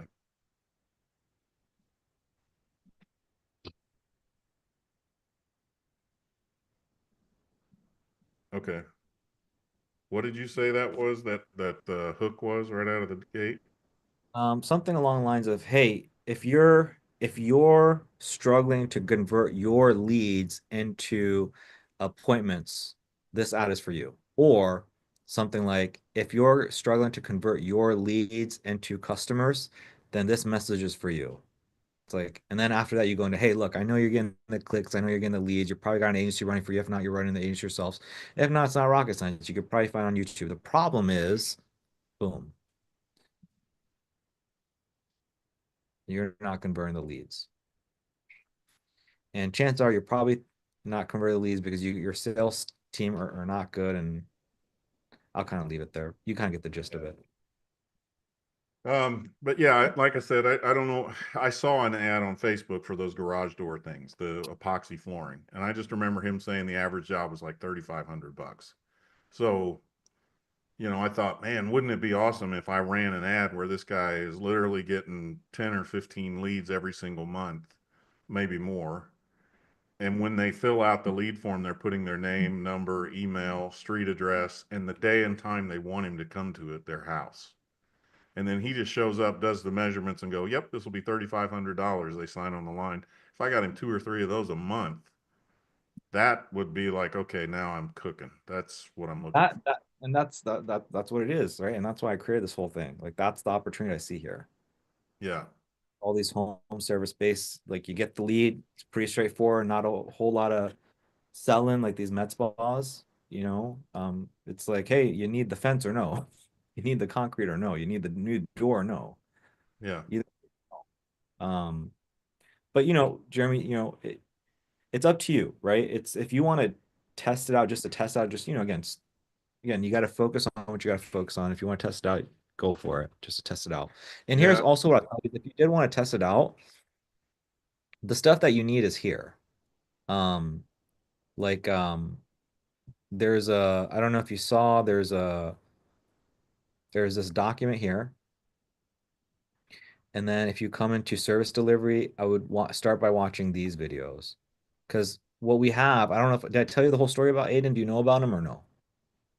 I don't know if I've heard the story or if I've watched maybe when you first started this, you were telling, is this Aiden the guy that went to making like $44,000 a month? No, okay, so that's a different guy. So this guy, Aiden, basically Aiden, he reached out to me after he saw that video, right? So after he saw the video that I shared with you a few weeks ago, where I talked about the hook method and everything like that, he reached out and he said, "Hey, Kershik, look, man, I need help scaling up, but I'm getting all these fantastic results in all of these home service businesses." Right. And I said, "Okay, awesome." And he said, "Hey, Kershik, what I'd be willing to do, man, is I'd be willing to share with you guys how I'm getting results for all these different niches." So that's what me and him are starting to build out. So some of his clients, here's the crazy part, Jeremy. Some of his clients are making 100,000 per month. It's insane. And so he's really good at getting people results, but he's doing like home service businesses, like basement finishing, custom homes, custom cabinets, closets. Like this is a bread and butter, like contractors. And so what, and so these are the specific ones I have are not just random things I'm typing. These are things he's already gotten results in.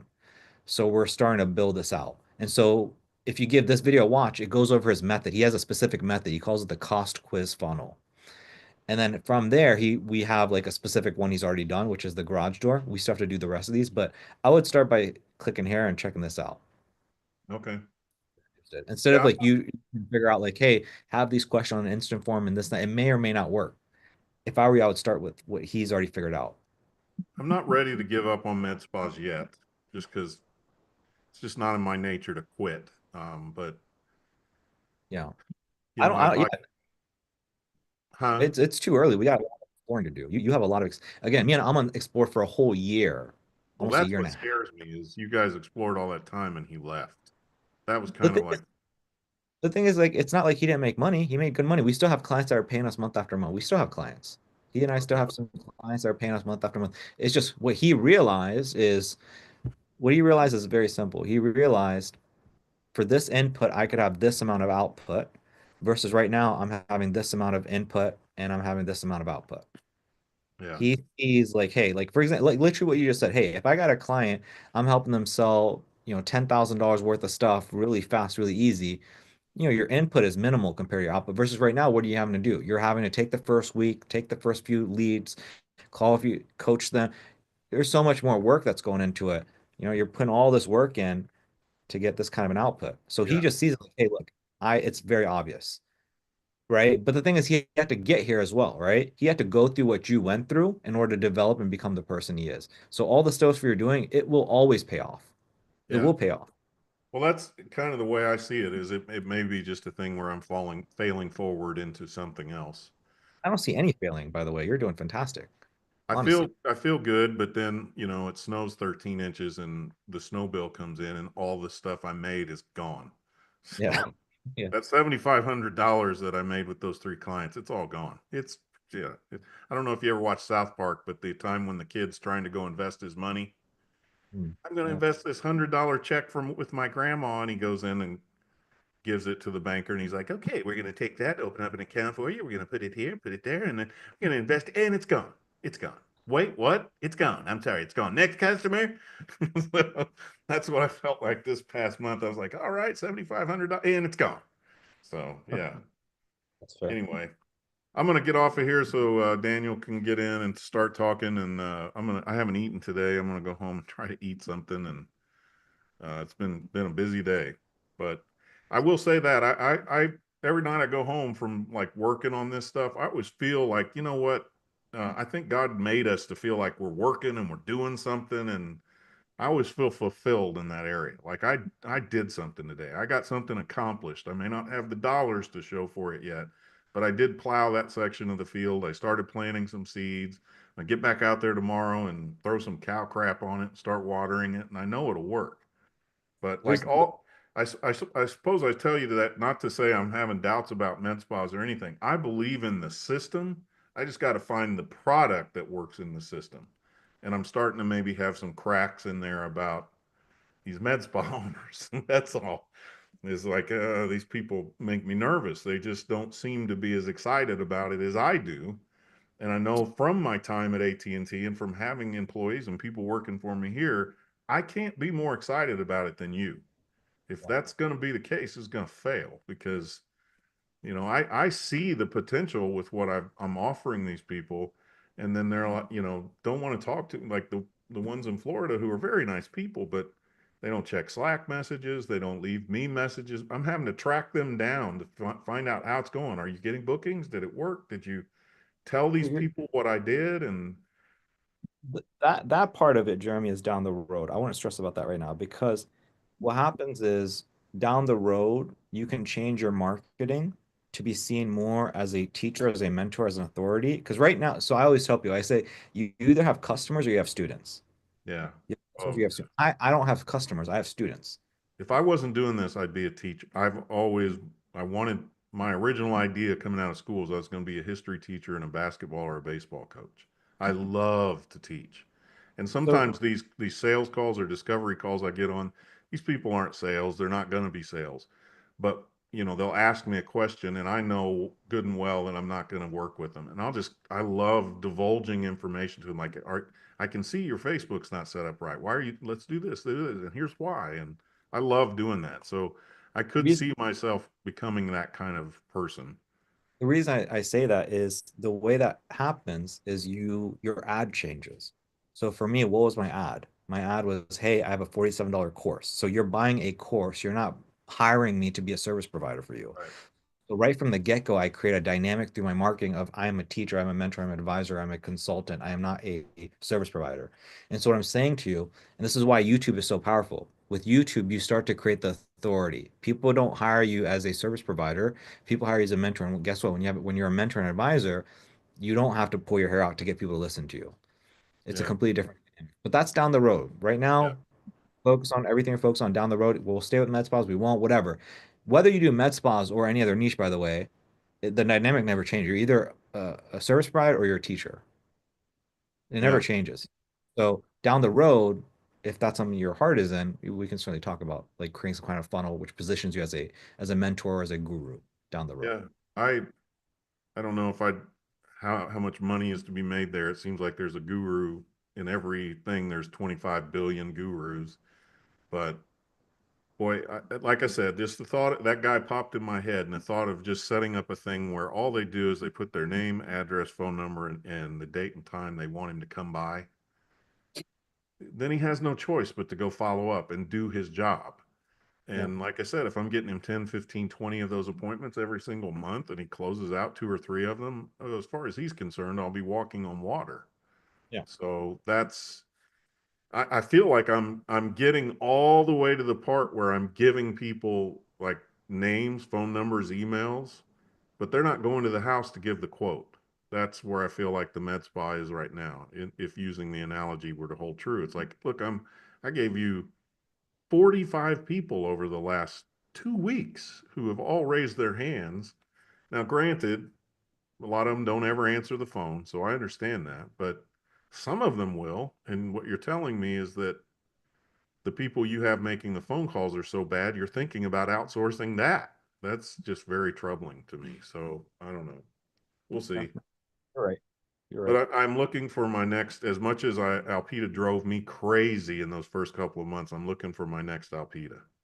Yeah. Because she and I have an agreement now that I'm just going to be making money, and there are services she's wanting me to start doing for her. It's going to build my monthly fee back up. So, and she sees the value in it. So that's, anyway, I just need another 2 or 3 like her. Lift my spirits up. I think I've got potential with these 3 people here. They all have potential, or I wouldn't have gone on with them. But I need them to have that moment like I've had with you over and over, that where the light bulb goes off. Oh, this is what I got to do. So, yeah. All right, I'm going to let Daniel go, and I'm going to go eat some food. Sounds As you good. can see, I'm withering away. I meant to say this great joke when I first came on, because right as I was getting right as I was getting ready to come on, you told Righteous, I want you guys to be hooking 3 days a week. And I thought, geez, man, things are getting bad if we're having to sell our bodies for 3 days out of the week. Like I thought I was trying to sell a funnel, not my wiener. So yeah. No, Anyway, If you came in with that joke, I would not be surprised. So Yeah, I just That- forgot because you said Great something about me frowning, and it just went right out of my head. I was like, yeah, that's gold, man. Koshik literally opened the garage door. All I gotta do is drive the car right in. Hooking 3 days a week. That's horrible. Anyway, Daniel, by the way, you're going to be doing some hooking, so get ready. And then once you pass the next level, you can move up to pimping. Oh man. Just remember, pimping ain't easy, brother. Keep your beat. Somebody's got to do it. Yeah. In our country, Daniel, and there are countries around this world where guys who look like you and me, they'd sell us by the pound, man. We're delicacies. So, I've actually been in Thailand, so yeah, I know. I felt like a rock star there. oh man, I gotta go there. USA man, USA man. Never. I've been to Israel and Jordan, and I went to Mombasa and Nairobi, Africa. And in Mombasa, some prostitutes propositioned me, but that was about it. But it wasn't because they thought I was good looking. They were just like, oh, it's a white guy. He's got money. Get him. So, Hey, remember in Deuce Bigelow where he was a hooker, but then he slept with a hooker, and she's like, "You owe me $500," and he's like, "No, I don't you remember. you owe me $10." It's like they both slept with each other, and they're both hookers. Deuce Bigelow. What a great piece of American cinema. All right, you guys have a good night. See you later. All right, see ya. Yeah. Arte. Hey, Koshik. Been MIA. How are you feeling? Better? I feel fine, man. You know, it's the weirdest thing, man. I was at a wedding, and my voice just left. It was just gone. Yeah. And it took a couple days for it to come back. And I mean, I didn't have a cough, didn't have a fever, it was bizarre. But I'm back now. I think the last time we talked, I was pretty I don't know. I was feeling down and out as far as like, you know, Yeah. I've refunded them. That's all done with.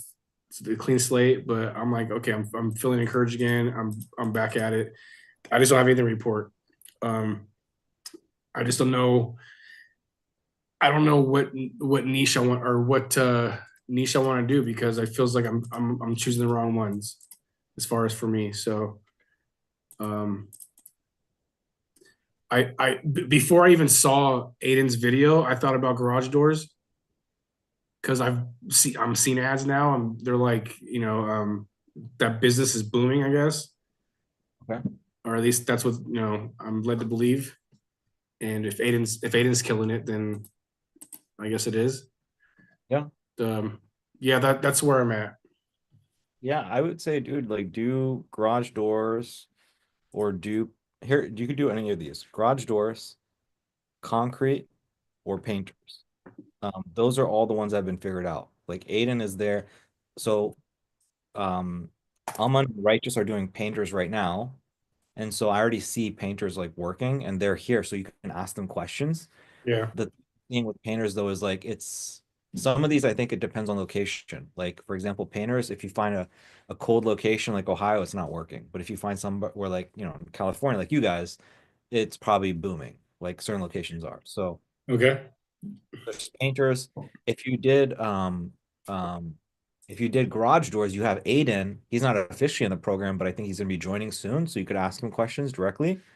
And then when it comes to concrete, you don't directly have access to Drew unless you start a conversation, but I don't know how willing he's gonna be to divulge that information. So those are a few different, and the reason I'm suggesting those ones specifically is because they've kind of sort of been figured out already. Yeah. You don't really have to like figure those. And then the other one was, I don't know if you were here, like Riviera earlier today, he's doing like doors and windows. He was getting some success with that. So those are all things that you can look into. So when he's talking about success, does he already have a contractor that he's given leads to, or? So he has basically so he's getting white label, right? So there was like this company that hired this guy, and then this guy came to Riviera, like, hey, he's like, yeah, dude, I don't know how to run ads. Riviera, you know how to run ads. Riviera's like, yeah, I do. So Riviera's like testing a bunch of stuff for this guy over and over, and then finally he found something that works. And basically he kind of like Frankenstein Aiden's stuff together. Like he took like Aiden's quiz thing and his ad. I don't know what he did. Point is, it's working, and it's been working consistently for the past like week or so. To the Okay. point where I'm like, hey man, like you might want to even consider that for your niche. Got it. And And is this something that I guess like whenever I start something new, I'm just kind of like stuck at the starting line and like try to figure out steps before I even take one step. Try to figure out all the steps rather. But I'm wondering, is this you? I'm sure you answered this already, but in my mind, I want to like build everything out before I even call somebody. But you're saying don't do that, right? Because it's already been tested. So so what I'm saying is, like so before anybody hooks somebody, right? Step one is like hooking a business owner to prove there's product market fit. So because painters have already been hooked, right? Elmon's already done a hook. Righteous has already done a hook. So we already know it works. So you don't have to like honestly hook anybody as a first step. The reason I tell people that before launching ads is like, hey, anytime we go into a brand new niche, you should hook. So for example, painters, you don't necessarily need to. For HVAC, you don't even need to because I think Riviera hooked somebody. Um, I mean, most cases you're going to be able to hook a business owner. Um, but what I am saying is that like step one is like you want to hook a business owner for a different purpose. In your case, so if you did like doors and windows, you would want to hook people because we don't know if that market actually works. We don't have any proof because nobody has hooked a business owner in that niche yet. right. So I guess like before we go anywhere, what niche are you thinking about based off of our conversation so far? And then I can give you suggestions of like what to do step by step. Well, I used to paint houses when I was like young. Like my dad had a business, and we're talking like it was years ago, years and years ago. Um, so I have that knowledge, but I don't think it's necessary. Like I don't know, man. I don't know. I don't know. That's where I'm stuck. Is like I don't know. I don't All right. know. I almost want to do all three just to see which one sticks. All right, my suggestion is this. I feel like for you, bro, it's going to be beneficial for you to like I think so the con is this. If you and Righteous and Alman all do win painting, well then there's some conflict of interest. But what I would say is that for you, how about this? For you during this phase, maybe you do uh painting for in the future long term, maybe you don't. But at least for this time period, I would suggest doing painting because you can mastermind with Aman and Righteous. You're not going to be in it by yourself. Versus, let's say you try to do like something else, you're going to be kind of by yourself a little bit. Does that make sense? Got it. Yeah. It'd be easier. I think it'd be much more beneficial for you to like kind of work as a team with these other guys. Okay. So start with painting and then like rock it out, man. My fingers are crossed for you. Let's rock it out for like, let's say, I don't know, 3 months, give it a shot, close a few deals, make some money. And then from there, if you want to stay with painting, stay with it. If not, go to another niche. Got it. So you're but as far as like step one is okay. I'm Step one is going to be step one. So step one, if I were you, is just like maybe skim through this stuff to see the painting stuff that Alman is doing. Because I'm pretty sure that like Righteous asked a question and then Alman came in and like shared with him what he's doing. So I don't know which video it is, but like I'm pretty sure Alman shares like what works. And also it's it's probably like in the pinned document. okay. So you should probably bookmark this, but I'm pretty sure if I come into like resources, Alman, yeah, his ads and his funnel, like he's already like shared his stuff. Okay. So like you already have like that. I would come in, again, the conversation, kind of see what they're talking about, just get caught up to speed, get everything you need. From there, you should have like a decent understanding of like, okay, what I need to do. So that's step one. Step two is, dude, just spend all day tomorrow just hooking. Like I was telling Aman this, I don't know if you were here when I was telling the guy, I was like, dude, hook 3 business owners a day, Monday, Wednesday, Friday. So and I was asking, I was like, how long does it take you to hook a business owner? He says it takes an hour. He says it takes about 20 text messages. Out of those 20 text messages, maybe you'll go back I don't know, 4 responses. You'll hop on like 2 or 3 calls and you'll hook like one business owner. Okay. So it's really fast, dude. It's like really fast. So let's say you commit like 3 hours on Monday to hook 3 business owners. Then you do a trial for them. and you I was saying like Monday, Wednesday, Friday would be advanced, but let's say you do every Monday and every Thursday you try to do hooks. So Monday, you do 3 hooks. Tuesday, Wednesday, Thursday, you try to close the deal on Thursday. And then Thursday, you do 3 more hooks. And again, it's like a revolving thing. Does that make sense? Like every 4 days. Yeah. So it's like day one, hook 3 business owners. Get a lead, get them a lead, get them a lead, try to close them. Next 4 days, hook 3 business owners. And you just keep doing that rotation. But the reason I'm suggesting hooking 3 business owners is because just getting the experience in one, and then two, what I'm realizing about the guys, like the pattern I picked up on, is a lot of people are hooking the wrong business owner. It's kind of like what's a wrong business owner? it's taking the girl home to your mom and dad that you should not be taking home to your mom and dad. Okay. So what I mean by that is like if you look at Amon's call with that guy, like his energy, his vibe just wasn't like as professional. Like you can just tell. I don't know about if you can just tell, but I feel like if you hook 3 different business owners, you're gonna see like which one of these is my stud and which one is like a dud and which one's average. Like for example, Riviera, he had a lead and he gave it to the business owner, and the business was like, "Hey man, sorry I couldn't be available yesterday. I was out skiing. If you send over the lead tomorrow, I might be able to take care of him tomorrow." Like what the hell? Like Yeah. that's not the kind of interaction you want. Is like, hey, lead. The moment you get it over to me. I don't care if it's night, day. I don't care what time it is. I'm gonna get that lead. I'm serious. I'm serious about my bread. Like you want that kind of business owner. So that's what I'm saying. Is like if you hook 3 business owners in one day, you're gonna figure out, okay, which one of these is your alpha.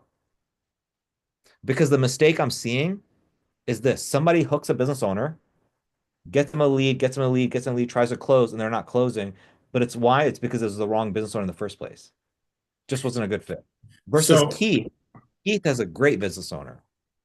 But part of it is having the right business owner, but then part of it also, I will say, is the way the guys are talking. You got to talk better. Most of the guys in here, they're not talking good enough. The sales is not good enough to set proper expectations. Sorry, I know I'm throwing a lot your way. that's good. But my question is, so these are all business owners. Am I sending the same lead to all 3 of them, or am I just sending the leads to the one I feel most comfortable with? Exactly. You send it to the one you feel most comfortable with. That's what I'm getting at. So you hook 3 business owners, and then you decide for yourself, all right, which one of these 3 do I want to invest my resources into? And you have them as backup. If one of them doesn't take it, then the other one will take it. Got it. And then I forget which site you used to scrape. I don't you if you want, you can message in here, and Aman shared earlier what he did. Okay. I think it was called like Phantom Finder or something. Okay. Yeah. Um,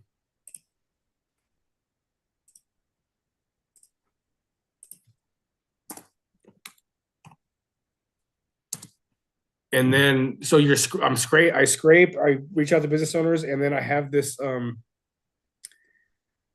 ad built out, like the creative already, or Step one is you hook the business owner. Step two is then you launch the funnel, the ads, everything, get them the lead.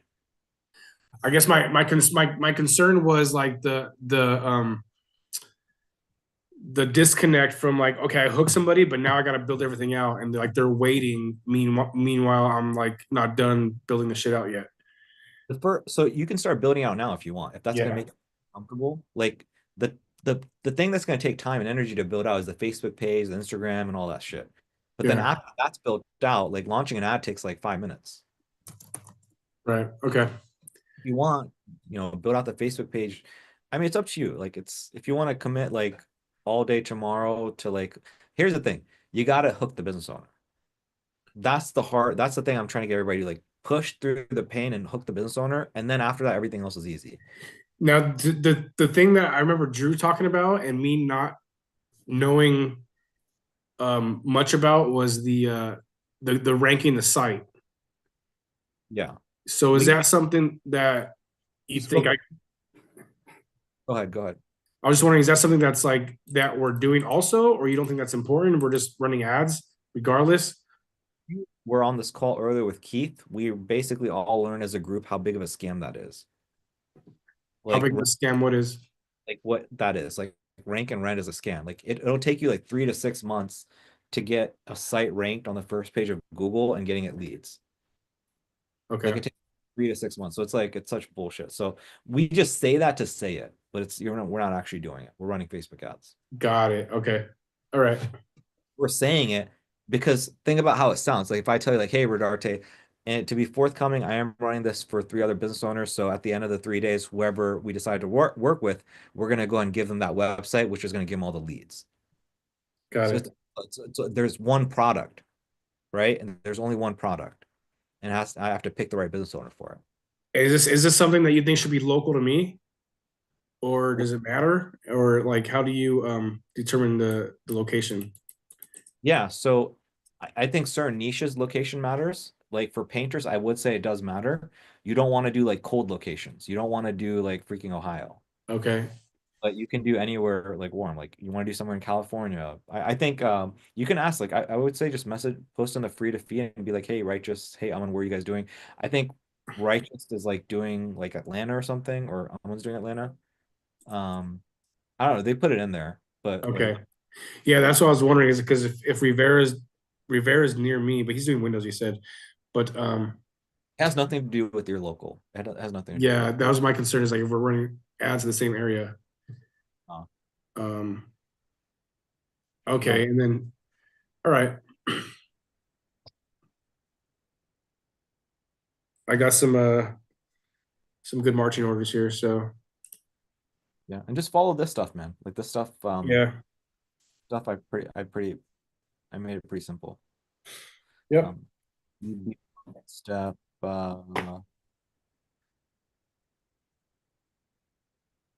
yeah, so you'd be on step 5. Okay. Yeah, step 5.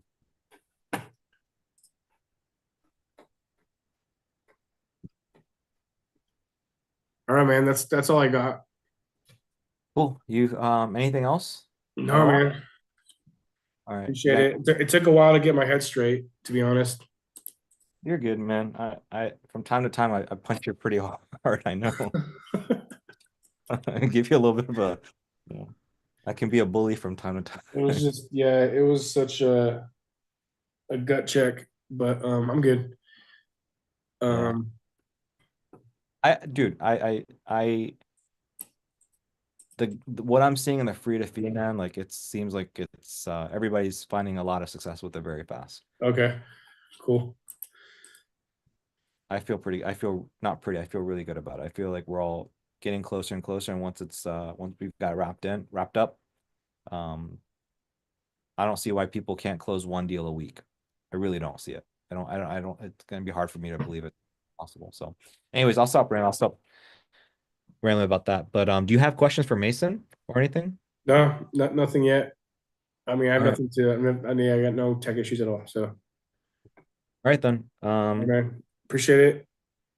We'll I'm glad I hopped on. I was able to catch the tail end of this. Yeah, This is listen probably to what it could be like for me for Mondays from now on. Is just kind of hopping on and getting you at the end. that's cool. Hey, make sure I would say though, listen to the first 38 minutes of this, okay? Okay. There are some important things I went over with the guys, like based off of what I saw on the free to feed, just kind of give them some advice. Okay. So, okay. All right then, man. We'll see you next week, okay? Thank you. We'll see you too. Bye. Mason, did you take care of Ryan or? He just jumped off. He said that he's got to pick up his daughter from daycare. Okay. What's he got going on? Is he okay or? Well, the last time we heard from him was when you sent the voice note about the clients and the kind of how he was treating them. So, yeah.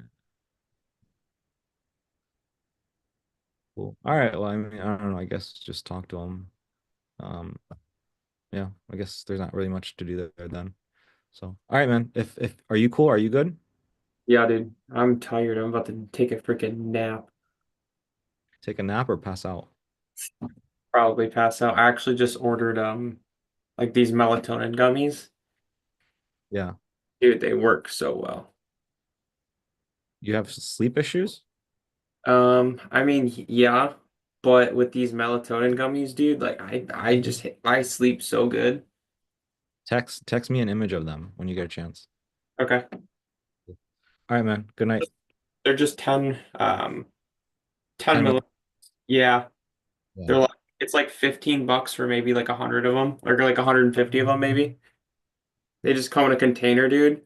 I'm not kidding. Like I eat it maybe an hour before bed, bro, and then like I like struggling to stay awake. Yeah, I'll have to check it out. Dude, for sure. Like I would definitely, I don't know if you have trouble sleeping or whatever, but sometimes, not very often, will I have caffeine. Yeah. And do I get like wired. Yeah. Yeah, no, I could use better sleep for sure. So I definitely want to check it out. Bro, I'm not even kidding, dude. These were like life-changing for me for like the past month or so. Yeah. Send me a picture when you get a chance, okay? Yeah, that's not a problem. All right, bro. I'll see you next week, okay?